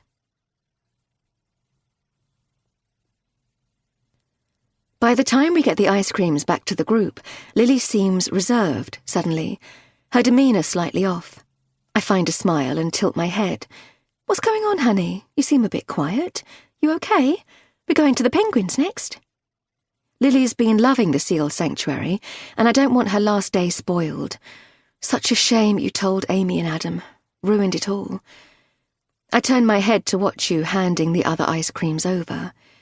Why haven't you got an ice cream, Mummy? It's okay, darling, I didn't want one. I smile again. So, what's up, honey? You can tell Mummy. Lily licks her ice cream before replying. Katie doesn't really like boys. A shiver goes through me. This again. We haven't heard much about the imaginary friend for a couple of days. Oh, right. Why's that? Don't know. Well, never mind. Katie doesn't have to talk to George. Do you think you can manage? George being here, I mean. Just for today? Okay, I'll try. But I thought it was just us this trip. Yeah, me too. I look into my daughter's face and kiss her on the forehead, but she doesn't smile, just gazes into the distance. I think again of Katie. What's really going on in your head, my little Lily? And then I turn again to watch you closely, more certain that I'm asking the question of the wrong person. Fast forward another hour, and we all agree that the penguins were one of the highlights. As for the anchovy mystery, the young woman feeding the penguins explained that in the wild, the Humboldt penguins feast on anchovies and sardines, but supplies are dwindling, so the seal sanctuary is asking people not to buy sardines and anchovies from the Peruvian fisheries. You caught my eye as this was shared, and Lily was on the case immediately. Do we eat the penguin sardines, Mummy? I hope not, but I promise I'll check the tins in future, lovely. Good. After more snacks and re-watching the films of seals released into the wild, we all decide it's time to move on. I feel relief, wanting to be gone. Enough now. My foot's aching, and I hate the reminder of the confusion over how my injury even happened. I watch you, bracing myself for awkward goodbye hugs with Amy. But there's something going on. You're in deep conversation with Adam, Amy listening in the background. I feel another ripple of unease as you glance at me warily. It's Amy who finally marches across to explain. Right, so we have this plan to give your foot a rest and let you get on with the packing in peace. What do you mean, a plan?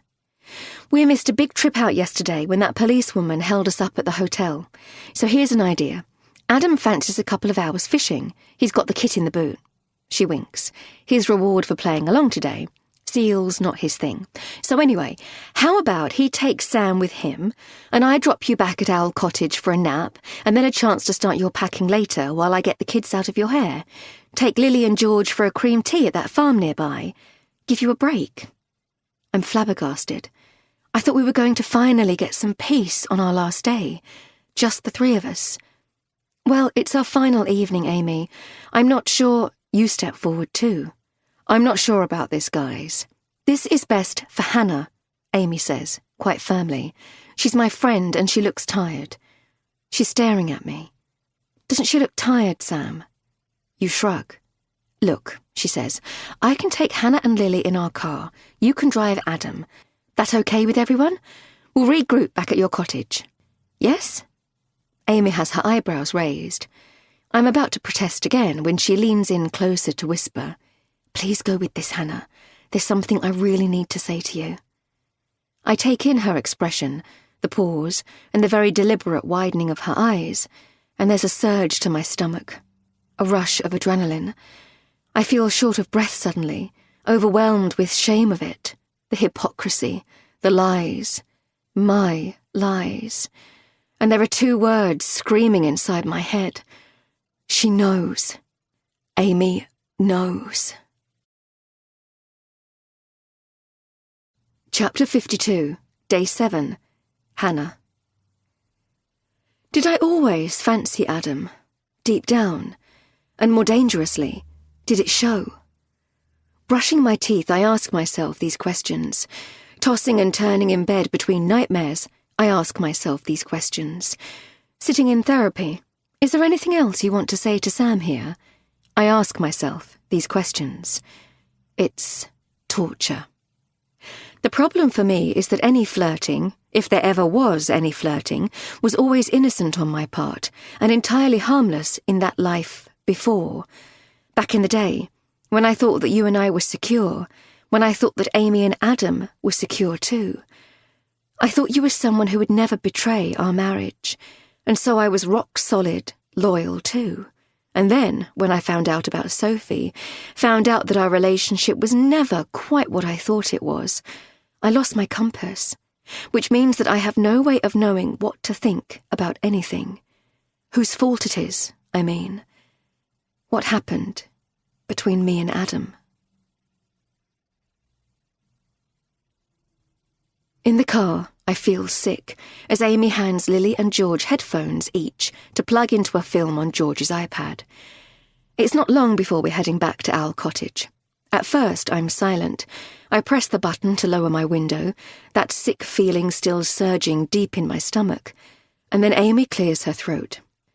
Okay, so this is tricky for me, Hannah, but I feel I just need to get this said, get this over with.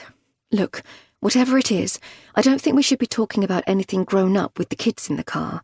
They can't hear. George, she turns her head slightly. Would you like chocolate, George? No reply. See? She turns to me. Film up loud. They can't hear. Please, is this about Sophie? Because I've decided I just want to get home before I check out what you told me. The rumours, I mean. I just need to rest, to pack, and then to get us home. Okay, cards on the table, friend to friend. When I found out about the Sophie rumours, I was going to suggest you maybe go to your mum's or something.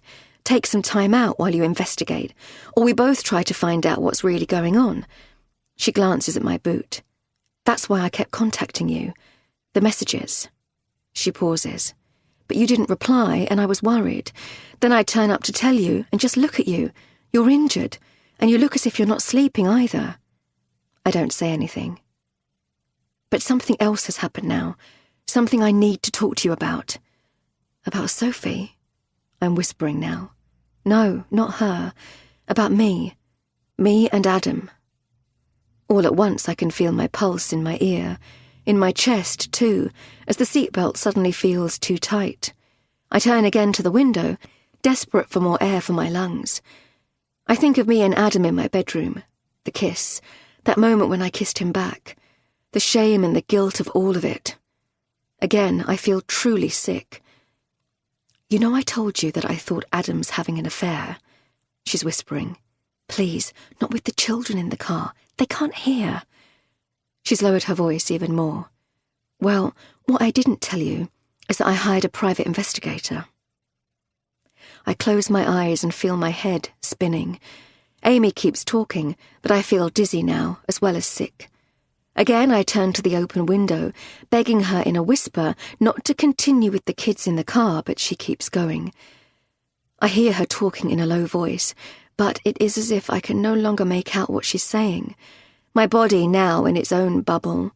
All the while the most dangerous words booming inside my head. She knows. Amy knows. Chapter 53, Day 7. The Police.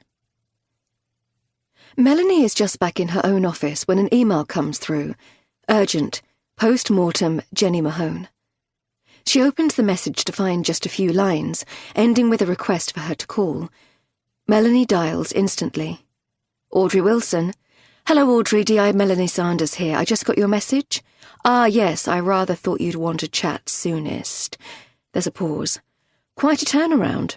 Seems I must congratulate you on your instincts, Inspector. Never seen a case like this myself. Well, I can't tell you how grateful I am for you rushing this one through. Melanie is very careful with her tone. She needs Audrey Wilson on side. No gloating, no salt in wounds.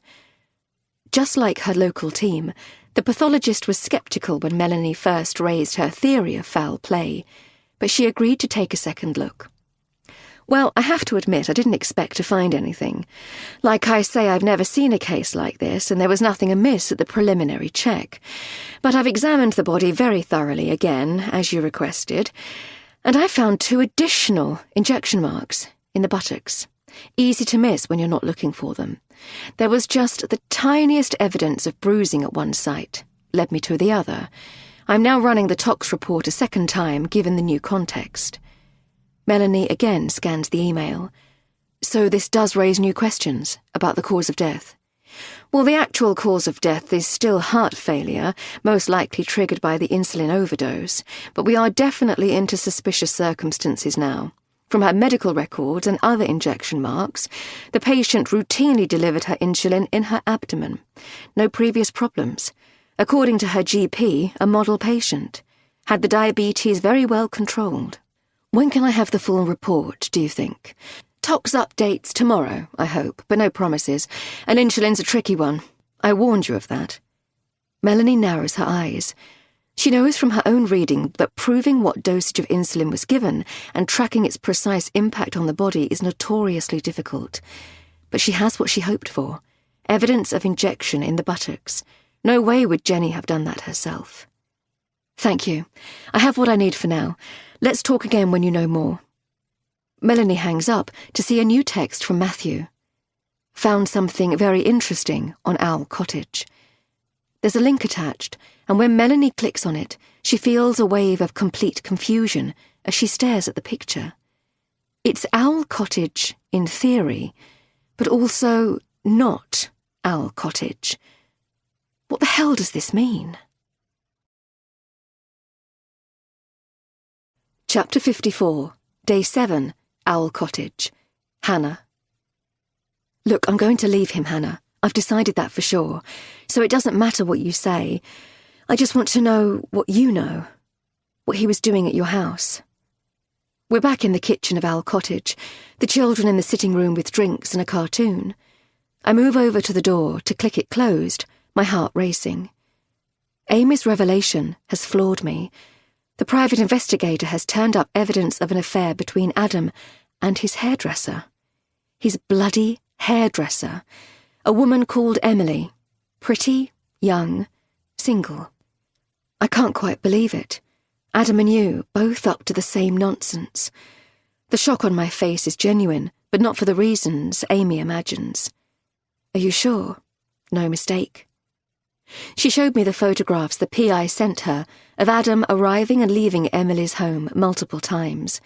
Dates when he said he was away for work. There's no mistake. One of the pictures has them in a clear embrace on the doorstep. But the PI, by chance, also got a photograph of Adam calling round to my home. That one time. That one appalling time. She shows me the picture again, holding out her phone. Adam on my doorstep in his running gear. I go cold. The only time I can remember Adam calling round without you was to pick up a parcel. On the spot, it's the only thing I can think of. We're not on the same lane in our village, but our homes are not far apart, and so I agreed for us to be a safe second option for important parcels. My mind's still a blur with this new twist. Adam with his hairdresser, you and Sophie, Adam and Emily. I think of the sham of us all, our friendship, my naive assumption we were all okay, when none of us ever were. I think he said it was something for your birthday. I'm still in a panic, trying to think on my feet. Amy's birthday is around the same time. Amy's shoulders suddenly relax. Oh, right, my present. She looks away towards the range cooker and back at me, her lip trembling. I'm so sorry, Hannah. It's just with everything I've found out, I'm suspicious of every bloody thing. I honestly thought that maybe you and he... I widen my eyes to signal horror. I'm sorry. Please forgive me. Forget I ever said that. I'm just all over the place. It's okay. I know how awful it is to find out. About the hairdresser, I mean. I stretch out to squeeze her arm. So, you're going to leave him? Yes. Relief floods through me. So, why come away with him to Cornwall? Why put yourself through this week with him? I told you, we don't have sex. We don't even sleep in the same room most of the time, so I can busk it. And I have to think of George. Also, I need to buy some time to speak to a lawyer. She turns away to look at the window, and then back at me. We don't all have the luxury of money behind us, Hannah. I need to figure out how to handle this so I come out okay. Financially, I mean. I feel my face flush. She's not the first one to underline the privilege of my position. The trust fund. The truth? I can't imagine money worries on top of the trauma of a divorce. I remember that night I ran away to my mother when I first found out. Money wasn't even on my mind. I need to work out what he's thinking. Planning. She's looking directly at me now. So he didn't come round to your house to confide in you, ask advice, fish for information, whether I was suspicious of him, anything like that? No, of course not. Adam knows I'm your friend first. He wouldn't dare speak to me, would he? Sorry. Like I say, I'm all over the place. Forget I said that. She pauses. But do you think he might have spoken about this to your Sam? Them both up to the same tricks, I mean. I have no idea what to say to this. Maybe that's why he's so keen for them to go off fishing. Now she lets out a huff of air, narrowing her eyes as if her mind is whirring. Do you mind if we let them? Get him out of my hair while I figure out if I can definitely make it through this week for George's sake. Sure, you can stay here with George. She looks at the sitting room. No, I've promised George the farm visit. I'll take Lily too, give you a break to take a nap and start the packing. I'm not sure Lily will want to.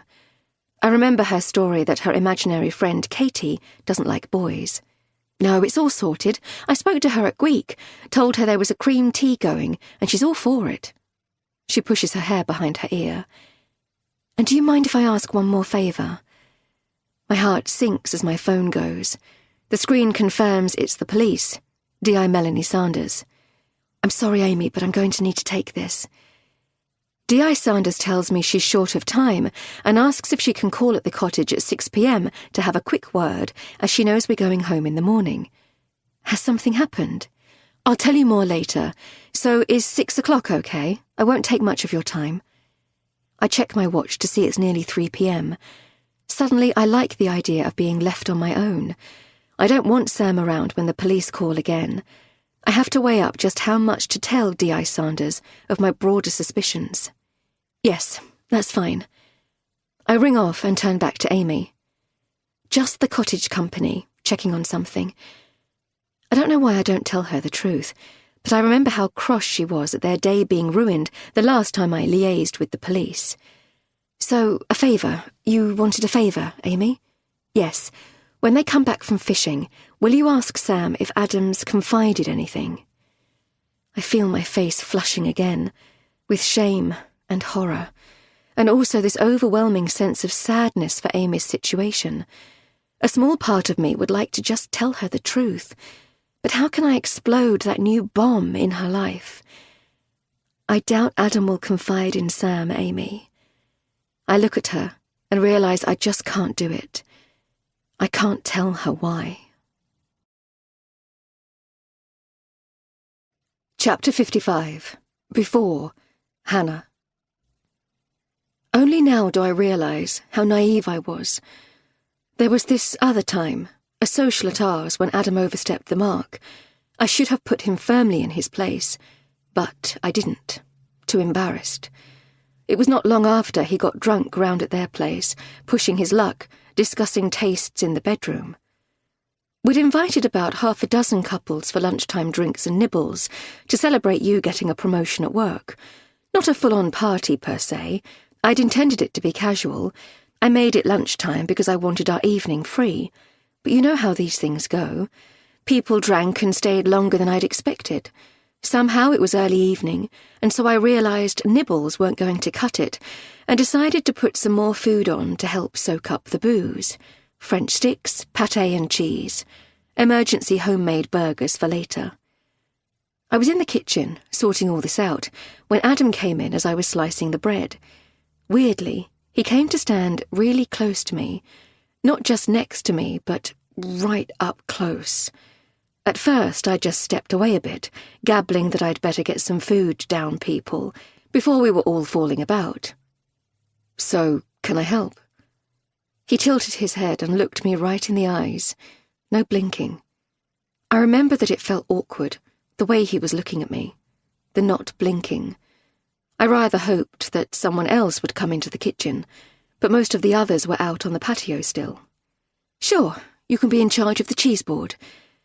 And then he stepped really close to me again and put his splayed hand firmly on the base of my spine, pressing it into the flesh. He kept his hand there, leaning in to whisper, "Always happy to help you, Hannah." He circled his palm on my back and pressed firmly again. "You know that." I pulled back to disengage from his hand. At the time, I was more embarrassed than anything, thought he'd just had one too many. "Right, so all the cheese is wrapped in the fridge. I'll get a couple of cheese boards for you to lay it out. Grapes are in the bowl on the dresser.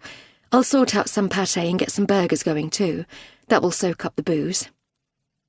He didn't say anything for a moment, but just stood very still and again stared at me. And then finally, he smiled. No.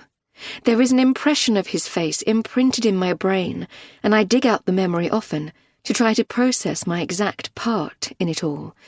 My naivety, or more plainly, my guilt. Because it wasn't quite a smile. It was something else. Chapter 56. Day 7. Owl Cottage. Hannah. Why does the brain block things? Fear? Fracture? A combination of the two? Deep down, I guess I've always known there's something missing from my account of what happened in the wood with my father. Did your father say anything? Was he conscious? Do you remember any chalk crosses on the trees? In the hospital, after it happened, I would feel this incredible tightening in my chest when the police pressed me with more questions. I could tell from their faces there was something missing, But when I tried to take my mind back into the wood to find answers, my chest muscles would grip even harder until I couldn't breathe properly. "It's okay, Hannah," my mother's voice. "You're upsetting her. Leave her alone." Always my protector. To make them back off, I just recited what felt safe. It was all very quick. I just don't remember. It was only in the night, in my dreams, that the terrible waves of fear and confusion would overwhelm me. What else was there? It was partly why I turned down the counselling.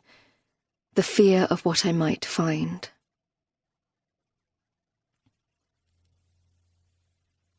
I shudder as I push the memory of all this away, standing in the kitchen of Owl Cottage, thinking of the owls. Long ago. And here again, now.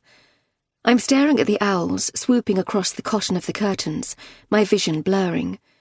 I blink and move my gaze from the fabric to the chinks in the new blinds, which are supposed to keep out the cat, which I've long realised doesn't exist. How much will I tell D.I. Sanders later about my suspicions of you, my own husband? That in my confusion and my darkest moments, I've genuinely wondered if you put the bloody owlets on the mat to spook me, upset me, make me think I'm going mad. That maybe you have wanted my money all along. That maybe, just maybe, you could be behind the weird stuff with the toys. My accident, when the lights so mysteriously failed, even though there was no power cut. Will I dare tell her any of this? About your affair? The fact that I have this big trust fund? I don't know. I don't know. I clear my throat and find that I've instinctively put my palm to my chest. My heart rate's a little fast, but not out of control yet. I breathe in and out slowly to steady myself. I'm thankfully alone again, at last. You and Adam have gone off in our car to fish off rocks. I can't remember where. Back by 7 o'clock, you said. Amy's taken Lily and George to a dairy farm, which has a special cafe. Ice cream parlour too. A couple of hours tops, she said, but I've asked her to give me until 6:30 p.m, as I don't want D.I. Sanders here when she gets back. And I've already said that we can't do supper together, as I'm just too tired. Too much to do. After this final outing, I need them to leave us be. I glance at the clock above the Rayburn stove. 4:30. No time now for a nap.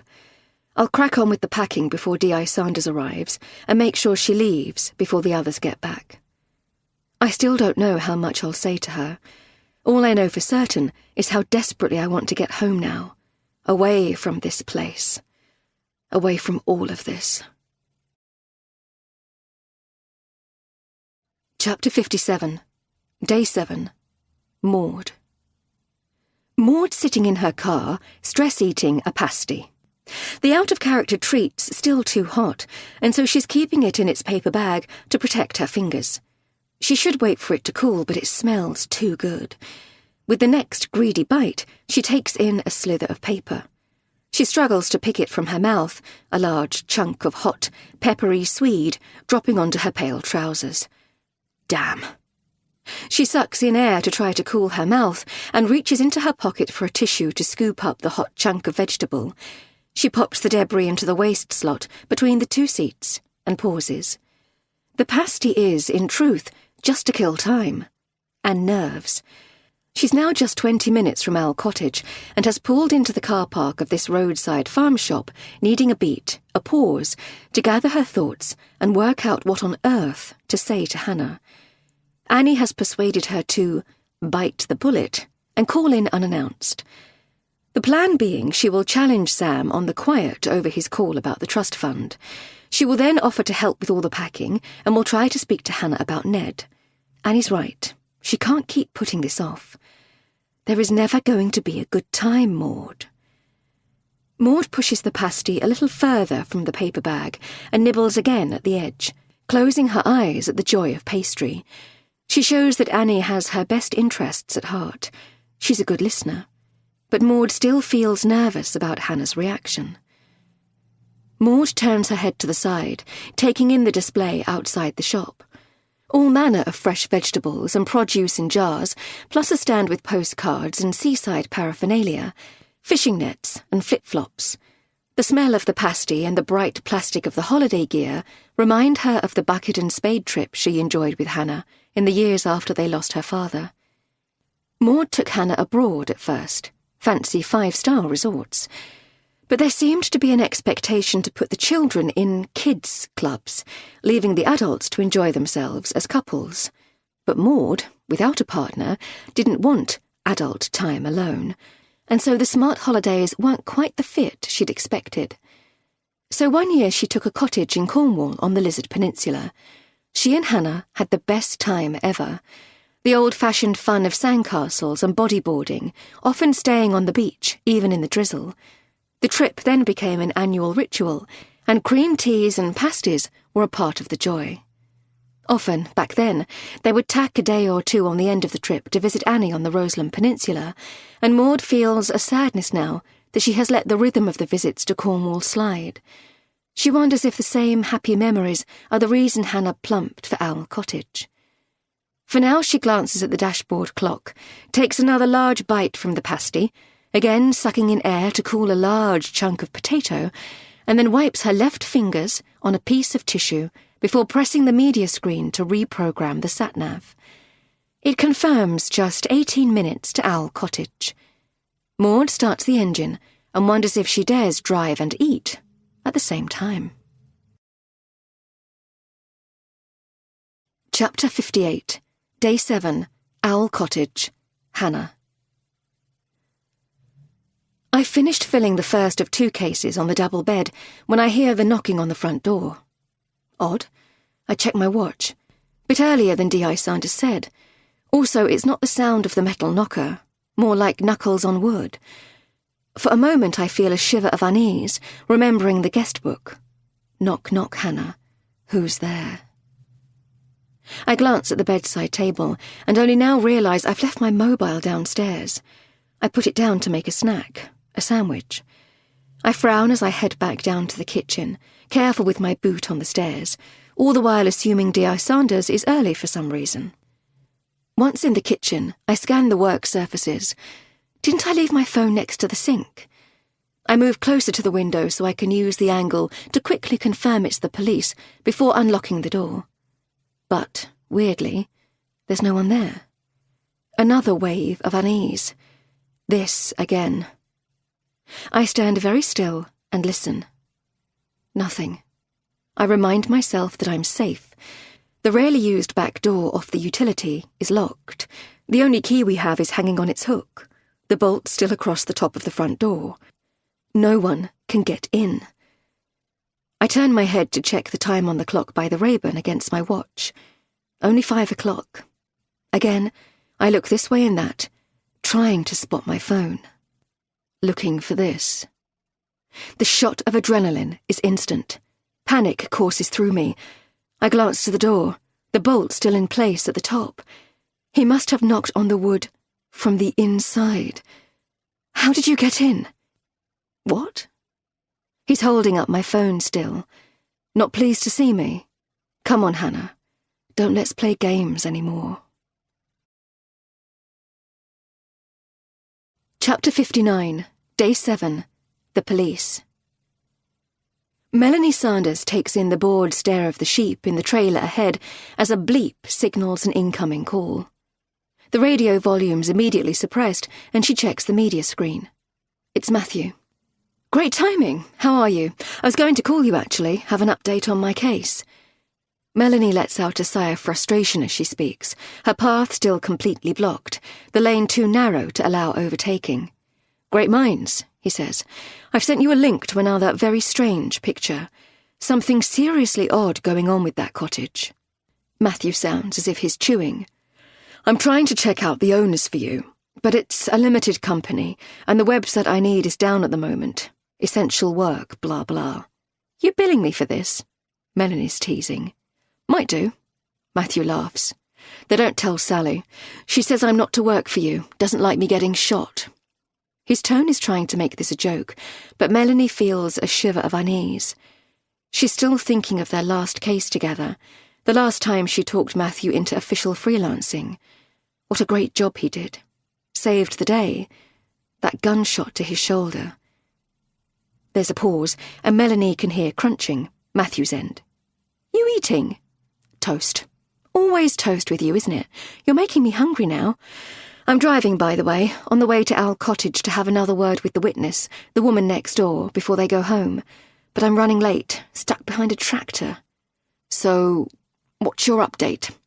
Matthew's voice is still distorted by chewing. That post-mortem review I pushed for. It's only gone and confirmed foul play. Needle marks in the victim's buttocks. Waiting on tox report to confirm. Wow.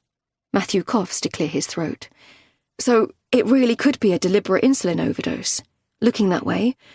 So what did you find? I still don't know what to make of the last photo you sent. I'll check the new one when I stop properly. And by the way, I was teasing. We really can pay you, if you like, though it would be a lot easier if you just rejoined the force. Less paperwork for me. Matthew ignores this, ploughs on. All very, very odd. The cottage has had 3 different incarnations, with at least 3 different agencies in recent years. Maybe just mixing it up? Trying to get a better rental rate? Possibly, but I'm worried this is something else. Wait until you see the new photo I found. Even more bizarre than the last one. Chapter 60, Day 7, Owl Cottage. Hannah. You need to leave. You don't mean that. I glance again at the clock above the Rayburn. The police are on their way here, due any minute, over the neighbour. Yeah, right. Adam holds up my phone again, tipping it from side to side as if to taunt me. I think of the last time. In our house, in our bed. A wave of shame and horror passes right through me. So where is he? I ask. Where's Sam? Still fishing, I assume. I'm getting petrol and snacks, officially, I mean, to buy us a little window. Again, I glance at the bolt across the front door. It's too far. I'd be too slow. I think of you, my heartbeat racing. No way would you let him drive our car. Okay, Hannah, we've probably only got half an hour. He puts my phone inside his upper jacket pocket and moves towards me. So let's not pretend this isn't going to happen. I lurch backwards, bumping the back of my upper thigh into the edge of the kitchen table. He steps close and puts his left hand out to smooth my hair back from my forehead. Careful, you'll hurt yourself. Panic rising, I jerk my head back and lunge with my hand to grab his chin and try to push it upwards, away from me. But he's faster, much stronger, grabs both my hands and twists them out to the side. I scream, but he pushes me hard in the chest, his other hand then lunging to cover my mouth.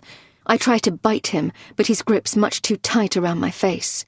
Oh, come on. What's the matter with you, Hannah? No fun anymore. Now he pushes me again, even harder, backwards onto the kitchen table. I'm shouting into his clenched hand and pushing and struggling all at the same time. But it's no good. I mean it. I need you to stop this, Hannah. He keeps his left hand gripped too tightly around my mouth, so I'm terrified about getting enough air, passing out. And then I hear it, the sound of a metal zipper, and I can feel the blackness all around me, caving in on me as I struggle, and am filled with dread and fear, and this terrible shame. Chapter 61, Before, Hannah. It was a Thursday, the last time. A few weeks after I found out about your affair with Sophie, I'd not long returned from my mother's, and my head was all over the place. We hadn't started counselling, and I was just concentrating on getting through each day. I think I was still in shock, at the point where I felt sort of ashamed of what had happened to our marriage, as if it were my fault you'd betrayed me. I didn't want people to gossip, and so Amy was the only one I told. She went ballistic, said she could recommend a good lawyer, thought it was a no-brainer, that I would leave you. And so that day, that Thursday, we were like strangers sharing the same house, separate bedrooms, barely talking, except to divide chores and work out who would do what for Lily. That morning we got up separately, ate breakfast separately. You went to work, I took Lily to school. and I was just tidying up the kitchen before going through to my office when there was a knock at the door. I imagined a courier. But there instead on the doorstep was Adam in his running gear, his phone in one hand, a small sports bag in the other. "I'm so sorry, Hannah. Crisis. Our bloody shower's packed up. I'm on to the plumber, but he can't come until Monday." I frowned, not quite understanding. "Look, I hate to ask, Hannah. It's just we gave up the gym membership, one of Amy's cost-cutting ideas."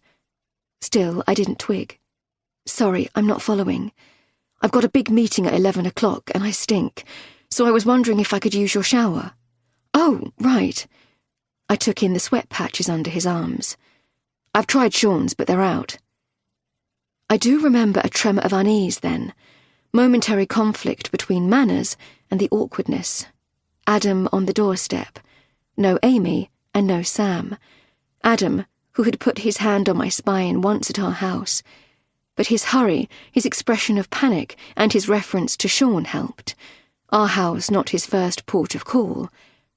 "So, is it okay? I'm so sorry, I'll be really quick. Out of your hair in no time. It's just I can't be late for this meeting. No showers at the office." "Oh, right. I see." "Of course." I stepped back, opening the door wider. It was only once he was inside that I realised he'd need to use our ensuite.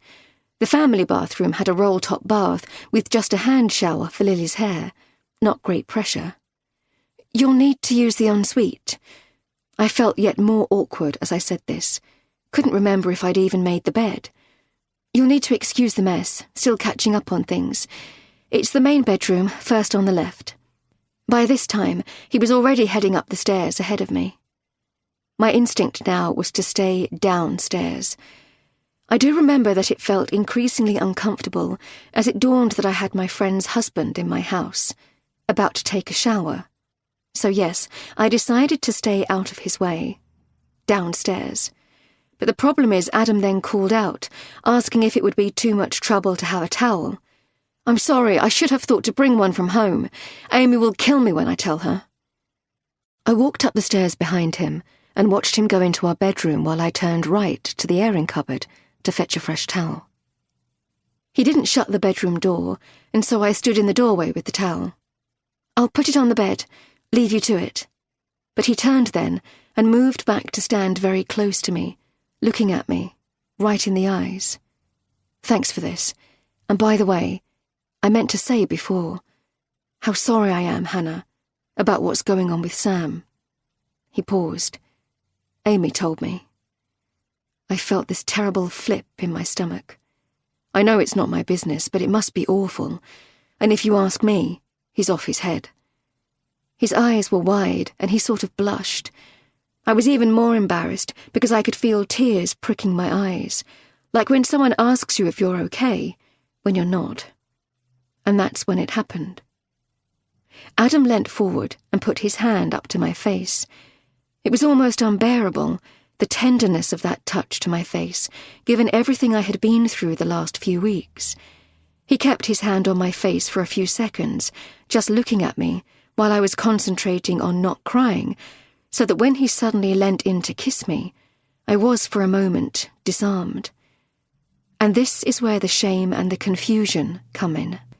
Because I did let him kiss me, and for a short while, I don't know how long. It was nice. I can't lie. It was like being reminded that I was still desirable. This man, this good-looking man, wanting to kiss me, when my husband wanted to kiss someone else. But then Adam started to push harder against me, kissed me harder. He started to move his hands down over my body, and it was like waking up. Sorry, no, Adam." I pulled back. "You need to go." I felt so ashamed for letting the kiss happen, like a snap of the fingers, my brain properly catching up on what was happening here. "You don't mean that." "I absolutely do. Please, I'm sorry. Just go." Suddenly I thought again of how he was with me at that social at ours, his hand on my back that one time, and I absolutely knew in that moment that I shouldn't have let him in, that I'd sent the wrong signal.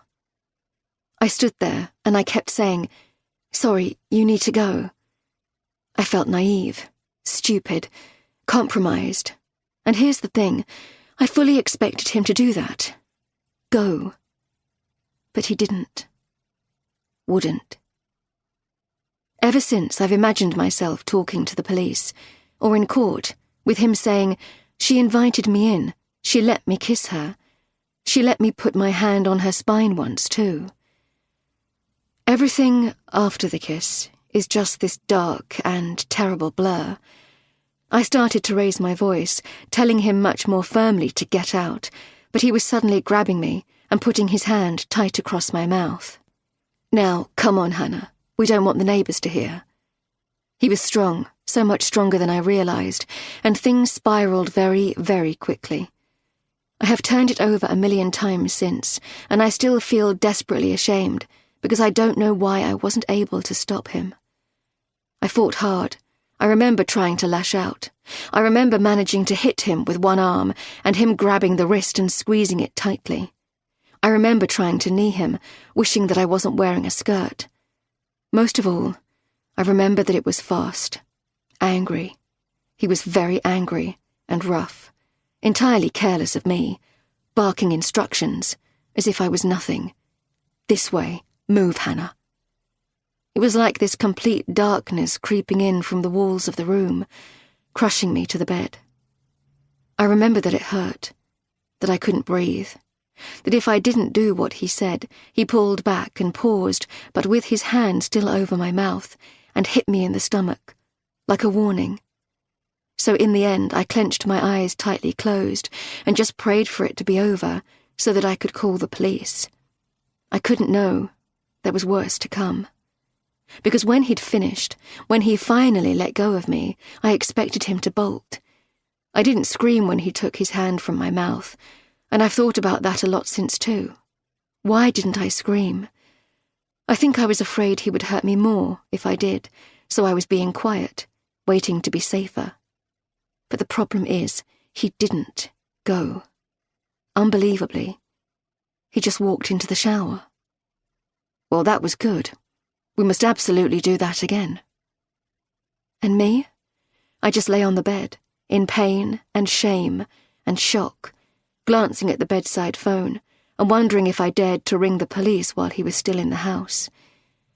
My stomach in particular was really hurting deep inside, and I was afraid that if he overheard me on the phone, he would hurt me some more. But still, he didn't leave. "You joining me, Hannah? Water's lovely."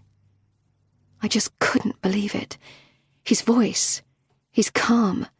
He was actually running the shower, calling out to me above the stream of water in this ordinary, matter-of-fact way.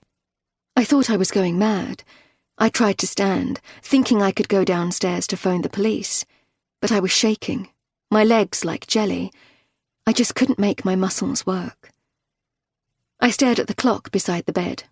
1 minute, 2, and all the while he was talking to me from the ensuite about this and that, as if we were completely fine with each other.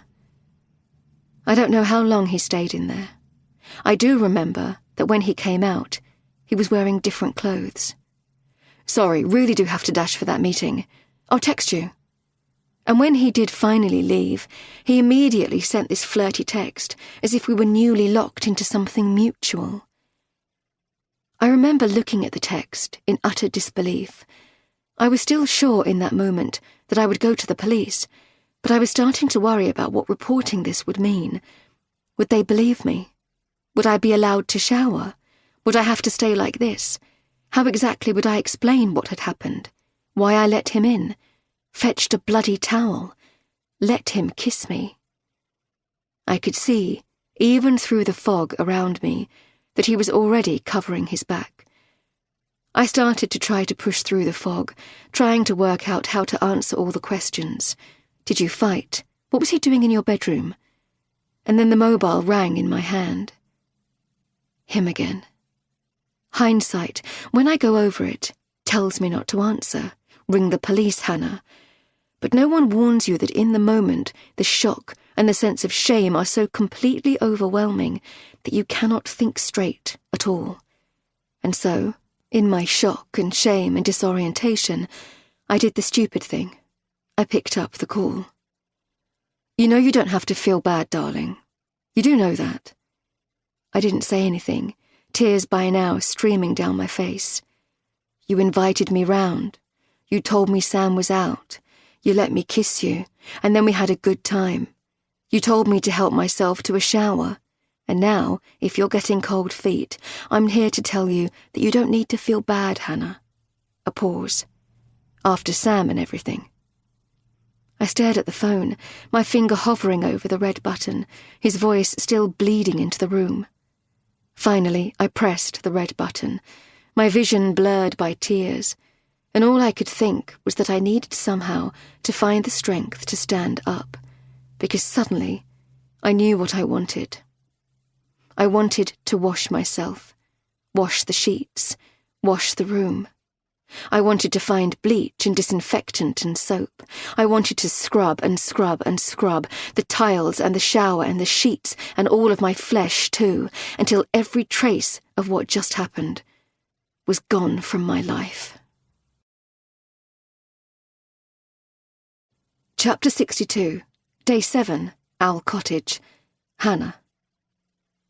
He's saying something about money, about making this all go away. But I'm struggling to breathe, and it's as if his voice is outside this bubble of blackness all around me. You with your trust fund. I don't understand. Your choice, Hannah. Can't hear properly. Don't want to hear. This man, this voice. All I know is that this time I'm going to fight harder. He's pulling at my clothes, stretching and ripping now. Up to you, Hannah. And that's when I managed to turn my head to see the blue and white striped tea towel in the dome shape on the table. He has to let go of my right arm for just a moment to pull harder at my clothes, and now suddenly I remember what's under the tea towel. I lunge with my arm, pushing the towel aside to reveal the breadboard, the remains of the loaf, and the knife. I grab the wooden handle with my right hand, and I just swing the blade into him as hard as I can. He screams, shocking, but all I can think to do is to go again, to swing the knife a second time, with all of my strength. He lets go of me with this second blow, and seems to fall away. When I stand up, he's on the floor, slumped at first but then falling hard backwards, his head thumping against the flagstone floor, blood all over the front of his shirt, and then pooling on the floor from his head too. I just stare at him. I feel no regret, no care. I will not go near him. Instead, I watch his chest and I watch his face, terrified that he will move. I watch and wait and watch and wait, until his eyes seem to glaze, and his chest is finally still. I lie on the floor then, my knees to my chest, blood all over my hand. I push the knife away from me. I'm dazed and lie very still, but I don't know for how long. I remember that D.I. Sanders is coming soon, and I must wait for her. You are going to need to be very brave, my darling. Can you do that for me? That voice, my father's voice. I turn my head, looking for his face, but I cannot find him. The sunshine fades, but the sky through the chinks in the blind is still blue. I wish so badly that I could hear my owls. I think of Lily and start to worry they may come home too soon. See all this. And that's when I think of George, too. This boy without a father now, because of me. The fear and the dread grow stronger, so that when I close my eyes, it's colder. I'm falling, deeper and deeper, travelling back through time. Colder, darker. That other forest with my father. The same terrible sense of dread and fear and waiting. The owls calling. But this time it's different. When I look down, there are daisies in my hand. I stare at them, and it's like a veil lifting from my eyes. I remember The chalk marks on the trees. I remember my father's face. His words. I wonder why I did not remember the flowers and the chalk marks before, why I told my mother and the police so many lies. Because now I can see it. Now I can see him. Now I can remember what really happened. Chapter 63, Day 7, Owl Cottage. Hannah. Suddenly I hear banging on the door again. Let me in, Hannah. I pull my knees closer to my stomach. It's a man's voice, but so loud that it's distorted. More shouting. A shadow at the window. I look at Adam on the floor. Eyes glazed, and the blood around him so thick and bright. I stare at his chest, and suddenly a phone's ringing. My phone. In his pocket. More banging on the door. I put my hands over my ears. The ringing, the banging. I keep thinking of the guest book. Knock, knock, Hannah. Who's there? Next, the sound of breaking glass. The pane in the door is smashed. A rock on the floor. A hand reaches through the broken glass, stretching up for the bolt. The hand is struggling to reach upwards, jagged glass slicing into the flesh. More blood. But I recognize something. The ring, the thick band of gold with that pattern I know so well. And then finally, the bolt is opened. The door swinging right into the wall. Hannah! Dear God, what's happened? I look at you from inside my bubble, but feel so confused. I turn to try to find the daisy chain, the flowers I have finally remembered, but they're gone. Instead, I see a knife on the floor, covered in blood. You're kneeling alongside the body now, checking for a pulse. You turn to me. Hannah? It's me, Sam. What's happened here? You move towards me, but I shrink back. No, no, please don't come near. Please don't touch me. You raise your hands and still yourself, and then you glance around. Do you have your phone, Hannah? I shake my head. It stopped ringing. Right, you say. He took mine. I need to find it. Check his pockets. No, please don't touch him. Okay, I'll have to use the landline. I need to phone the police. Are you hurt, Hannah? I'm going to call the police and an ambulance. I need to tell them if you're hurt. My knee. I think I hurt my knee. I look down, but it's healed. No blood. And then I see the knife again. I frown. I turn my head to the left and back, and then I remember where I really am. What I did. He tried to... I turn to you, and the look in your eyes is all things terrible. You take in my ripped clothes. You glance from me to him to me. He did it once before. I had to stop him. Your face and your mouth seem frozen a moment, your eyes still terrible. Oh my God. I watch it dawn in those eyes. A ghost now. Your skin so white. Okay, I'm here now. You're safe. I'm going into the sitting room to phone the police. It's going to be all right. You move through into the sitting room, and I hear tapping, dialing. Police, please. A pause. You need to come, urgently. You give the address and watch me through the doorway. A man was attacking my wife. He's dead. You give the address again, repeating the details and confirming the phone number much more slowly, and then you hang up. After a short time, the landline rings, but you don't answer. It will be the police calling back, wanting more details. We'll wait until they come. D.I. Sanders is coming too, I say. Still the landline's ringing. Right. Why's she coming? I don't know. I don't remember. Where's Lily? Oh dear God, she's with Amy. You look again at the body on the floor, the expression on your face suddenly darkening. You move back into the sitting room and answer the landline. There's a little girl who may be in danger. Our daughter, Lily. She's with the wife of the man who's died at Owl Cottage. I just reported that. You need to go to Hellier Farm Shop and make sure that my daughter is safe. Lily is her name. She's only 8. Did you get that? A pause as you listen. I'll explain it all when you get here. The woman she's with may be a danger to her. Amy is the name of the woman. You need to make my daughter safe. Get her away from her. Do you understand? You hang up, then look at me. And then my mobile rings again in Adam's pocket. That's your ringtone. Leave it. No, it might be D.I. Sanders. I shrink back towards the wall as you reach into Adam's jacket pocket to answer. You look at the phone. It's your mother. You put the phone to your ear, and a smear of blood is transferred to your hair. Sorry, Hannah can't come to the phone. You listen. Frown. But that's great. Actually, I need you to do something for us. A big favour. I can't explain, there isn't time, but can you go to Hellier Farm Shop to be with Lily for us? It's not far from the cottage, not far from where you are. You can find it on the sat-nav. She's with a friend, Amy, but we need her to be with you. I can't explain right now, but it's an emergency. Can you do that for us? You listen some more. Good. Good. Thank you. I'll ring again soon. Explain everything. You put the phone down on the floor, and I see that there's still blood transferred onto your fingers. Hannah, your mother was coming here, but I've sent her to be with Lily. Why is my mother here?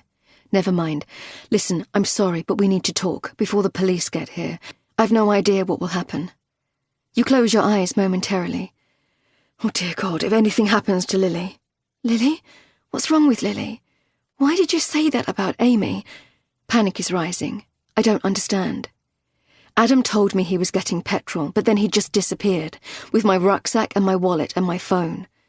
You look again at the body, your eyes then darting around the room, all alarm. Then your eyes are on me. Hannah, there's something I have to tell you, something terrible, before the police get here. You pause, swallow. I'm afraid all of this may be my fault. My fault. I don't understand. Can't speak. My affair. It wasn't an affair. It was one time, and it wasn't anyone at work. You squeeze your eyes closed again. Maybe he found out. Maybe Adam found out, and it's revenge. What do you mean? He really hurt you. Eyes wide again, checking my face. I just nod. Oh, jeez. Suddenly you move across the kitchen and pick up the knife. Inexplicably, you're pushing chairs this way and that. You're swinging your arms and deliberately bash your head against the sink. Stop it! Stop it! What are you doing? But next you move to the body on the floor and grab at the shirt, the trousers. What are you doing? We need to say it was me, Hannah. A fight. Not you. Lily needs you. If this goes wrong. If they don't accept self-defense, I mean. We need to be absolutely sure. Lily needs you. What do you mean? What are you doing? I repeat.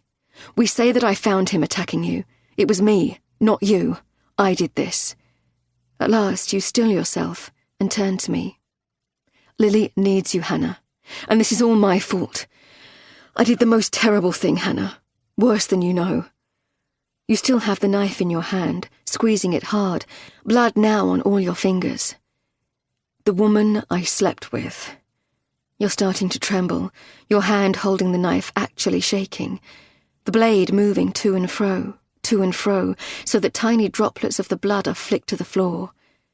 It wasn't Sophie. It was Amy. She's been asking for money. Not to tell you. Big money. Blackmail. I didn't want to lose you and I just panicked. I didn't know what on earth to do. I look at him in disbelief. Amy. To and fro. It was when you were on that school trip with Lily. She came round one day, right out of the blue. Amy. The words booming over and over in my head. Amy. You look at me, face completely white. I have no excuse. I was weak. She came on to me and I was completely stupid. I didn't mean for it to happen, Hannah, but it was all so confusing. She just turned up on the doorstep. She'd been running. She said their shower was broken. She was late for an appointment, and she said that she needed to use our shower. Chapter 64, Day 8, Maud. Everything seemed to take so long. The time at the special centre, all the examinations, the interviews, the drive.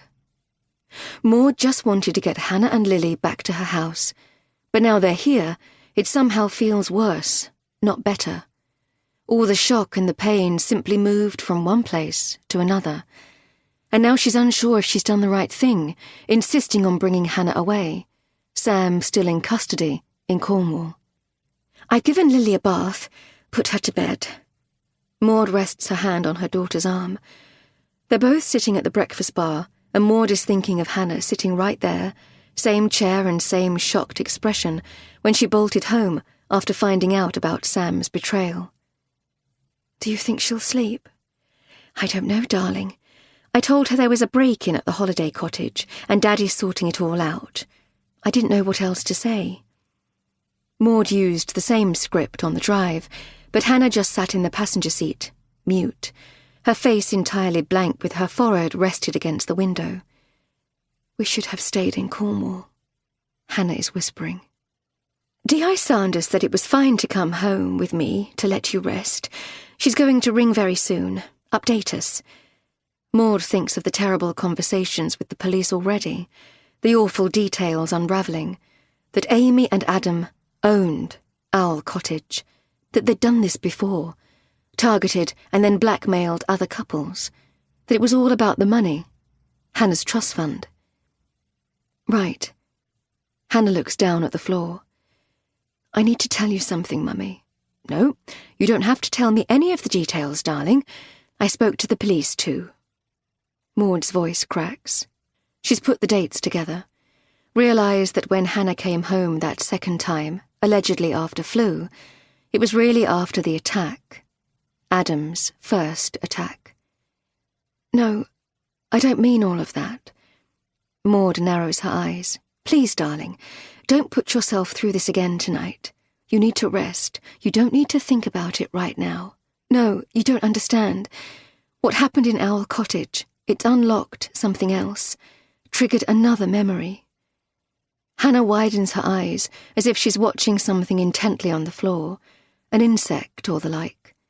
Maud stretches her neck to lean forward, but can't see anything at all, just the terracotta tiles.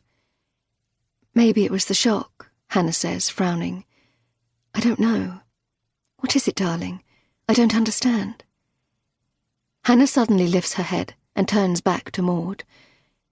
I've remembered what happened with Daddy. A pause. What really happened, I mean. It came back to me in Owl Cottage. Shock moves through Maud in a wave of terrible cold. This instant chill is suddenly all around her, as if the temperature in the whole room has been switched in a beat from warm to very, very cold. She wasn't expecting this. Doesn't want to know. Desperately wants to know. I think it was the fear that triggered it. Oh, darling. Maud reaches out again to touch Hannah's arm. Goodness, your hands are cold, Mummy. Yes, sorry. I do feel cold. Maud reaches for her cardigan on the worktop and puts it on. It was like déjà vu, this same horrible fear deep in my stomach. And suddenly I remembered everything.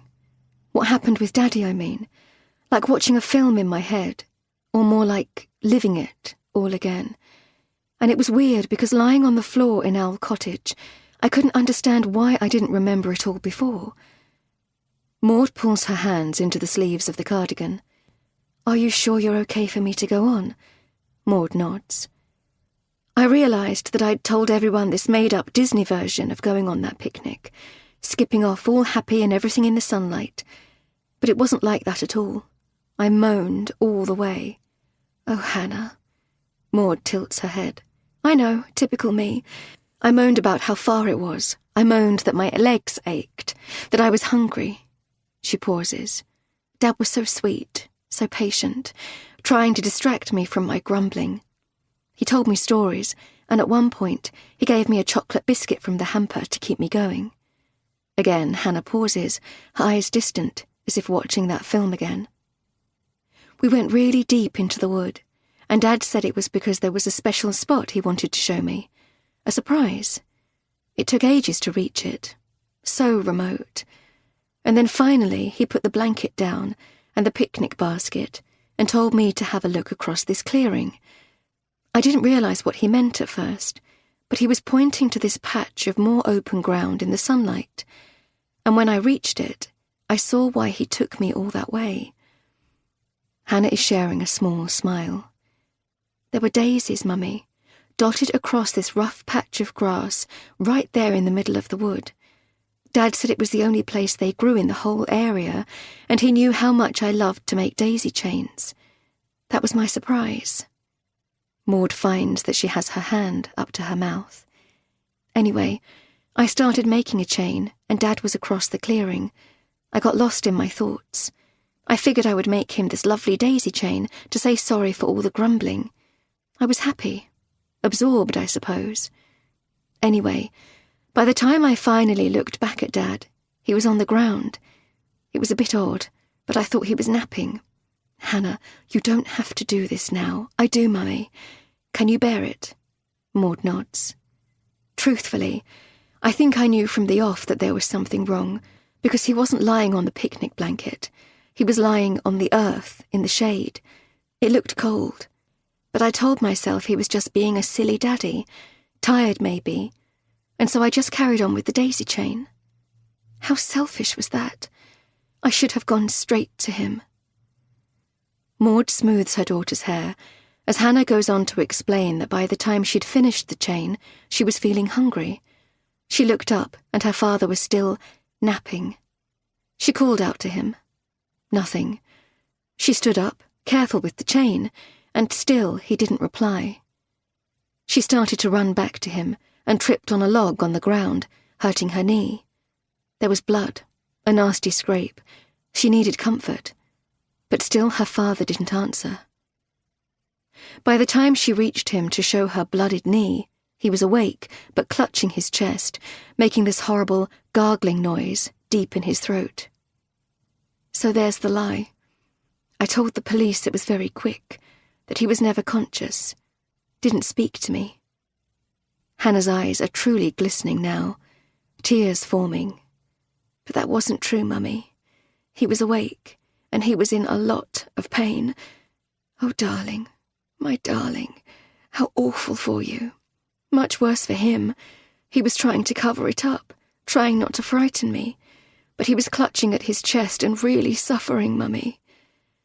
Maud wraps her arms around Hannah, and they stay in the hug a long time before Hannah pulls back to continue. He said he was very sorry, but I would need to be a brave girl and see if I could find someone to help us. He knew I had chalk in my pocket, always had it for hopscotch. Daddy said to use my chalk and mark a cross on the trees so I could find my way back to him. He said it would be like a game. So that's what I did. I went off, calling out and marking the trees, but there was no one anywhere. It was darker in the thicker part of the wood, and I didn't like it. Hannah is properly crying now, and Maud reaches up to wipe the tears from her cheeks. I couldn't do it, Mummy. I was too scared. So I just gave up. I followed the crosses back to Daddy, and I lay on the ground with him. I wrapped the blanket around us, and I put the daisy chain around his neck. Another pause. And all the time he was still trying to soothe me, telling me not to worry. But he was in so much pain, Mummy. It wasn't quick at all. He really suffered, and it was my fault. I just wasn't brave enough. Now, you listen to me. Maud leans forward to kiss Hannah on the forehead. What happened in the wood was terrible, unfair, horrible, but it was not your fault. But if I'd gone further, no, Hannah, no, it would have made no difference. There was no one there. But it feels like it was my fault he died, that if I could have just been braver. No, lovely. The wood was deserted. The police know that as a fact, and no one could have helped him. You were a little girl, a frightened little girl, and you did nothing wrong. Maud has to wipe her own face with the cuff of her cardigan. And I tell you this, it would have helped him a lot. It would have comforted him, to have you with him. You think? I know so. It's no wonder your brain blocked this. But as hard as it was for you, it would have meant the world to him to be with you, wrapped up in that blanket. They keep very still, arms tight around each other, until finally Maud leans back. Right, so I have this plan now. You need help, Hannah, professional help, to deal with everything that's happened, in Cornwall and with your father too. Hannah looks worried. Don't be scared. This is a good thing. It's what you need, darling. I've found a clinic, a private clinic, and I'd like you to take a proper rest there, for as long as you need. There are professional people to talk to, and no, Mummy, Lily needs me. Lily can stay with me for as long as this takes. Getting you well is what Lily needs now. But the police, I will tell them where you are. You can rest, and they can speak to you there or here afterwards. Maud again smooths Hannah's hair. It's time, darling. You know I'm right. Hannah closes her eyes, and after a while, her shoulders slump. She seems to think for a long time, and finally opens her eyes to just nod. That's a yes? Hannah nods again, and reaches out to grip Maud's hand. I'm so sorry about the tablets, Mummy, when I was in school. Maud feels a lurch deep in her stomach. I would never do that again. I'll talk to them about that too. I promise. Maud looks down at their fingers intertwined, relief coursing through her. Okay, good. That's good, my darling. They'll help you, Hannah. I know they will. She pulls back and wipes her face. And now there's something else. Something I need to show you. Maud, for a moment, wonders if it's the right thing to do, but her instinct says it's time for this also. Wait here, lovely. I won't be a moment. She hurries upstairs, first to check on Lily, who's thankfully sleeping, and next to fetch the frame from the trunk in her room, carefully removing all the layers, the tissue and the scarves. When finally she places the frame on the kitchen worktop in front of Hannah, her daughter's eyes are instantly wide with disbelief. Maud holds her breath. Then Hannah gently presses her hand flat on the glass and tilts her head, her eyes all amazement. Slowly she moves her hand, stroking the glass as if touching the contents. Oh, Mummy. There is this small change in her eyes, a tiny beat of warmth returning as the muscles finally begin to relax. Chapter 65, Day 9, The Police. Melanie Sanders is running her finger around the top of the empty coffee cup, wondering about fate, timing, the cruelty of timing. With so many previous cases, she asked herself, what if the victim caught a different train, left work earlier, didn't catch the eye of the creep in the bar? And today? Not yet 48 hours since the horror at Owl Cottage, she's agonizing about her own timing. If she'd just been half an hour sooner, no tractor, no sheep. If the tox report had come in earlier, if she'd pushed harder, worked harder, if she'd put it together when Matthew found the pictures of Owl Cottage. She thinks of that dreadful scene. 2 patrol cars with lights flashing, uniformed officers already on site as her car pulled into the parking area. What the hell? It's no comfort that she was getting close, was right to trust her gut over the neighbour's death. She wasn't quite fast enough. There's only one person who knows her well enough to understand why this frustration eats her up so badly, so that when the bell over the cafe door finally tinkles his arrival, she looks up with a mixture of relief and a gut-wrenching sadness too. Matthew Hill meets her gaze as he strides forward and sits opposite. For a moment, she says nothing. He sighs. Tough one, Mel. Yeah, aren't they all? But especially frustrating. So near, so far. She pinches her lips tightly together. That's exactly it. She thinks of the archive pictures Matthew found online of Owl Cottage in its different clothes from the past. Primrose Cottage. A ceramic sign of yellow blooms on a white background. The curtains in the kitchen covered in primroses too. And Badger's Retreat. An iron badger as a doorstop. Carved wooden badgers on the windowsills. Matthew found the pictures by pasting the description of individual rooms and furniture and the general location but not the name. Very clever. Once all the different names came up, all using different agencies, he guessed there was something truly odd going on. She wonders if Matthew had been working with her properly, full-time, they might have figured it all out sooner. She knows the answer. It's why she wants to ask what she probably shouldn't. You okay? He leans in, checking her face more closely. Not really. When will she tell him about the job offer? She's not sure yet. The last time she persuaded him to work with her properly, the shooting of a young woman at her graduation ceremony, he was nearly killed. I'll get you more coffee. Yes? Still he holds her gaze. She nods, and he moves to the counter to order while Melanie stares through the window, a seagull strutting across the pavement, beak nodding until it finds a scrap of something on the ground, pecking and scavenging some more until it has a large chunk of food, finally beating its wings into flight as two more birds arrive as competition. A few minutes pass, and Matthew's back at the table with two foaming coffees, the sprinkles in the shape of a leaf. No, worse, a 4-leaf clover.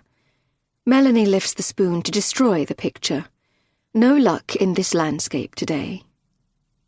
She watches Matthew circle his injured shoulder before he sits down, so it still troubles him, despite the denials. He certainly carries that arm a little strangely. She wishes she didn't need his help. The problem is, she's never found a colleague quite as good as Matthew. The truth is, she's just been asked to stay on in Cornwall, offered a promotion, been told that she can pick her own team. Is it so wrong, so selfish, to want him on that team? You didn't need to come all the way down here, Matt. Looking at you right now, I rather think I did. She stirs the froth on the coffee, sucks the spoon. I'm grateful. I didn't mean to bend your ear on the phone like that last night. Too much wine, and the interviews with Amy are doing my head in. It's okay. I'm glad to be here. It's what friends do. He adds sugar to his own drink. So where are we at? And how are you holding up? Oh, I don't know, Matt. Sometimes I think this is the worst outcome. Being on the fringe of cracking it, you were going in the right direction. Not many would even have bothered with the neighbour's death. Maybe, but I was too slow. Too late. Melanie sips her drink. I know I'd rather be putting that bastard Adam Hamley in jail than in a box. Matthew waits and then tries again. So, has a decision been made? About charging the husband, Sam, I mean. You got an extension to hold him. Yes, I've bumped it for review. Still waiting to hear. Personally, I'm not backing a charge. We'll see. She pauses. The forensics are a tad confusing, but I can't imagine an appetite to charge him. The provisional report confirms Adam's attack in Owl Cottage, on Hannah, the wife, and a medical's confirmed injuries from Adam's previous attack, so self-defense fits. But the way the couple, Hannah and Sam, describe what actually happened in Owl Cottage is a bit odd. What do you mean? Oh, not entirely sure, to be honest. Ignore me. The good news is our Amy's suddenly singing, trying to blame it all on the husband, claims he was violent and controlling, that she was afraid of him and that none of it was her idea. She says the neighbour saw them, recognised them from the garage sale. They hadn't reckoned on that and were afraid she'd say something to Hannah. That's why Adam killed her, using her own insulin. And they've done this all before. Money the motive each time. Yes, fancied blackmail as a career. They moved about a lot to be near each new target. They normally only stayed at their cottage, Owl Cottage, I mean, when the neighbour was away in the summer. But they were getting overconfident, hence reckless. A tinkle of a bell signals the cafe door, and both Melanie and Matthew turn to see a tall man, his face all outrage. You'll never believe it. A bloody seagull just stole my pasty. The man marches to the counter, apparently keen on a replacement. Melanie shakes her head and tries to stifle a grin. Would the tourists never learn?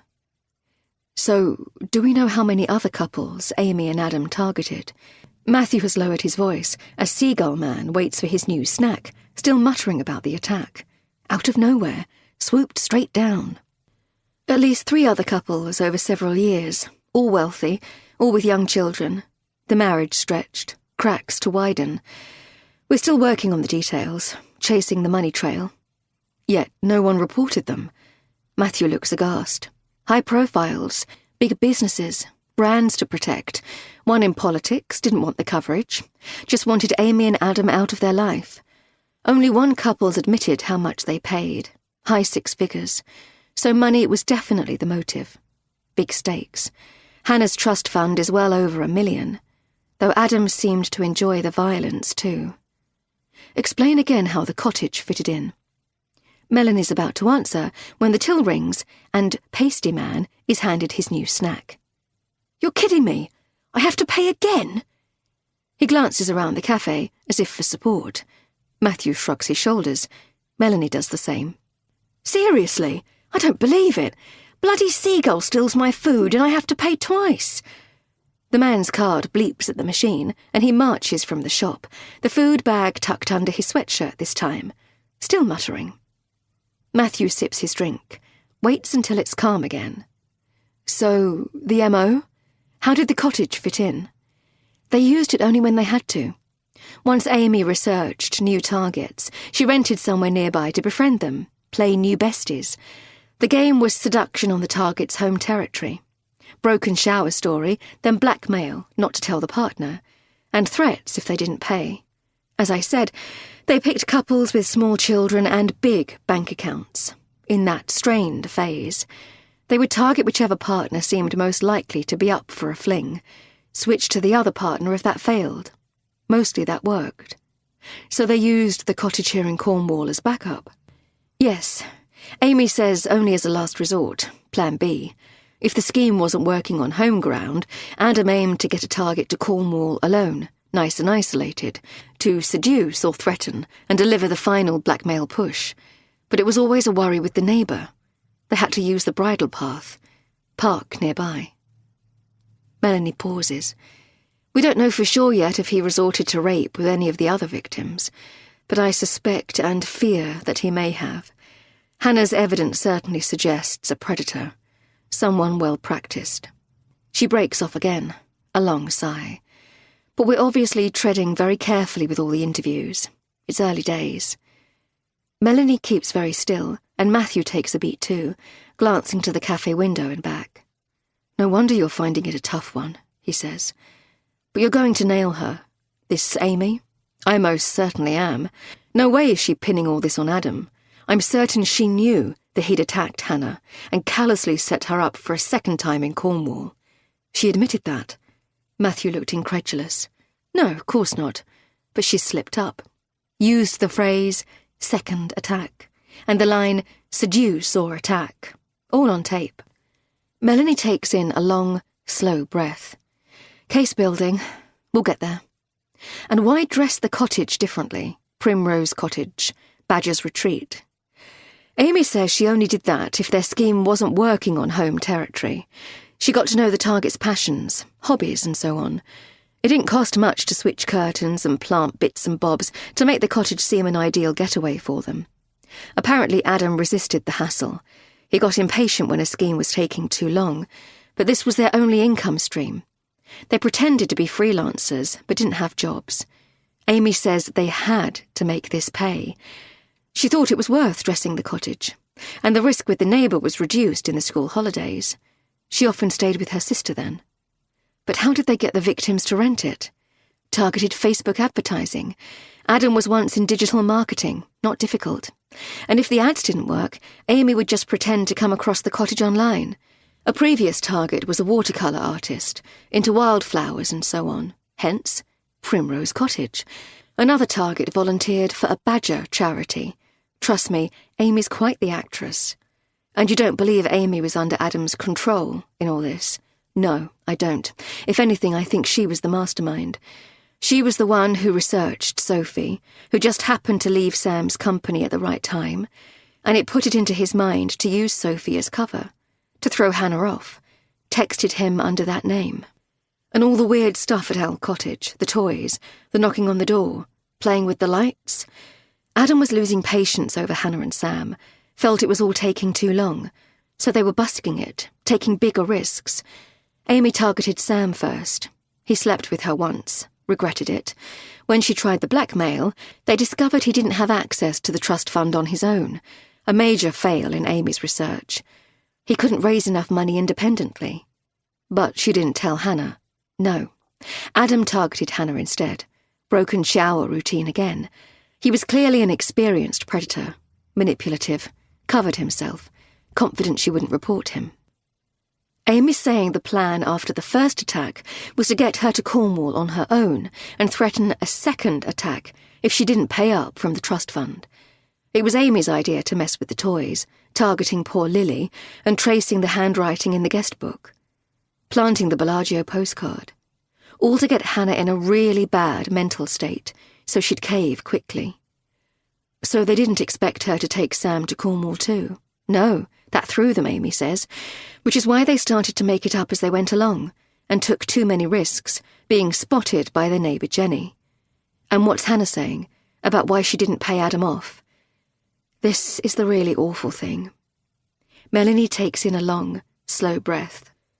In her interview, Hannah didn't seem to even hear what Adam was saying to her. She didn't realise it was blackmail. No. She suspected Sam, not Amy or Adam. In trying to mess with her head, I think they pushed her too far. She vaguely remembers Adam mentioning her trust fund, but was just too confused and petrified. Sounds as if she fought back, and Sam turned up before Adam got to spell out his blackmail demand. Melanie thinks of Hannah. So very fragile. How Amy knew she was on antidepressants. How Amy was a key holder for Hannah back home, and had keys to Owl Cottage. How she messed with the toys, and used an app on her phone to mess with the lights. The power cut that never was. It was meant to just spook the family, turning off Lily's nightlight, but it backfired when Hannah was hurt. Could have killed the very person they needed to transfer the money. Amy is currently feigning illness, Melanie adds, seeing a doctor this morning. We restart the interviews later today, when he gives the all clear. And at the end of this, how do you think Hannah and Sam will hold up in court? No idea. She's getting help at a clinic, apparently. Word is they're splitting up. Melanie tucks her hair behind her right ear. Their daughter's just a bit older than yours. She glances to the window and keeps very still, unblinking. Matthew sighs, pushes the coffee cup away from him. Very sad. Epilogue. Hannah. I'm parked up opposite your flat. Early. Nervous. Further down the street, there's a girl in a bright red coat, holding a pink unicorn balloon and a party bag, skipping alongside her mother. It's a brown paper party bag, and I smile at the small things we've all embraced. Sustainability, and quite right too. Though the balloon, of course, doesn't fit. But then children do so love balloons. And isn't parenting one long compromise? The girl keeps looking up at the pink face with its unicorn horn and silver outline. Glitter catches the sunlight, and I smile, imagining it all over their carpet later. I see the mother lean in and suspect she's warning her daughter to hold on tight. We've all been there, the trauma and the tears when the ribbon escapes tiny fingers. I look back towards your window, the upstairs flat of a Victorian red brick, and remember Lily's 4th birthday party back home, when you spent hours learning how to make balloon crowns and swords, a table set out with your kit, balloons in every colour and 3 pumps, your face bright with that mixture of excitement and blind fear that only parents hosting a child's birthday party will ever understand. You're expecting my mother today. She often does the Lily handover when she stays. Better for all of us, I used to think. We've been living apart since it happened. All the long weeks, all the long months, waiting for the next trauma. Amy's trial. Right at the start, you refused to let me visit you in custody. Said I'd suffered enough. When they decided in the end not to charge you over Adam's death, you wrote me a long letter about your shame and your guilt. You said that your mistake with Amy, that single night, was simply unforgivable. And trying, albeit briefly, to raise money for her blackmail had made it all the worse. You wrote that you will always love me, but realise, belatedly, it was completely wrong to ever ask my forgiveness. You now blame yourself utterly for what happened to me. Because of all of that, you sorted out this flat very quickly. A temporary fix. You're talking about a house with a garden down the line so that Lily can have a swing at your place too. I know that you think it's kinder now to give me space. Let me be. I used to think so too. But you're going to be surprised, Sam, at what I think these days. As am I. I'm here instead of Mum because I've booked a restaurant, neutral ground, for us tomorrow evening, and I'm hoping you'll agree for us to at least talk. The thing I'm finally learning to do properly. Amy's trial starts at last on Monday. I'm dreading it.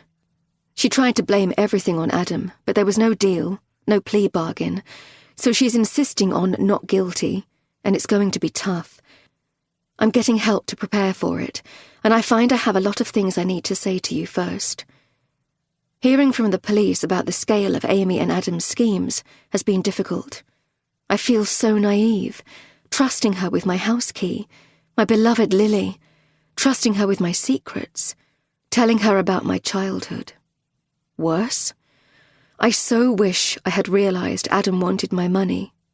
I wish I could go back in time and listen. Press pause, let him spell it out. The truth is, and I told D.I. Sanders this, I would have given him the bloody trust fund. All of it, rather than have us all go through that. It's not what the police want to hear, but it's the truth. I'm watching the girl and the balloon again. She's reached the corner of the street, head still tilted up, eyes on the unicorn, still skipping. Very soon she and her mother will move out of sight, and I find I'll be sorry for the flash of pink to disappear. I keep my gaze fixed on it, trying to hold on to it. I know that when I close my eyes later, I won't be able to quite conjure it again. A fantasia. So I will miss it, this happy picture, happy feeling. And that's what happens these days when you come to pick up Lily. I watch you in the car on the drive. You text and you wait outside, trying to spare me any awkwardness. I see you fidget with the driver's mirror and the collar of your shirt. I watch you get out when Lily is on the drive with her bag. That first hug, that smile. I watch you tickle her and tease her and smooth the hair back from her face. And then I watch you both leave. And to my surprise, I find I strain to watch the back of your head as much as Lily's, because I dread the feeling of you disappearing out of sight, like the balloon. I used to think it was because I was waiting to get stronger. While I was at the special clinic, Mum's idea, to start all my proper counselling, I thought I just needed time to get used to being on my own. Goodness, I worked through so much at that clinic, Sam. I faced up to what happened with my father, and I faced up to the truth of my suicide attempt when I was a teenager. And in facing all of that, I know now that I would never let myself get there again. I've a long way to go, but I feel stronger, and what I've found, after all these weeks and months, is that I still miss you. Still love you, Sam. It feels difficult, inconvenient even, and I don't quite know what to do about it, other than to be honest with myself, and with you too. I need to tell you that I'm sleeping so much better now, no longer stuck back in that wood, all that unresolved trauma. I'm thinking much more clearly, Sam, and I find that in this new and stronger place, I miss the us that we were before my dreams spiraled, the us before the antidepressants, the us long before that wretched swimming lesson I met Amy. No accidental meeting, we learn. She'd researched me. Us. Already put together a plan. So I think of all the coffees and the chats when I so stupidly and innocently confided in her that I was the girl in the woods. And I fear now that's what really sealed their decision to target us. Not just the money, but me so very broken already. I can just make you out in the sitting room of the flat, darting about as if gathering up all of Lily's things. She's just the same, as untidy as ever.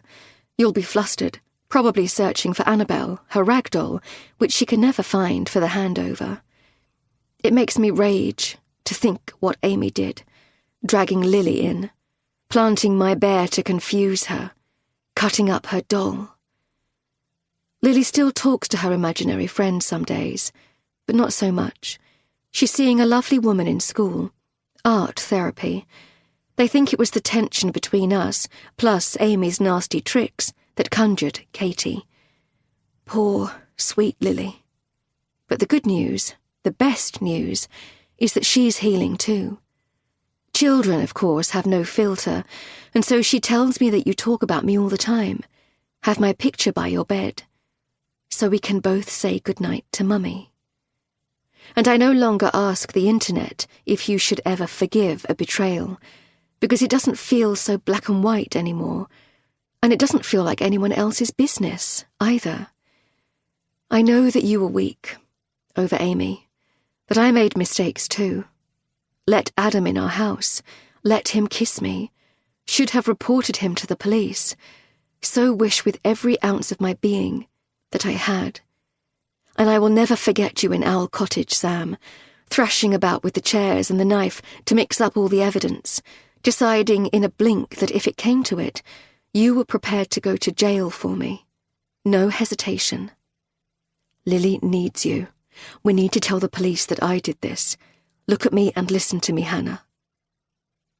And so, yes, I've surprised myself. Me, Hannah, wanting at last to talk. Properly. I want to tell you about the day my mother gave me the frame with a daisy chain that broke my heart, but is mending it too.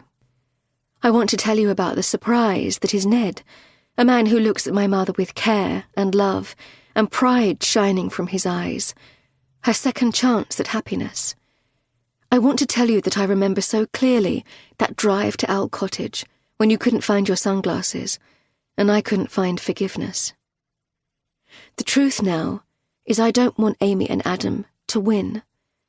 I want to ask if we can go to the court on Monday together, with some hope still in our hearts for our little family to survive them. For most of my adult life, I've lived with this shadow, forever the girl in the woods. I locked away the truth of my childhood because I thought deep down that I was to blame for my father's death, and so later I blamed myself over Adam. But I see now that I wasn't to blame in either case. My mistake was not how brave I was or wasn't in that wood as a child. My mistake was refusing to accept help to face up to what really happened, and to heal. I want you to know that I have new dreams now, a different ending to that picnic. Dreams in which my father wears a daisy chain, and we finish all the food, and we both laugh, licking pink and lemon icing from the biscuits. Don't tell your mother. I want you to know, unbeknown to me and unbelievably, my mother kept that daisy chain all these years. The police returned it to her after my father's inquest. It was around his neck when they found us, me clinging to his body. My mother was confused because it didn't fit my story, but she had it pressed and framed and hid it in a trunk in her room. All these years. That's real love, isn't it? Not to push, just to wait. So, I want to tell you that the only justice I see now is not to let the darkness win. The truth is, I don't know for sure if we can make it, but I do very much want to try. If we can both agree not to push, Sam, just to wait. I do know I can forgive you now, partly because you're no longer asking this of me, partly because I understand it all so much better, but mostly because the girl in the woods is learning the hardest lesson of all. Hannah, you need to let go of Daddy now. which is how to forgive herself. We hope you have enjoyed our presentation of Tell Me Lies by Teresa Driscoll, performed by Elizabeth Nolden. Performance copyright 2023 by Brilliance Publishing Inc., all rights reserved. For further information concerning this program or other Brilliance audio titles, please visit our website at www.brilliancepublishing.com. No part of this recording may be played for an audience or reproduced in any form. It may not be streamed, downloaded, broadcast, or copied without written permission. Address all inquiries to Brilliance Audio, P.O. Box 887, Grand Haven, Michigan 49417.